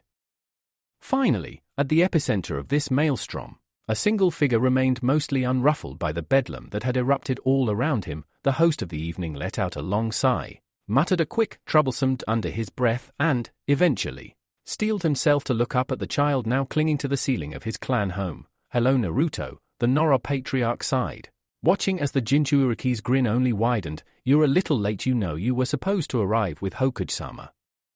Weren't you?" The blonde-haired child looked to be about to answer when another, much sharper voice cut in and made everyone at the table cringe. Uzumaki Naruto. Flames of maternal concern suddenly cast Yoshino Nora into a hellish silhouette as she glared at the interloper. The Jinchuuriki for his part trying his hardest to meld into the ceiling and look innocent as the elder Nora fixed him with a piercing gaze, and pointed hard at the floor. "What did I tell you about that trick of yours? I won't have you worming your way up the walls unless your feet are closest to the floor, and the ceiling is completely out of bounds. What would happen if you fell and landed on your head? I dent the floor." He didn't even miss a beat with either his answer or his grin, but, seeing the woman's stony face, folded arms, and tapping foot, decided to err on the side of caution and ducked his head back meekly, maximizing the amount of his body in contact with the ceiling of the hallway from where he'd reared up like a cobra ready to strike. "Hi Yoshino-san, won't happen again, but I needed to make an impact and you know." He suddenly spoke again after breaking off for a minute and looking past the hostess for the evening to see part of the organic wreckage his impact had left in its wake. "You guys might have been part of a team once, and I can understand you're close because of that, but even so that looks really disturbing. From up here." At the sudden reminder of their position and the fact that everyone turned to see what the brat had seen, Inoichi and Chooser sprang apart so fast it appeared they'd never even come together in the first place. Despite their speed, however, it wasn't quite quick enough to prevent the Hokage from being forced to mask a sudden smirk, as he caught a glimpse of the back of the Yamanaka's head being cupped softly by Chooser's massive hands, supported by the Akimichi's lap. As the two clan heads brushed themselves down and Inoichi tried to get some color back in his cheeks after his sudden shock, the burning question on everyone's mind was skillfully delayed for a moment as the second Naruto sandal hit the floor. He found the upper arm of his jumpsuit gripped firmly but not unkindly by Yoshino, the woman already talking as she began to pull him away towards the back of the kitchen, towards where one of the Nora pantries lay. "Can't you do anything quietly for once?" Recognizing a loaded question when he heard it, Naruto wisely remained quiet and followed as the taller shinobi dropped her grip and looked down at him with an expression of almost fondness in her gaze, something that shocked all the other ninja present and made the Hokage raise an eyebrow. Now this should be a story to hear and no mistake. "Well, what's done is done, and you're here now if a little on the late side. Luckily I managed to save some of those butter muffins my aunt makes before Shikamaru got his mitts on them. Get yourself a plate made up while Shikaku and I fill the others in on your offer." Licking his lips with anticipation for the feast to come, Naruto didn't even bother trying to argue. Instead, he merely inclined his head politely towards the flabbergasted audience of senior ninja, darted ahead to the open doorway Yoshino had pointed down and disappeared from sight. Everything that boy does is troublesome. The gazes that were being turned his way were so strong and so demanding he couldn't just feel them. He could virtually see them, not for the first time since the Uzumaki had literally turned up on his doorstep uninvited and thrown his previously ordered schedules into almost complete disarray. Shikaku felt a headache building even if the comforting presence of his wife helped dissipate the pressure somewhat.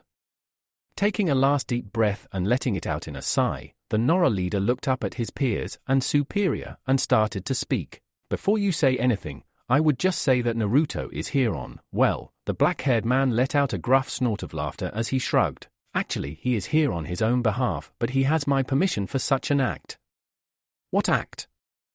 "Hayashi, Having finally recovered from his coughing fit and with eyes still watering from the impact of the potent rice wine into his nasal cavities, rounded on his friend, only just able to suppress the urge to flare his bloodline limit as he went on, gesturing across the table and then at himself to emphasize his point. Aside from scaring Inoichi-san half to death, knocking Tsume's Ninken into next week and ruining a perfectly good kimono, to say nothing of half drowning me, what has that boy achieved? Nothing, yet, Shikaku conceded, though there was an inflection to his voice that made his former teammates pay close attention to his words as he went on. A lifetime of working with the relaxed ninja had given them an almost preternatural ability to understand when he was being serious, and this was definitely one of those times. But both Yoshino-chan and I both thought that some months back, and he surprised both us and the clan as a whole, as I believe he will you. You remember that storm, the really bad one at the back end of this summer? It blew down one of our deer enclosures and, I think, riled up your Kikaichu something chronic, Shibi-san? The Aburame nodded. Hi, that storm was unusually fierce, but I fail to see the relevance of a natural weather event and the presence of Uzumaki Naruto at the gathering of clans.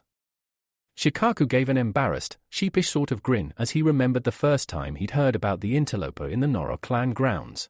It matters because, to the shame of our clan, we were the reason Naruto-kun ended up right in the middle of it. Dad, the fact his son was actually shouting loudly enough to be heard was reason enough to realize something was wrong. I found the burglar. There was precious little in Konoha as a whole that could be guaranteed to get Noro Shikaku up and moving at anything even approaching high speed, but the potential of a threat to his family was most certainly one of them. Everyone in the clan had been on high alert since the chakra-detecting seal matrix placed on the outer fence of the clan compound had been activated, though due to the inclement weather that was rushing in to meet them, no one was going to rush out there to check without further proof. Now, however, as Shikaku rushed towards the sound of his son's voice, he cursed that someone perhaps should have paid a little more attention. With a few other members of his clan and the sight of Diasha, an uncle of his noted in Kerry's bingo book as being almost equal to one of their 7 swordsmen with his skill in the kusurigama, giving him confidence in the situation, the head of the shadow-manipulating clan burst into the first-floor hallway area of the west wing of the clan house and almost immediately stuttered to a stop, the remaining Noro on his heels just about pulling up in time to avoid running him over. Black eyes darted from the slouching form of his son to the window he was looking out of and, beyond that, the small, bright orange figure that was balanced precariously on the thin window ledge. Hi, the would-be thief managed with a nervous chuckle and a slight wave as he clung on against the battering wind. Believe it or not, I can explain everything. Such an explanation happened not a minute later, having hooked the trespasser in through the opened window and pushed him into the nearest sitting room. Shikaku had sent for his wife while the child, who he had belatedly recognized as the Kyuubi Jinchuuriki, was left under the watchful eye of Diasha, hardly daring to even breathe too loudly in case the chain-wielding ninja took offense. While they waited for Yoshino to arrive, Shikaku slumped into his favorite chair and fixed his most fearsome, half-lidded glare towards the stranger stood opposite him, smiling thinly as he watched the boy squirm. So, he began slowly, already finding this too troublesome to carry on for long. Uzumaki Naruto, that is you, isn't it? Hi, I was good. Shikaku overrode him, carrying on without breaking stride. Well, in that case, tell me, how do you think the Hokage would react if I reported to him that his favorite orphan was developing a case of sticky fingers and had been caught red-handed trying to sneak into the home of one of Konoha's 7 noble clans? I'm not 100% on the laws of Konoha as they stand now, but in my day they tended to execute people for that sort of thing. As he'd expected, Naruto's eyes grew huge at that sort of threat and he drew in a hasty breath to explain himself. But Shikaku wasn't quite done yet, still impaling the Jinchuuriki with his cold stare. That, of course, is just the public punishment. As a ninja and an owner of property in the village of Konoha, I am quite within my rights to punish any trespassers as I see fit, the Noro informed him casually, holding in his smile as he realized he was getting through to the captured party. So with any luck he won't be doing this again, so, convince me why I shouldn't beat you to within an inch of your life. You have 5 minutes, go.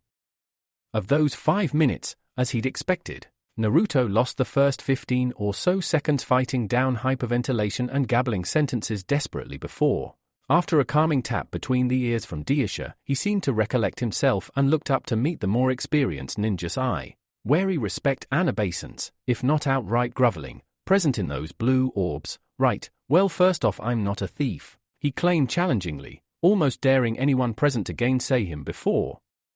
Realizing their silence, he continued, I was on the training fields and running back to try and get out the way of the clouds overhead.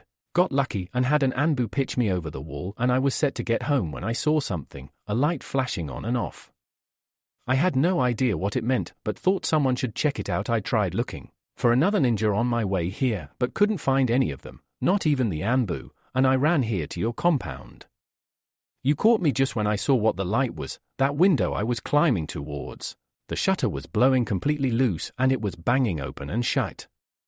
I thought someone was trying to send a signal or something. I couldn't just leave it until I knew nothing was up. At this explanation, Shikaku blinked for a moment, lost so deep in thought that it was actually Daisha who spoke first. You broke into our clan compound because you saw a light? Yeah, well, I didn't want to break in, but I couldn't find anyone around. I tried shouting, but it's howling a gale out there. I don't think anyone heard me, and no one was sorting out the loose shutter, and I couldn't see if the window was shut.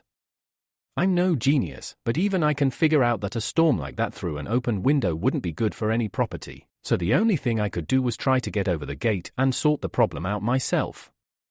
Shikaku mulled this over before shrugging. Fair point, I can understand that. The clan had accepted that logic before moving on to the meat of the issue, so though, from there how did you get into the compound? We were tipped off by the seal array that chakra had been used on the wall. That was you, I assume, climbing over it. Yeah, that must have been it, Naruto confirmed with a nod. I tried shouting over the wall, but no one heard me. You had the gate guards brought in because of the weather, right? Correct. I'm not cruel enough to force some of my clansmen to stand out by the gate when it's threatening a monsoon outside, Shikaku informed him, leaning forwards in his chair and fixing his eyes on the Jinchuuriki in front of him. So then, you got to the window where the light was coming from and tried to close it. Naruto started bobbing his head rapidly before the lazy Noro's next question brought him up short. And it didn't occur to you to just knock and let us know about the issue? No, I guess it didn't. Seeing the expression of dumb incomprehension plastered onto the Uzumaki's face, the shadow manipulator just about bit back a sigh of exasperation. The words he had meant to speak next, however, were lost for all time as with a thunder of feet his wife arrived with their son in tow. Shikamaru for his part looking disgruntled and trying half-heartedly to pull his way out of Yoshino's iron grip, as the incensed woman glared around before her eyes locked onto Naruto like a bowsight. You, she proclaimed damningly, her son once more shouting for his freedom and demanding liberation from the troublesome woman as Naruto for his part swallowed hard and nodded. Were you the one who scared my sweet Shikamaru-kun by trying to sneak in? Hi, but it wasn't my faao. Lego. Unfortunately Yoshino, having crossed the room faster than a heartbeat and seized the Jinchuuriki by the ear with a grip as hard as Miruda's smithing tongs, was all but breathing fire at the orange miscreant and in no mood for excuses. She began dragging Naruto upright before giving a hearty shake, was feeling too bloody-minded to care for his suffering. I'll let go, young man. The second you're outside, I don't care if this was a prank, a dare or anything else as ridiculous. I'll teach you to invade our home. Shikaku, the Noro patriarch, knowing full well it was a fool's errand to try and argue with his wife when she was in this kind of mood, sprang to attention and promptly began nodding in the right places. Stop looking ornamental and make sure Shikakun drinks his deer's milk with dinner. I'll deal with this delinquent. With that she let go of her own flesh and blood and only tightened her grip on the stranger child. Naruto all but clawing at her hand to try and alleviate the pressure on his trapped appendage. Let go, you crazy bit.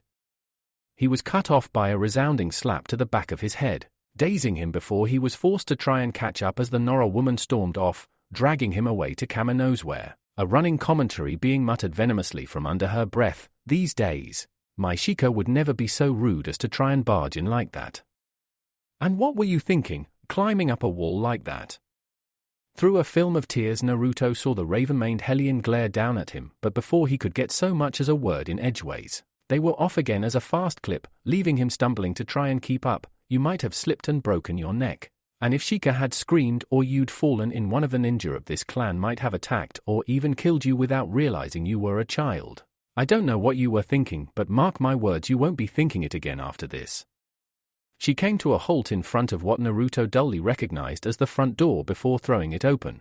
the sudden rush of cold wind mercifully cool on his burning ear as she let go and pushed him none too kindly forwards, transfixing him with a penetrating stare as he glared up at her, outrage building that his would-be good deed had been spurned in such a painful manner. We won't report you to the Hokage or the Ucha police, but this is your only warning, you won't be so lucky second time around. Now go home, Yoshino pointed down the path, the gates of her clan ground just about visible through the darkening gloom and the first few spots of rain dotting the ground around them. You got in, you can get out the same way. But it's gonna lash down in a minute, Naruto pointed out, feeling out from under the porch with a hand and shivering as he felt his hand and the sleeve of his jumpsuit were deluged with raindrops. Have a heart, Noro-san, I was just none of your excuses. Yoshino was generally relatively even-tempered for a kunoichi, but when something threatened someone dear to her, as she'd heard this orange little sneak had done by staring into the window and startling her son, she was as dangerous and merciless as a tigress defending her cubs. This'll learn you to respect other people's property and not go traipsing onto clan grounds. If you're quick, you should miss the worst of it. With that she stepped back and shut the door in his face, shaking herself down and muttering under her breath at the youth of today, while her former unwelcome guest was left staring at the door that'd been slammed in front of him. What was that for? Brain slightly confused by the situation that had spiraled completely out of control and landed him out here. Facing a soaking, Naruto was left to ask the obvious question, I was just trying to help and they threw me out on my ear. If anything, they should be thanking me. A rebellious fire of indignation was lit in his mind as he replayed what had happened and how, if he'd been so inclined, he could have struck a very serious blow against the so-called noble clan. I gave that boy a shock. If I'd been an enemy, I'd have done a lot worse.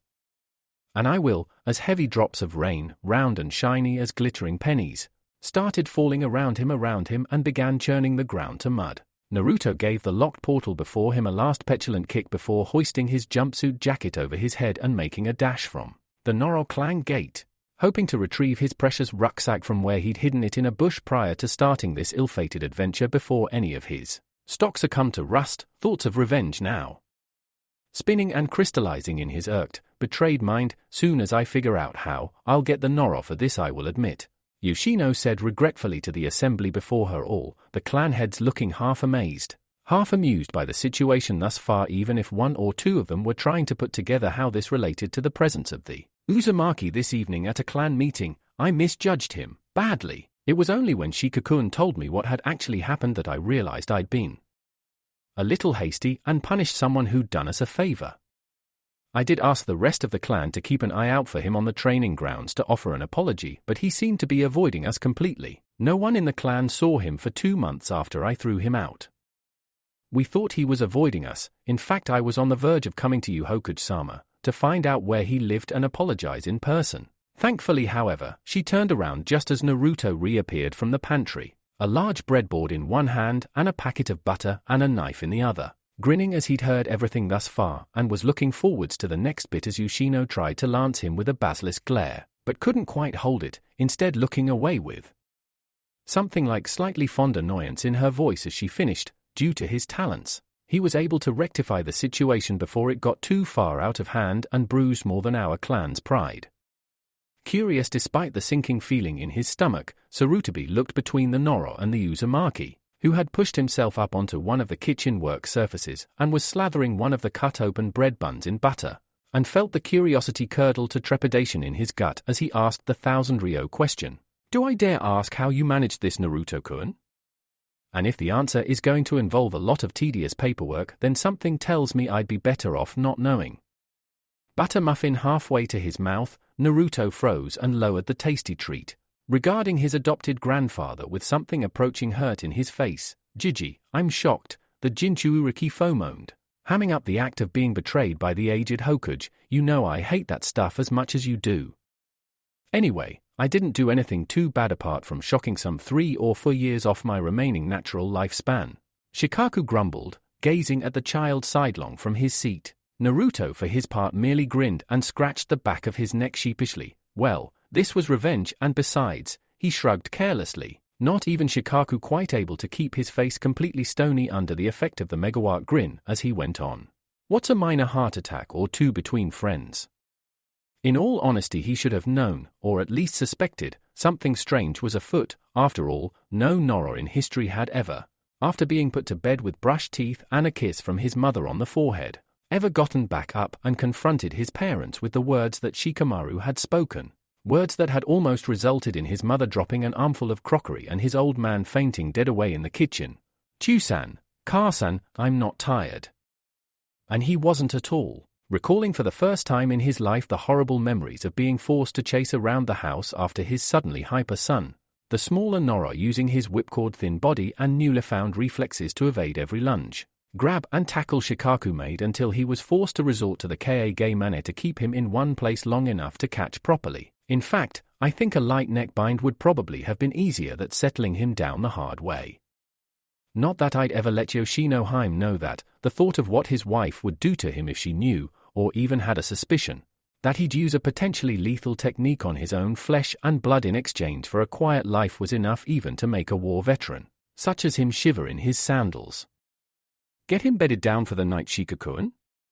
He looked over fondly at where Yoshino was already in bed and reading from a book as she waited for him. For his part, he groaned as he sat down and reached for the buttons of his jounin vest. Hi. Though Kamisama alone knows he must have had an imp of some kind possess him for a moment, I can't explain it any other way. He's a true Noro, never goes out of his way to play around, especially at night. I have no idea what must have gotten into him to act like that. Well, I could give you a hint, but it'll cost you. Noro Shikaku froze, absolutely stock-still as the unfamiliar voice echoed around his bedroom. Feeling his head turn without moving his neck, his horrified visage met that of his wife, as white in the face as a corpse as she too realized there was a stranger in there with them. A sudden flare of chakra broke the spell. Even before the pulse receded, Yoshino had sprung to her husband's side and the Noro clan head had his hands flashing those seals, ready to unleash the shadows at his unseen enemy, though as the silence was broken by the sound of sudden, unstoppable laughter. Much too high-pitched to be a potential assassin, the Noro clan head felt his fear drain away to be replaced by something else, something even rarer for him to feel. Anger. Whoever you are, his tone was completely neutral even if his face spoke murder as he located his target in a split second. The helpless giggling emanating from under his bed, "Come out slowly and I may make your death painless." Don't, the unseen lurker managed to choke out, his obvious mirth at the life-or-death situation almost straining Shikaku's temper enough to go in for the kill and pincushion the underside of the bed with shadows anyway. Listen, I'm no ho-ho hot here to do anything. Let me out and let's ha-ha-ha. Let's talk face to face. Come out, slowly, Shikaku repeated, tone betraying nothing even as his fingers remained in the rat seal. However, as the first arm of the figure emerged, slightly grimy but still clad in an instantly recognizable ensemble, it was all he could do not to let his arms follow his jaw and drop open helplessly. Yoshino breathed like a dragon by his side. Recognizing the voice, Naruto immediately leapt back and slapped both hands over his ears.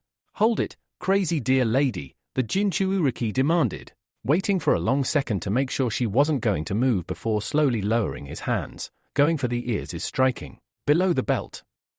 You, Shikaku stuttered, not quite able to believe the sudden absurdity of this situation. What in Kamisama's holiest name are you doing in my bedroom? And no matter what the Hokage says, if you were here to see my wife undress, I'll kill you. I think a better question would be, how in Kamisama's holiest name did you get into my bedroom? Naruto pointed out mildly before his face became more serious and he stood to his full, if diminutive height. And it's a question only I know the answer. To Noro-san. I know you're smart, so listen up, hear the offer I've got for you and let's see if we can't be reasonable and do business here. Rather than scream and shout at each other till the cows, or the deer in your case, come home. So we did just that, Naruto shrugged, breaking the spell of his story as he went on. We talked, I did some explaining, and Shikaku-san made me a deal after we decided honor was even following me being chucked out. Good deal it was too, same one I'm here to offer the rest of you. The response to this was similar to what he'd expected. Not all the clan head were convinced this wasn't some sort of convoluted joke Shikaku was trying to pull on them, but one or two, the Yamanaka especially, seemed to be looking a little deeper into the situation. Even as he looked around, however, a deep, bass voice rose up to speak for the assembled clan leaders. Akimichi Chooser looking out for his former teammate, Naruto-san, you say you infiltrated the clan holdings of the Noro. Not once but twice, he rumbled, normally smiling face stern as he regarded the child as he would an untriggered exploding tag. A potential threat, but not dangerous at the moment. The first I can understand, but why the second? If you had wanted an apology or damages, why not speak to the clan directly or, if you were afraid of that, go to Hokage-sama? The Jinchuuriki shrugged. I could have done that, but it was personal pride I guess. They'd called me a thief. The least I could do was act like one. But apart from that I did what I did because 1, I did a lot of thinking. Over the 2 months I was stewing for a way to get back at Shikaku-san and his clan after they slandered my good name and came up with a potential bonus for me out of getting my own back. And 2, his sharp eyes darted to the side for a minute and a wicked smirk graced his whiskered cheeks before he finished. It gave me the opportunity to answer a question that had stumped Mednins for generations. Shikaku seemed to shiver for a minute before lacing his fingers in front of his face and, seeing the question writ large on the faces of his peers, muttered evilly, he poisoned Shikamaru. I did not poison Shikamaru, Naruto argued before the killing intent could rise too high. That was a medical experiment to see if Nora laziness could be countered by appropriate medical stimulation, and, as we now know it actually can. You spiked his bedtime glass of deer's milk with a crushed solid pill you con some ninja, who will be wishing he'd never been born the second I find out who he is and get my hands and shadow on him, into giving you. Shikaku half snapped before groaning, reliving a particularly vivid nightmare as he recalled how infuriatingly energetic and hard to catch the ninja stimulant had made his son at the worst time of the day. I was up half the night trying to scrape him off the ceiling. And you were asleep half the morning after, so no loss there, Naruto countered skillfully before another voice broke into the conversation. Soldier pill? Chooser repeated, trying hard not to look too amused as he pictured the skinny Noro-saiyan under the effect of the medicine and failing spectacularly. Before he could break down too badly, he faced the Uzumaki again and asked his final question. Well, either way Naruto I must ask. The first I can almost understand, what with the storm and all, but how did you manage to get into this compound the second time? Oh, you know, the Jinchuuriki tried to look innocent but wasn't quite able to meet the big man's gaze as he answered and simultaneously crossed his fingers. Bit of trickery, lots of background reading and questioning, a pinch of chakra and about 3 feet of pure brass neck all in all. Pretty much the same way I got into yours. As he'd been expecting, that admission simultaneously thickened and froze the atmosphere around the table. Before anyone else could speak, however, Yoshino was the one to seize the initiative and begin the explanation. Or actually Shika really, determined the scale of the threat after Naruto-kun explained his infiltration method. Seeing the Jinchuuriki nod from the corner of her eye, the Noro woman went on. And on paper it was so simple, we were both kicking ourselves that we hadn't thought about it more. All, or at least the vast majority of the security of this house, and your own houses as well, are reliant on chakra to some degree. Whether it's the seals that dot the walls, the traps that are triggered by alien chakras, or even your own eyes, Hyuga-san. Hayashi nodded at this, conceding the point as she went on.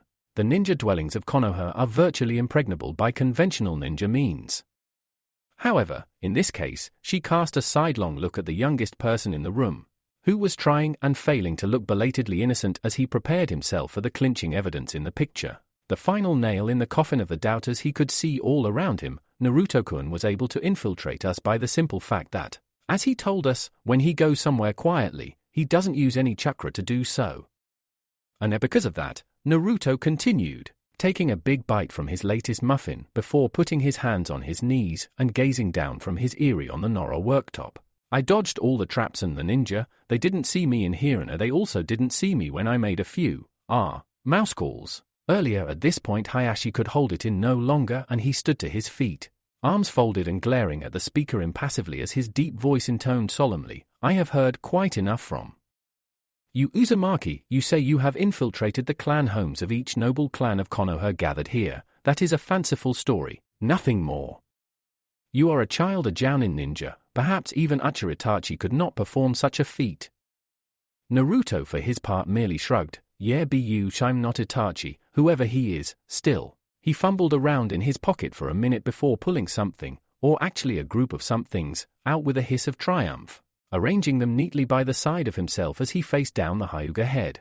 blue eyes meeting pearl ones and not backing down as he spoke again. I had a feeling no one would believe me, so I decided to get a bit of proof before I turned up here for the night. Knew I'd need something a bit special to expand my client.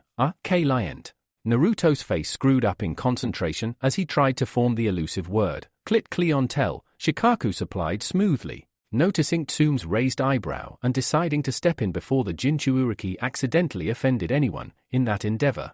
However, he appeared to be too late as, if anything, Hayashi's face had become even more wintry as he folded his arms and declared loudly, "Now you say you stole from us all," he orated, gesturing to his fellow clan heads even as Shikaku glanced behind him, recognized the devious expression that had flitted across that whiskered face, and began mentally imploring the Hyuga to stop digging the hole he was in before Naruto stepped in and comprehensively buried him. It appears that Noro-san was right. Either you are a thief, or you are a liar and a fool. Silence fell over the kitchen, the denunciation ringing off the walls as the clan heads and Sarutobi all held their breath. Shikaku silently prayed that whatever Naruto had planned wouldn't castigate the Hyuga's pride too much, and Naruto for his part simply froze, not looking down, not looking away, still continuing to meet the flinty gaze of the veteran ninja as, slowly, he reconnected his tongue to his brain and repeated the accusation that had been left at his door: a thief, a liar, or a fool, he stated quietly, glancing for a second to his right and plucking something, a sealing scroll, for the worktop, holding it negligently in one hand as he faced the Hyuga head down again. Well, I prefer to call myself a future Hokage, so I guess it puts me two categories, a thief and a liar, no offense Jiji. Sarutobi, recognizing the language and how it related to all ninja, merely nodded and allowed his potential successor to carry on unimpeded as he unfurled the scroll somewhat. As for the full part, well, I think I'm more of a prankster. There was a puff of smoke, something unsealed from the scroll, and the collective room drew in a sharp gasp as Naruto seized his prize and brandished it aloft, a cutting edge on his mile-wide grin as he flipped it around to taunt its owner. "Dis look familiar?" To his credit, Hayashi barely reacted, one of the reasons he seldom left a card table poorer than he'd joined it, despite the cover of the gaudy publication, to say nothing of the fact that sudden pangs of nervousness were racing around his body as the thought of what would happen to his clan's reputation if the merest idea that its leader read such gutter-level smut as Icha Paradise was to become common knowledge. His reaction was restricted to little more than a disdainful sniff and slight shrug of the shoulders. "That proves nothing, Uzumaki-san. You could have picked that out of any lowbrow bookkeeper in Adir Hayashikun."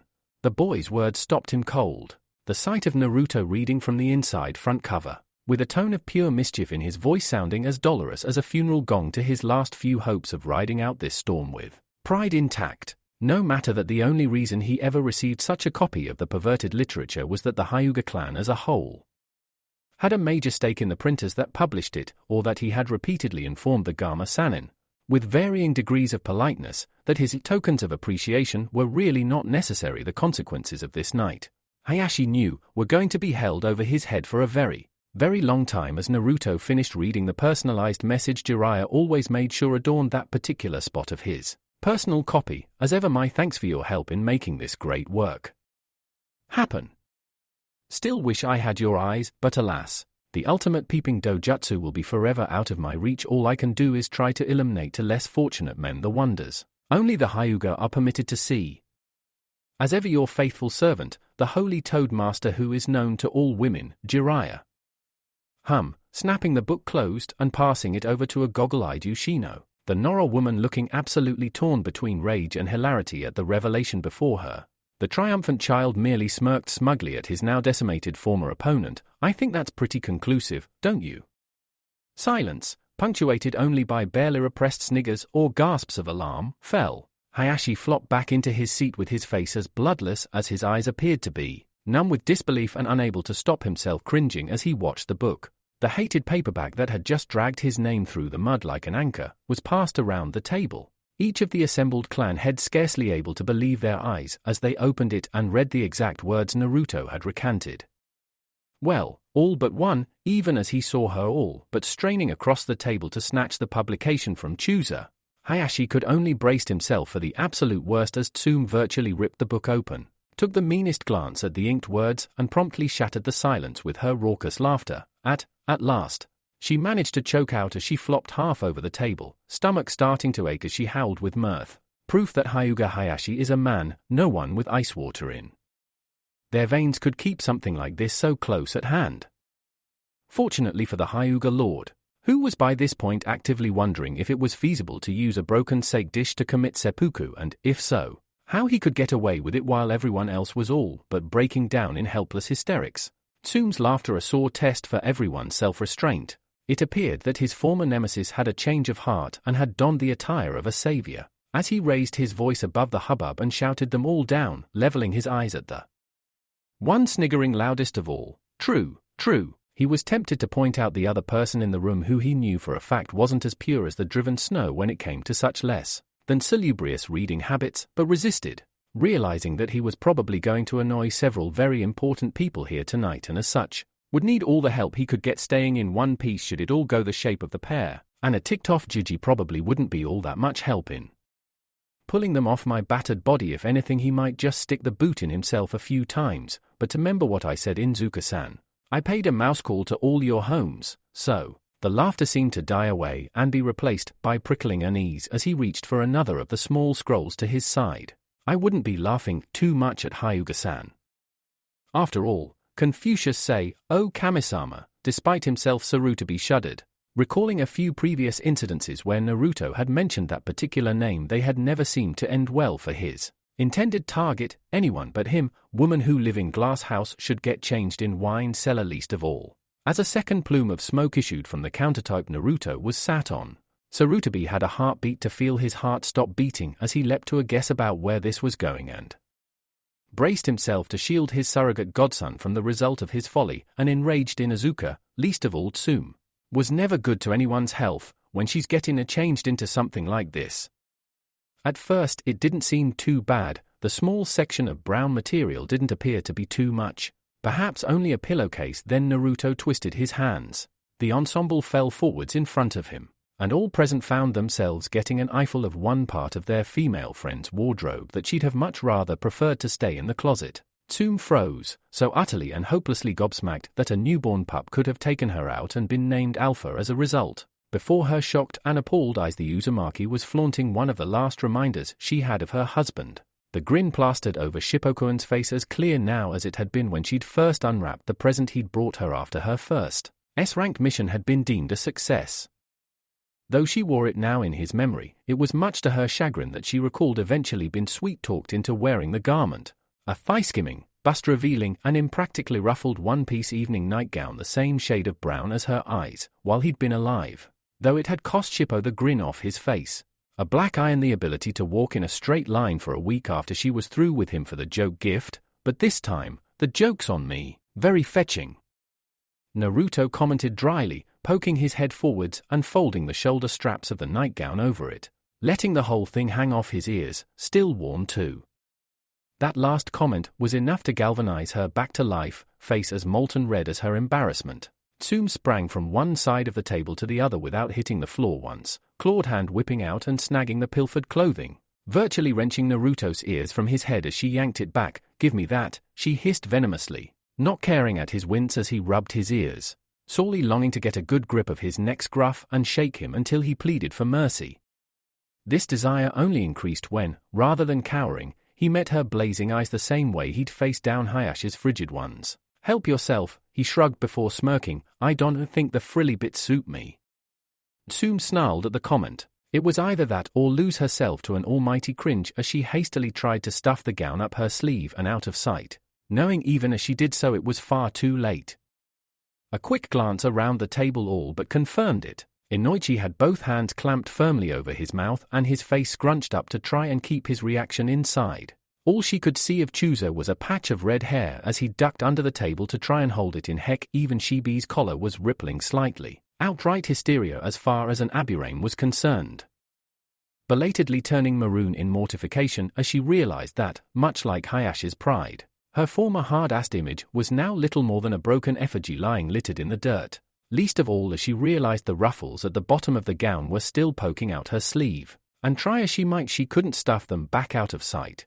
Tsume turned back around to rend the one responsible limb from limb before she realized he was offering something out to her, a small, white Something. Here, put it away in this, he suggested, holding out his storage scroll. Swiping it from his hands and determined not to say thank you, Tsume nevertheless complied and barely held back a huff of relief as the incriminating evidence vanished into the parchment and out of mind. So, one less thing to worry about. Now to make sure no one else ever hears of this and it never happens again, starting by silencing the little brat who infiltrated Hey. Wait a minute, as a creeping suspicion began to crawl up Tsume's spine like a spider carved from ice. She thrust her face forwards and glared death at the Uzumaki, breath all but smoking from her lips as she spoke her next question as a demand to be answered. Okay, brat. One question, and unless you want to die horribly, answer it right. There's only one place in the Inuzuka clan house this is kept. How did you know where it was?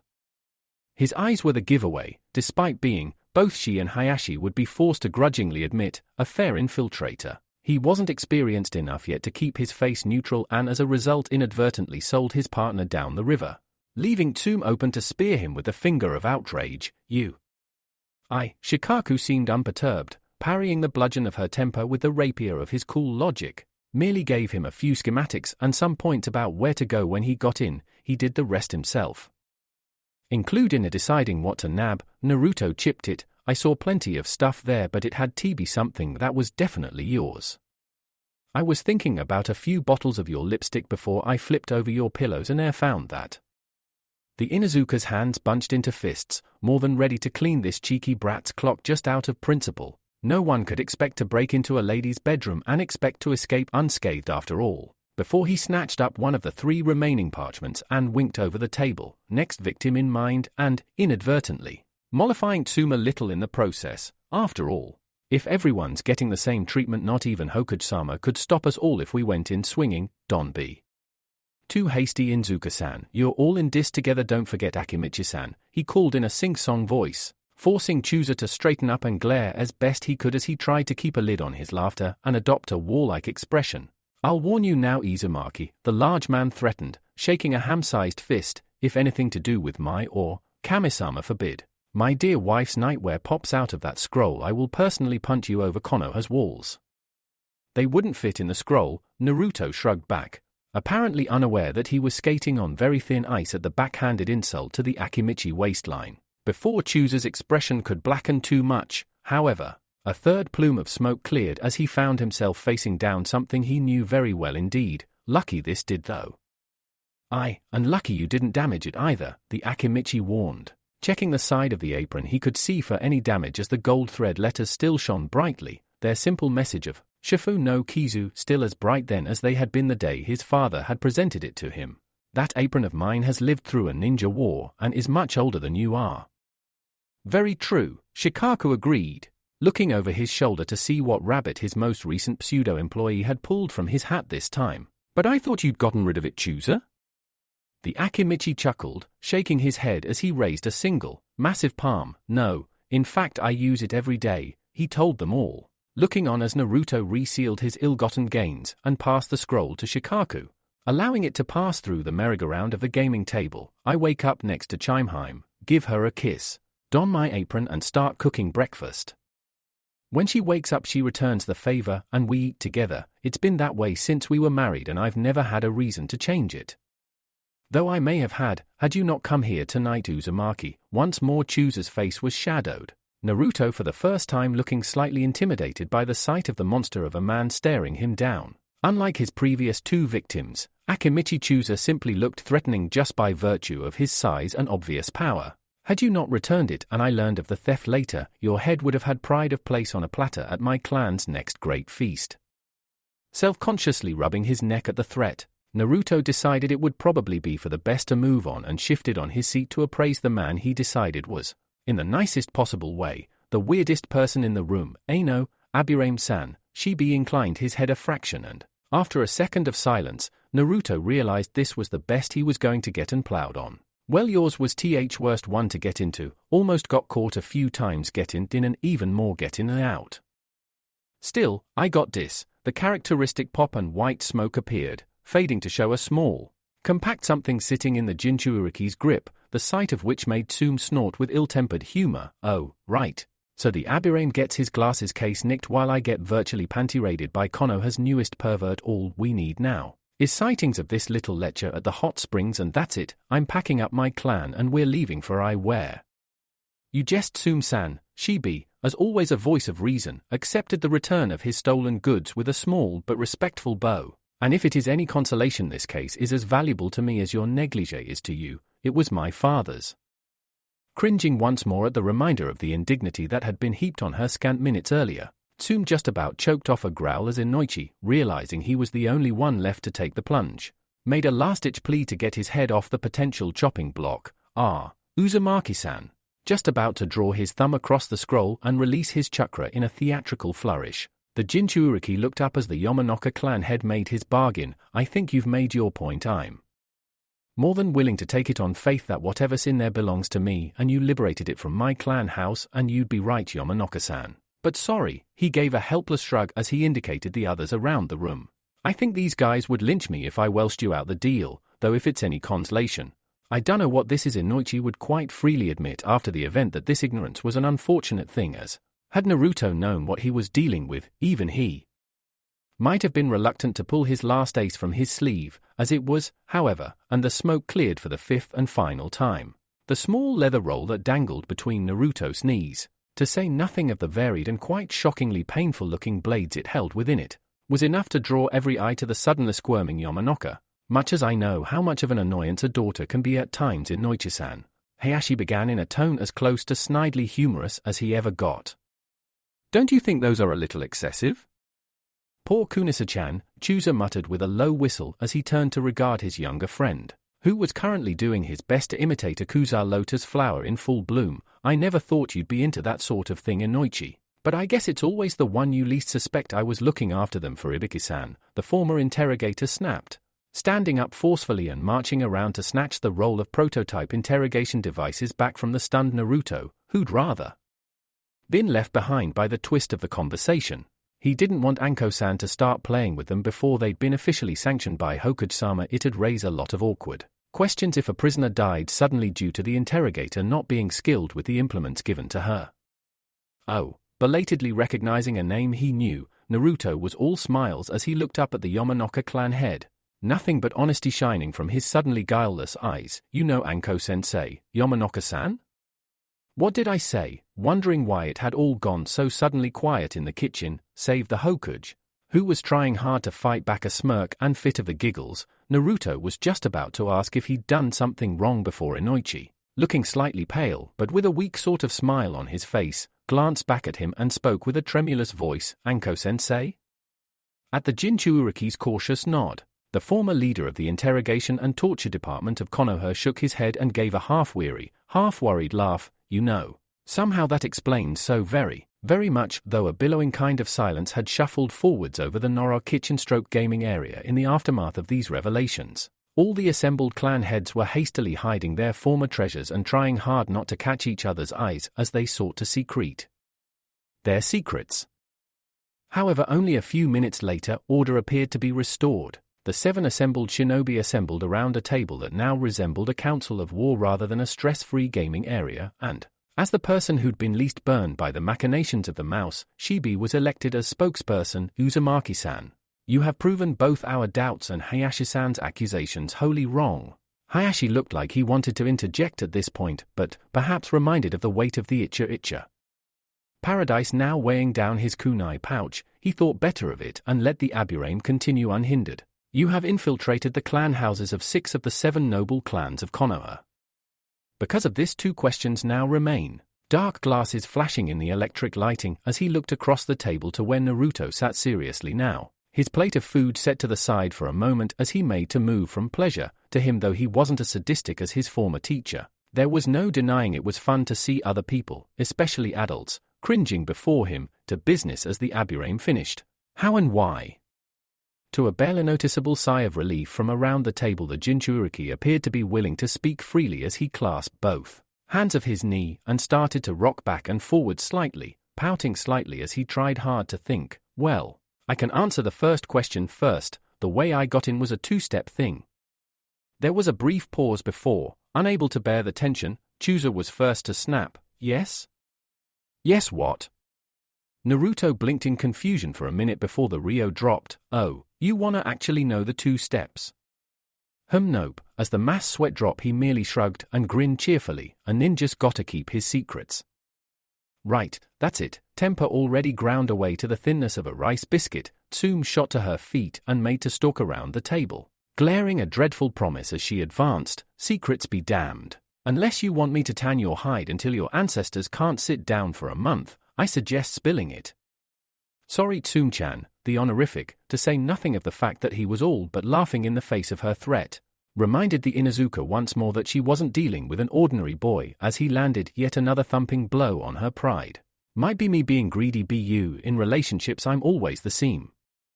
Anyway, apart from that, he hastily changed tack as Tsume stumbled to a halt, not quite able to believe he trumped her threat so easily and glaring around at whoever had snorted so loudly with laughter, though virtually everyone at the table looked like they could have been guilty as a result of Naruto's last line.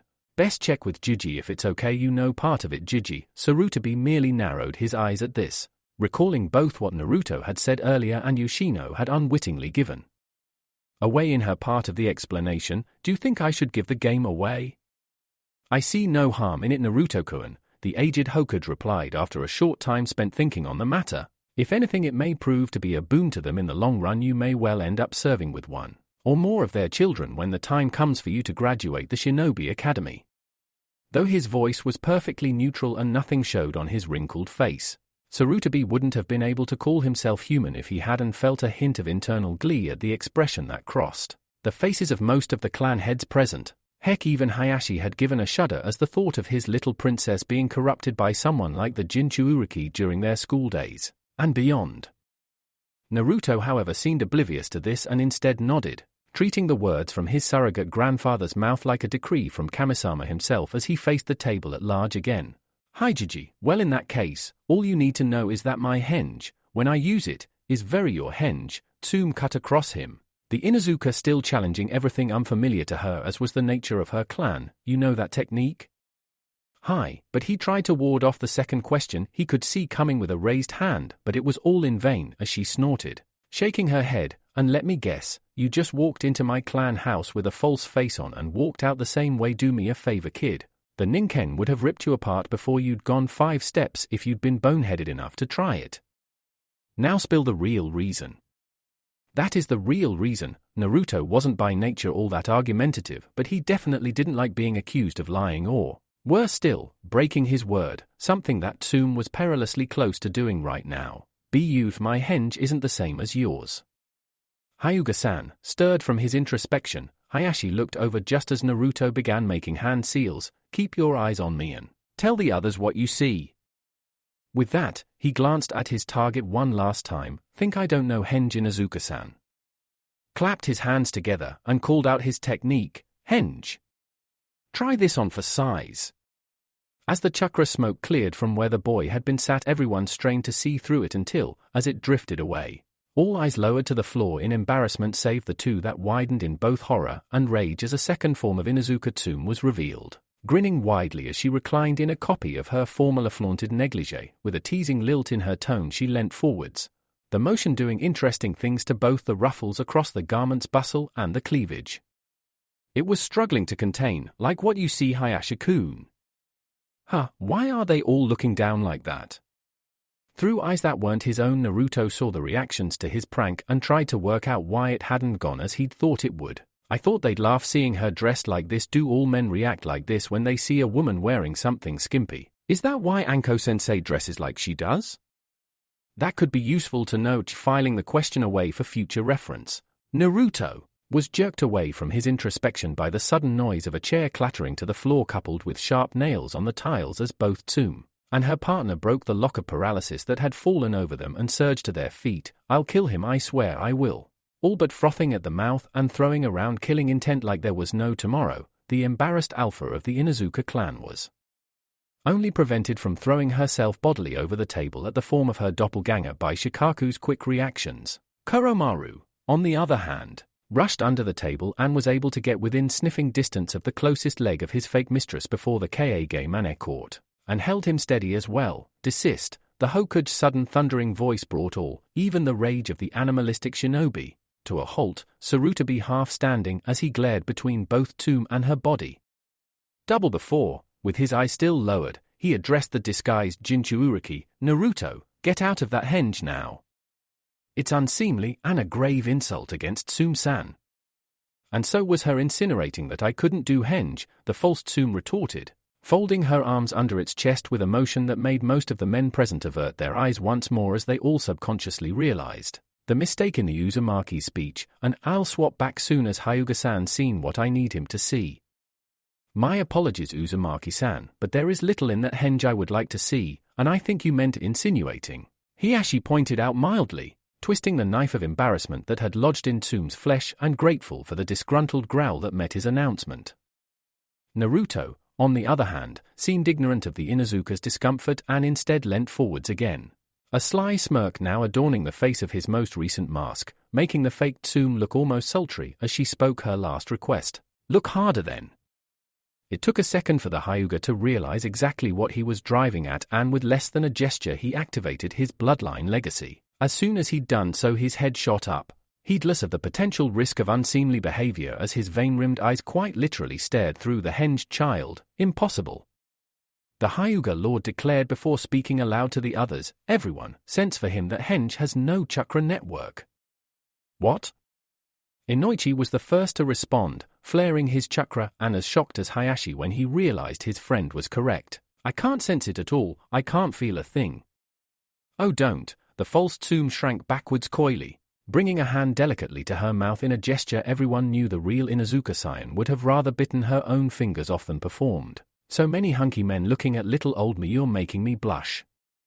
"Hey," she suddenly slapped at something tiny and black that flew easily out of reach of her hand. "Ruddy flies, oh, sorry." If he was offended by the attempted murder of his Kikaichu, Shibi gave no sign, instead extending a finger and allowing the returning bug to settle on his digit and falling silent for a minute before speaking again. "It is confirmed, the henge has chakra levels present well below those of even a civilian. I would propose that this would make the henge almost impossible for any but the most well-trained of Sense Ninja to detect, assuming they had prior exposure to Uzumaki-san's chakra. This alone, I believe, would prove Yoshino-san's words earlier, as Uzumaki-san's infiltration method does not require chakra. It would circumvent most conventional detection and defense methods utilized by Konoha, including the Kikaichu." The darkened glasses turned towards the disguised Jinchuuriki. "I assume this unusual henge is the method by which you gained entry to our clan houses?"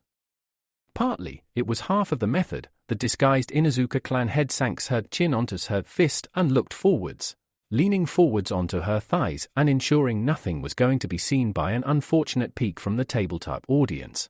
The other half, the real killer if why-like, was one particular henge.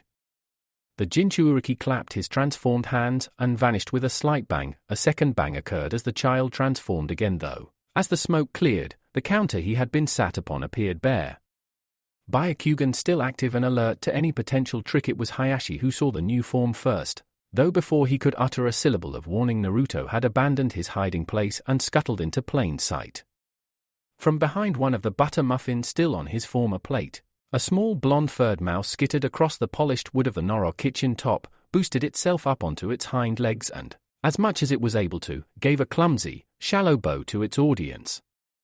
So then, Naruto, having been briefed about his young charge's unscheduled one-day sojourn into the realms of structured education, following visiting the Hasuwadas and inquiring about how Naruto's business was doing, Sarutabi was the first to overcome his shock and eye up the tiny creature before him.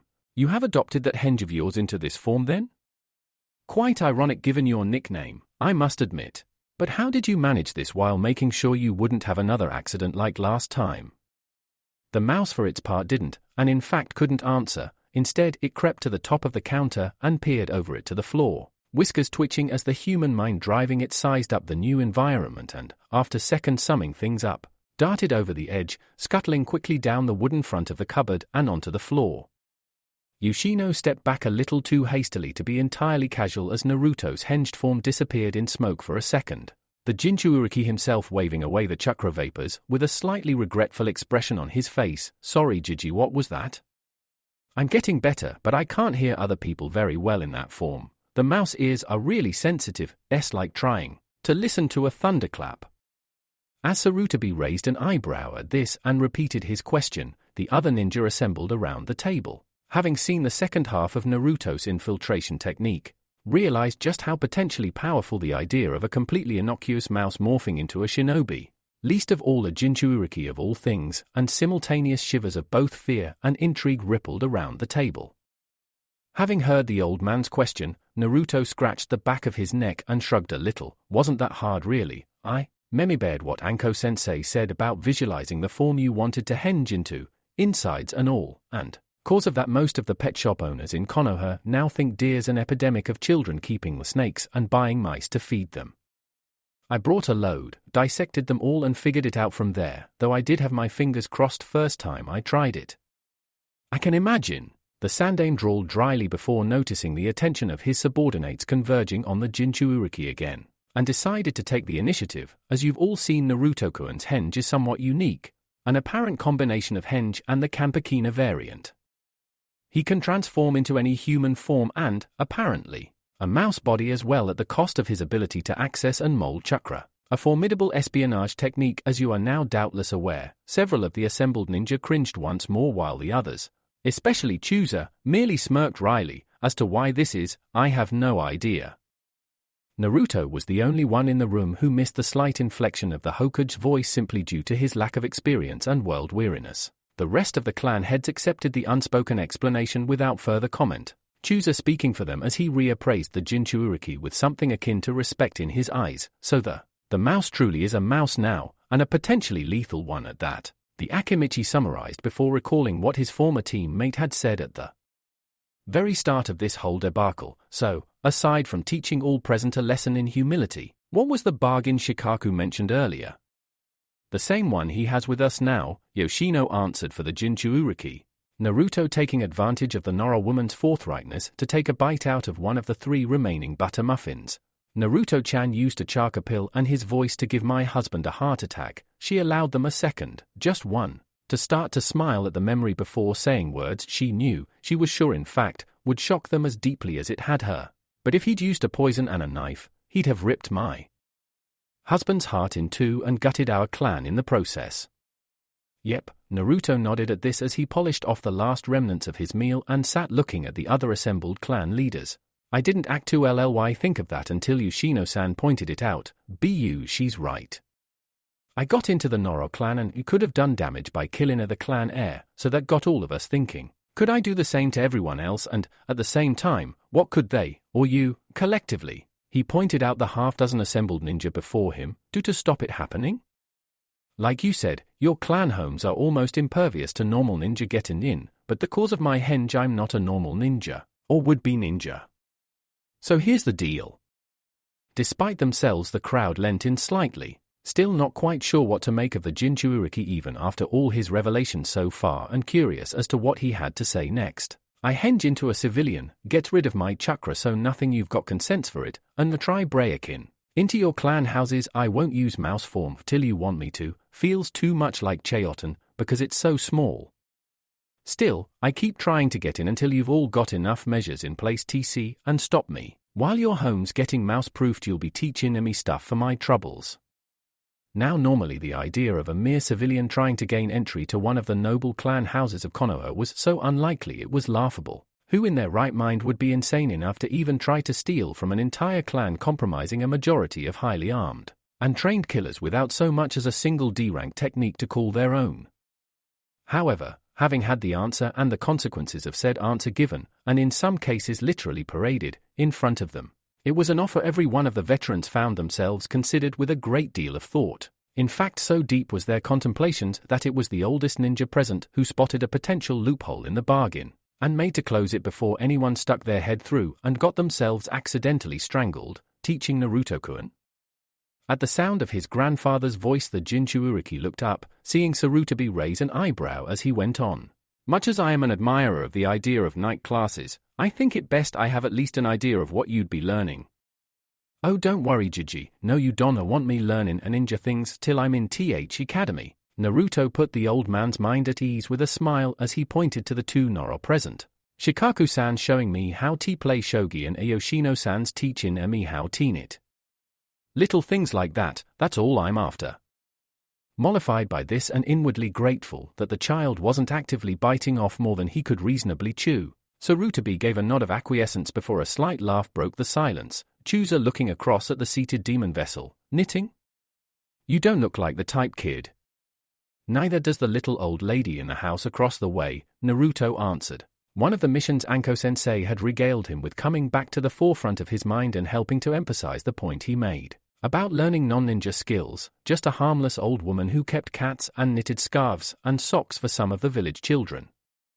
Just rocking her chair on her porch all day, watching the world and the village ninja come and go. Who'd ever suspect she was able to throw a kunai so quickly, or hit an A-rank ninja in the neck at 50 paces in the dead of night?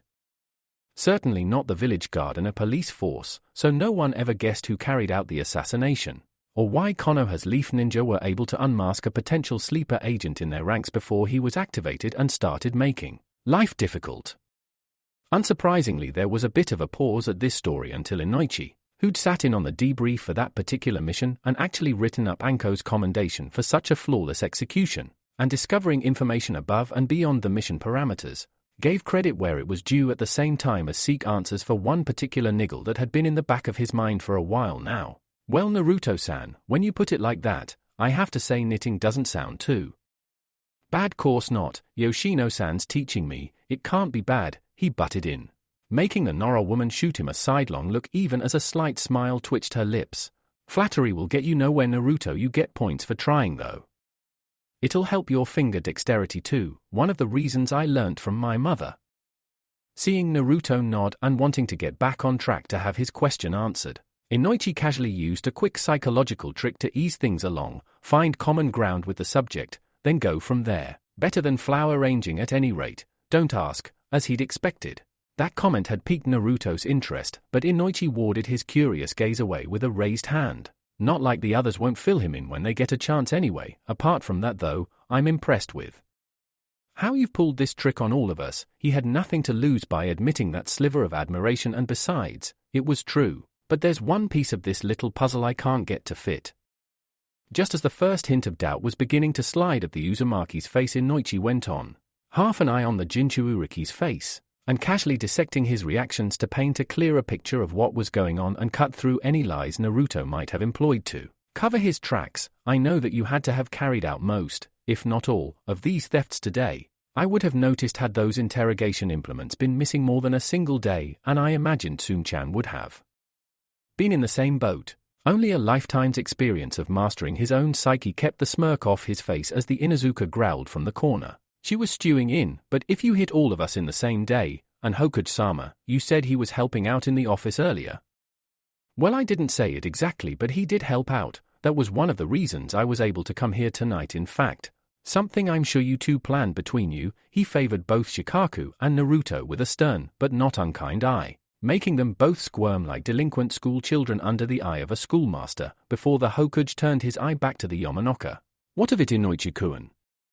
Hearing this made a glimmer of both triumph and trepidation to glint in the shinobi's sky-blue eyes. After all, with what he'd already done tonight, what else could he have up his sleeve? What I mean is that Naruto-san must have had help in his work. There's just no way he could get all over Konoha in that amount of time straight after breaking you out of that tomb of parchment you call an office, Hokuji-sama? Unless Stickerfingers over there has mastered a way of being in two places at once, of course. Inoichi really had meant that last line as a throwaway comment and had even chuckled weakly at his own joke. Then he caught sight of the sudden guilty look on the Jinchuuriki's face as the laughter abruptly dried up. And not only from him either, Naruto, suddenly looking very stern. The Hokuji half stood and fixed his surrogate grandson with a piercing gaze. Inoichi-kun has raised a very good point, and I know that look of yours far too well. How did you do it? It was a loaded question and not one he was going to dodge either. The problem was that, unlike with Anko, who'd probably have laughed, rubbed his head and tried to find another inventive way of pushing him to the threshold of death and terror, Naruto had no way of knowing how Jiji would react to the actual answer. He stalled for as long as he could reasonably push for before, seeing the patience of some of the clan head start to wane. Naruto instead decided he had no chance but to come clean, cross his fingers, hope for the best and, if all else failed, blurt out about Sarutobi being as bad as the Hyuga with regards to his reading materials and then dive out the nearest window. Okay, you got me. A mouse out the bag, he held up both hands, doing his best to look confident even if he was shaking in his sandals. I didn't have help. Well, not exactly. I've always got all the help I need now with this. Sorry Gigi, but it wasn't me in the office helping you out, it was only half of me. At that moment before the most powerful ninja of the village of Konoha, the boy who would strive to become its next Hokage raised both hands in a familiar seal, and intoned a quartet of words that would one day become his trademark, a blessing to even his most embattled friends and a curse most dire against every enemy that stood in his way. Kaege Bunshin no Jutsu. You have got to be shitting me. Unusually Yoshino didn't take this opportunity to swipe a handful of Ryo from her friend's pocket as she was too busy, as was everyone else, gawking at the spectacle of a perfect replica of the Jinchuuriki appearing on the floor next to the counter, looking around nervously before giving a grin and exploding into smoke. Hey, Naruto had suspected the clone would inherit a good portion of his nervousness but hadn't expected the doppelganger to make a run for it so quickly off the bat. You coward! Even as he speared the dissipating smoke cloud with an affronted finger, however, he felt an aura of oppressive doom sweep over him like a tsunami and wondered if it was in any way possible for him to vanish the same way. The Hokage was so incensed he appeared calm, though as he stood up slowly Naruto wouldn't have been surprised to see storm clouds billowing out from under his robe as a low, grating voice addressed two of the most likely culprits of this latest crime. Noron, nothing to do with me, us. Shikaku hastily corrected himself, holding up both hands as he felt the killing intent leveled on him like a crossbow bolt. I'm as shocked as you are. Sarutobi held his eye for a long time, and it was with a deep breath of relief that Shikaku realized he was off the hook as the Hokage blinked first. Seeing no lie in his eyes, in that case who? He demanded of the room in general before homing in on the only person who could answer that question, Naruto-kun. Which abysmally foolish, and soon-to-be deceased, ninja was suicidal enough to teach you a kinjutsu that powerful? And how in the name of the kami did you manage to make it work?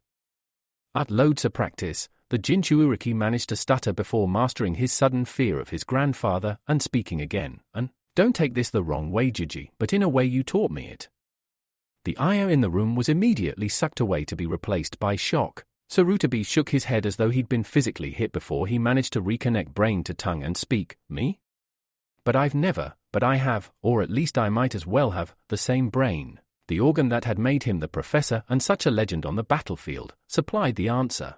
The only opportunity that Naruto could have used to gain access to such a technique, one night he had to get the scroll, Anasuma, and I wouldn't have thought to frisk him for notes he'd taken since Konohamaru was born.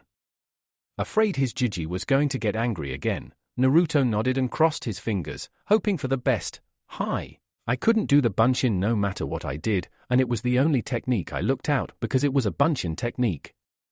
I was careful, took me 6 weeks to get it right, and I can only make about half a dozen a day even now.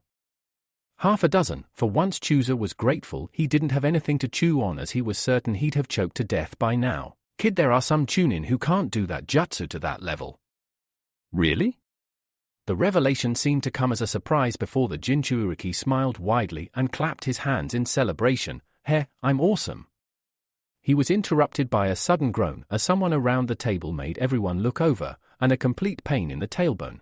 Knowing my luck, massaging her eyes, Tsume glowered across the table at her new nemesis. Can those clones of yours use your henge as well? The sight of the Jinchuuriki nodding at this question made 8 people shiver simultaneously. The mood summed up by the dog Nin herself as she rested her forehead on the table in front of her. Great. As if one mouse wasn't bad enough, now we've got a plague of them, and his 6-7, Naruto muttered under his breath. Having celebrated his birthday a fortnight ago, the number was caught only by Yoshino and Shikaku as their feral friend went on. So it's only going to get worse from here. Mum was right, no such thing as a single mouse, they all come married with families. Okay kid, anything else we should know about a summoning contract? Bloodline limit right now, I'm about willing to believe anything you tell me. Seeing the weary half-chuckle on the Inuzuka's face, Naruto replied in kind and rubbed the back of his neck. Actually, the clones can use henge easier than I can, they don't have organs so they can't get hurt when they change shape like I do. They also don't weigh much, so they can go anywhere because when I change my weight stays the same. So I can't run over squeaky floors or narrow tree branches safely, and I can't fly either. It's 6 of one, half dozen of the other, takes me a long time to learn a henge. Cause I have to actually see and work out how to change into anything other than a person while my clones can do it right off the bat. But on the other hand my clones can still pop after time or if they get hit. Oh my Kami, the idea of that was enough to tempt even a mind as jaded and experienced as the Sandames. If Naruto learns what the original purpose of Kage Bunshin was and can use his clones like he says he can, we have a future spy master right under our noses. And he wishes to learn infiltration actually, if the clans agree. We can use this to cut his teeth on getting in and out unnoticed, deciding to postpone that line of thinking for a moment. The Hokage instead looked around the table and, seeing all present almost reeling from the shock of the image that had assailed him, decided to put an end to the night's revelations. Well, Naruto-kun, you appear to have given us a lot to think over. However, the night is getting on a little and I wouldn't want your clones' work to go to waste. I will see you in the morning to discuss exactly what you've been up to, the unspoken, and you'd better not leave anything out. Went without saying as Naruto nodded and his jiji went on. And the clan heads will get back to you in their own time. Or I'll just drop in and say hi, the boy commented casually, grinning at the shudder this statement called before he suddenly perked up as though remembering something and pointed at the table. "Bu, why do I have to go? In fact, consider this first bit of teach-in. I gave all your stuff back." So he hopped off the counter and pushed carefully between Shikaku and Shibi, the Aburame looking down inscrutable at the tuft of blonde hair that had popped up by their side of him as the Jinchuuriki stood on tiptoe so he could see over the table, pointed at the box of tiles and declared loudly, "Deal me in." Unfortunately Uzumaki-san, it was Hayashi who took it upon himself to break the news to the would-be player. This is a gathering of clan heads and you are, sadly, ineligible to play. Why?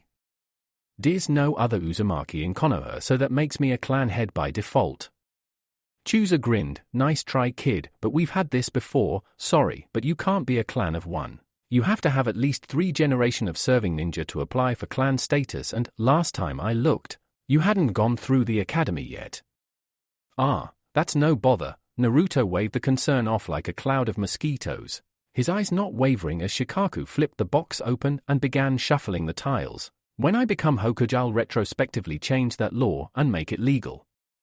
The Akimichi opened his mouth to argue, closed it again as he thought about it, then, defeated, looked to his leader. "Can he do that?" "I'm not 100% sure," Sarutobi responded, simultaneously wondering if it was an Uzumaki trait to make everything in his life difficult at the same time as trying not to snicker at the absurd situation of a child trying to gatecrash an esteemed clan gathering as an excuse to learn how to play mahjong. I'd like to say no, but there is a chance he could be right. If that is the case, I would recommend giving Uzumaki-san the benefit of the doubt. All eyes immediately snapped to Shibi, but, unperturbed as always, the Aburame carried on. "It is unwise to isolate and ostracize someone who has demonstrated an aptitude for discovering hidden items within secure locations." Having never been one to speak in fancy language, Naruto was about to ask why the tall man in the dark glasses had suddenly started speaking a foreign language when he was put out of his misery by Tsume, who had once been in his shoes and only by dint of long exposure had managed to understand her Aburame counterpart to any degree of competency. "He said it'd be best for us to keep you close because you know or can find out where all the bodies are buried," the Inuzuka instructed him, standing to stretch off her legs. "Pull up a chair, brat. Let's see if you can handle political pressure as well as you can creep along a wall." Naruto let out a cheer and started bouncing around until a rap to the top of the head courtesy of Yoshino brought his excitement to an end, and he hopped into the chair she had brought for him, looking over the table expectantly. "So then, how'd you play this then?" He made a valiant effort, but, in the end, not even Naruto could triumph over a child's greatest adversary. Just before he toppled face first into his mahjong tiles, he found his shoulder caught by Sarutobi, the old Hokage, smiling down at the youngest player and half pulling him to his feet. "I think that's enough, Naruto-kun. Let's get you off to your own home. It's been a busy day and a late night for you."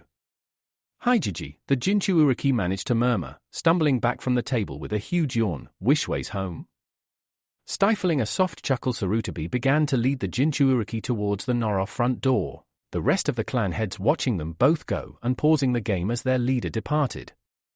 The cold air of the night seemed to perk Naruto up somewhat as Sarutobi let himself out of the clan compound, though there was no way he'd ever make it home in one piece tonight, and the Hokage didn't want to run the risk of his curling up in a convenient bush somewhere along the way. Plenty of time for that when his older and Anko-chan can legal challenge him to drinking games.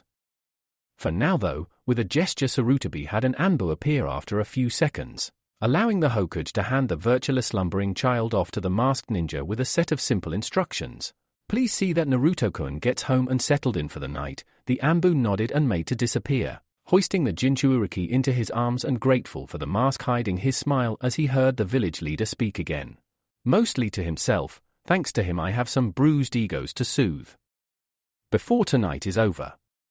A few minutes later, having let himself back in and retaken his seat, Sarutobi looked around the table and shrugged quietly, amused despite himself as the air cleared with the removal of the only pair of innocent ears from the table. This ought to be rich. So then, needing no further encouragement, Sarutobi struck the match and threw it on the tinder-dry atmosphere. Uzumaki Naruto, what can you say about him? The explosion was coming, brewing like a kaiten jutsu in an ucher's lungs as every one of the clan heads present looked like they all had something they wanted to say, or scream, in some cases, but hadn't quite found the words to say them, before 3 words echoed in the air, spoken by the quietest member of the clan gathering.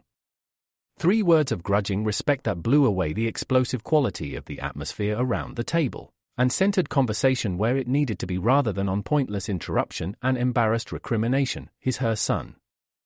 As Kuromaru climbed to his feet and shook himself off after being laid on the floor for so long, his partner found herself recalling the woman who, she was certain, would have been stood right behind Naruto and cheering him on every step of the way, when she wasn't actively giving him a hand at least. Had it not been for the tragedy of the same attack that had taken her husband from her. You got that right, Kuro-kun, Tsume said softly, scratching the broad muzzle of her ninken as she recalled.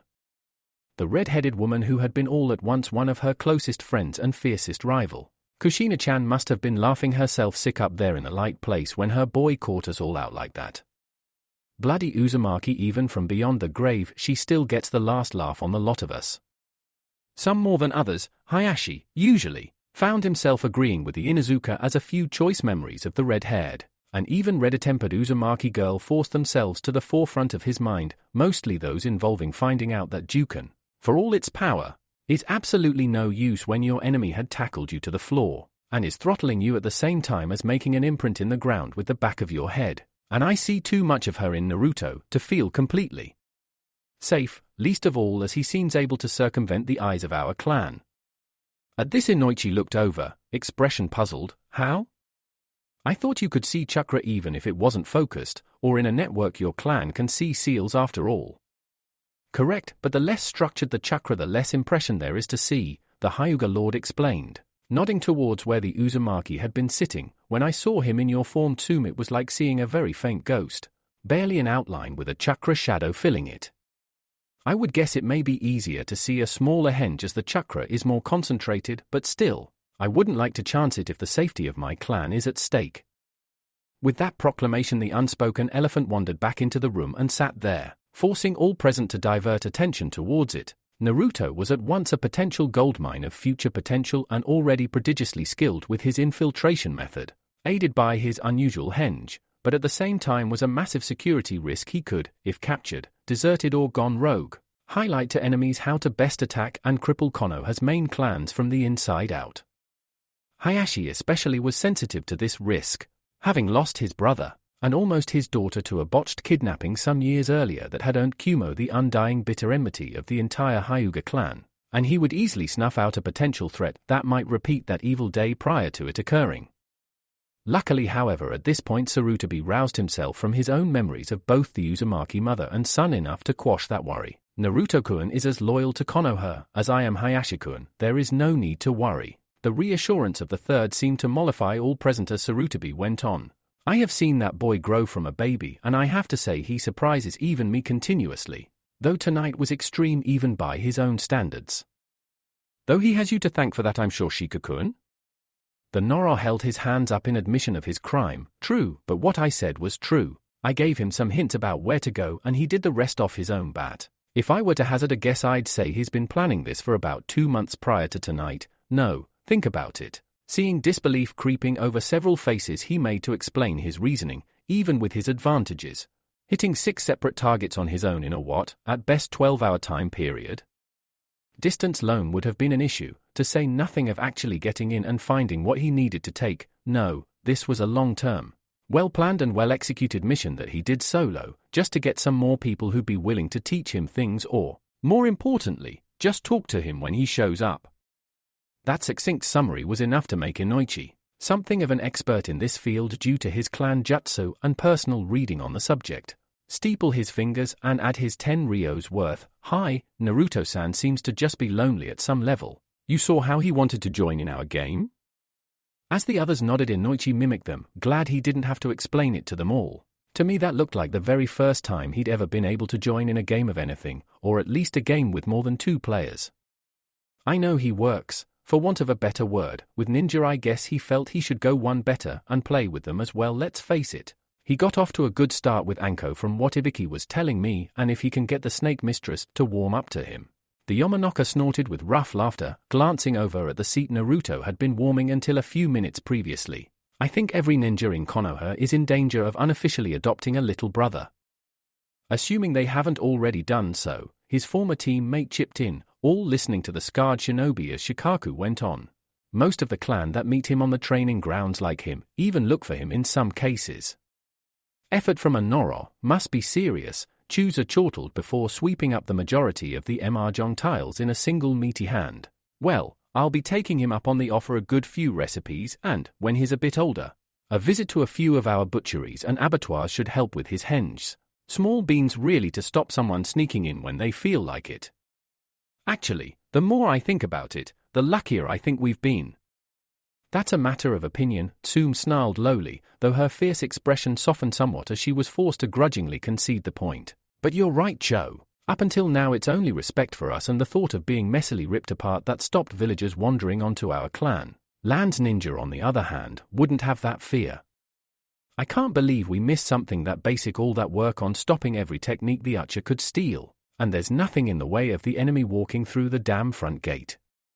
Nothing yet, Tsume-san, though there will be for all of us soon, Shibi corrected her. Already thinking of potential insect breeds that could be used or integrated in the Aburame hives to forestall all intruders. Not just those who had a supply of activated chakra. I am in agreement with Chusa-san. It is illogical to refuse such a generous bargain. At this point Inoichi, who had been silently considering a different matter, felt it time to interject. I don't doubt we'll all take him up on it more or less, but this does raise some other interesting issues as well. Before continuing, the Yamanaka clan head looked to his superior for permission to stray into potentially treasonous territory, such as the nature of Naruto-san's henge, and what other avenues this training of his could eventually lead down. Seeing where this was going, Sarutobi considered putting the moment off until a few years down the line, but dismissed such concerns quickly. Here and now, with only the shinobi and no civilians to distract from business. This was likely to be the best chance the Hokage ever had to explain both his ideas for Naruto's eventual future and, more importantly, the reasons behind them. The nature of the henge is, as you've probably guessed, something to do with Naruto's tenant. The old shinobi began. Feeling older with each word he spoke as he once again cursed Minato for being such a damned hero and condemning his son to life as a Jinchuuriki. Kyuubi are known to be shapeshifters and tricksters. This may be an element of that nature expressing itself through Naruto's character. I can't prove it, of course, but I believe that both this and his somewhat flamboyant nature are at least influenced by the demon he holds, though I'd stake my hat on his temperament being inherited from his mother. I'd throw my apron on such a wager as well, Hokage-sama, as well as Hayashi's Icha, Chusa commented slyly. The twitch of the Hyuga's jaw, a sight well worth seeing in his eyes as the Akimichi took a whip to his solemn friend's pride. Sarutobi smiled at this before beginning again, his voice this time more distant than before as relived every decision he'd ever made concerning the container of the nine-tailed fox. True, though, that spark, his personality and drive to make people see him as himself, a future Hokage, rather than a monster such as the Biju, will become the will of fire that saves him from the fate that befalls so many Jinchuuriki.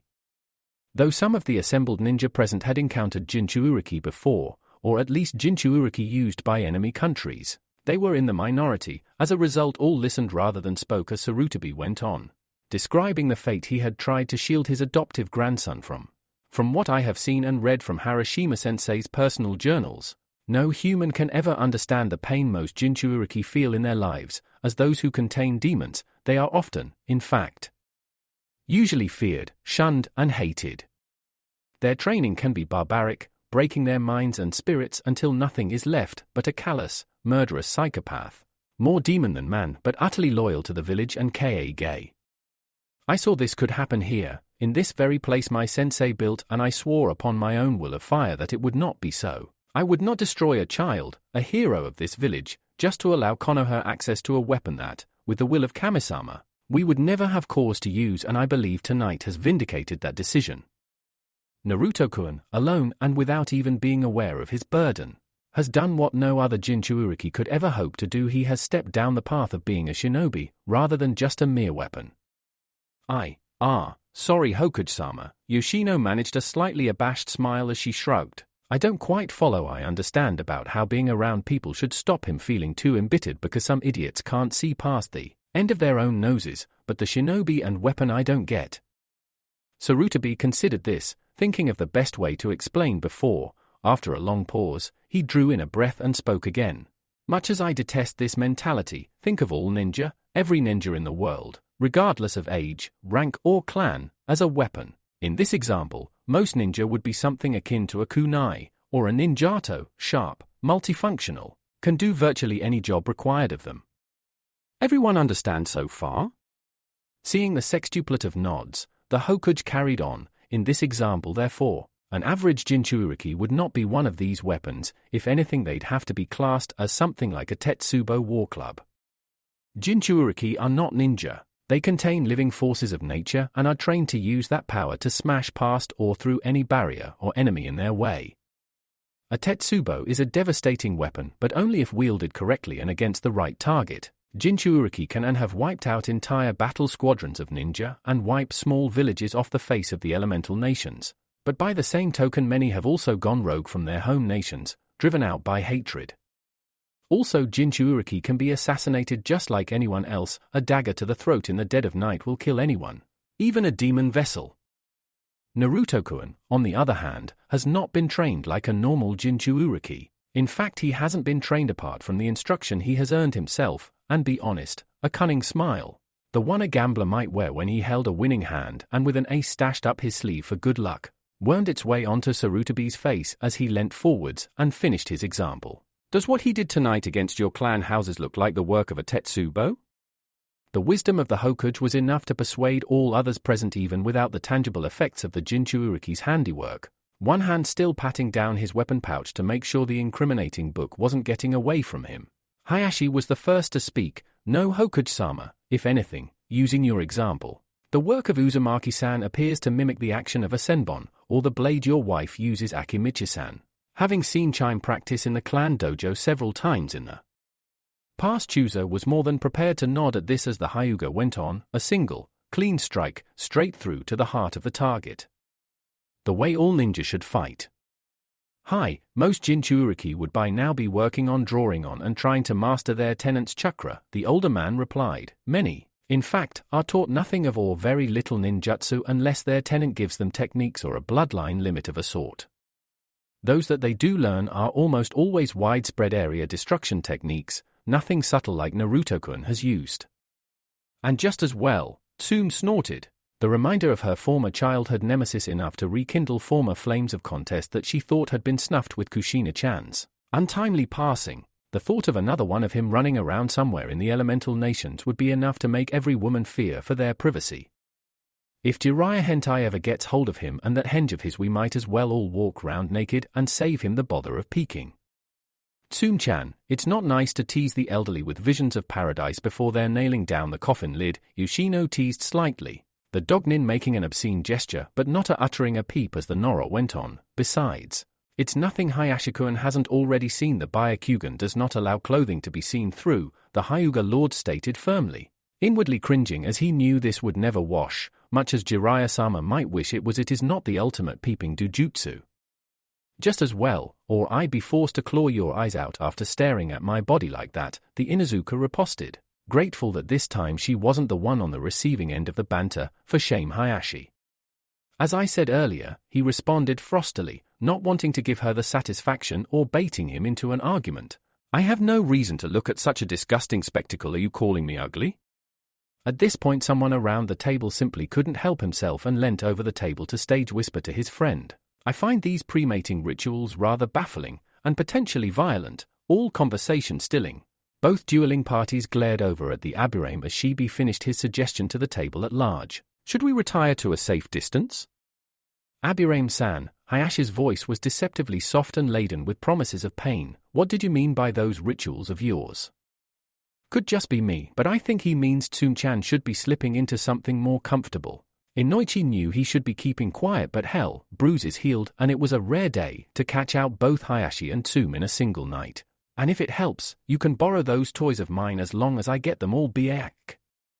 Not even Shikaku could react fast enough as, pushed beyond the limits of tolerance, Tsum roared out a battle cry, pounced on his former teammate, wrapped an arm around his neck in bar choke and started to squeeze.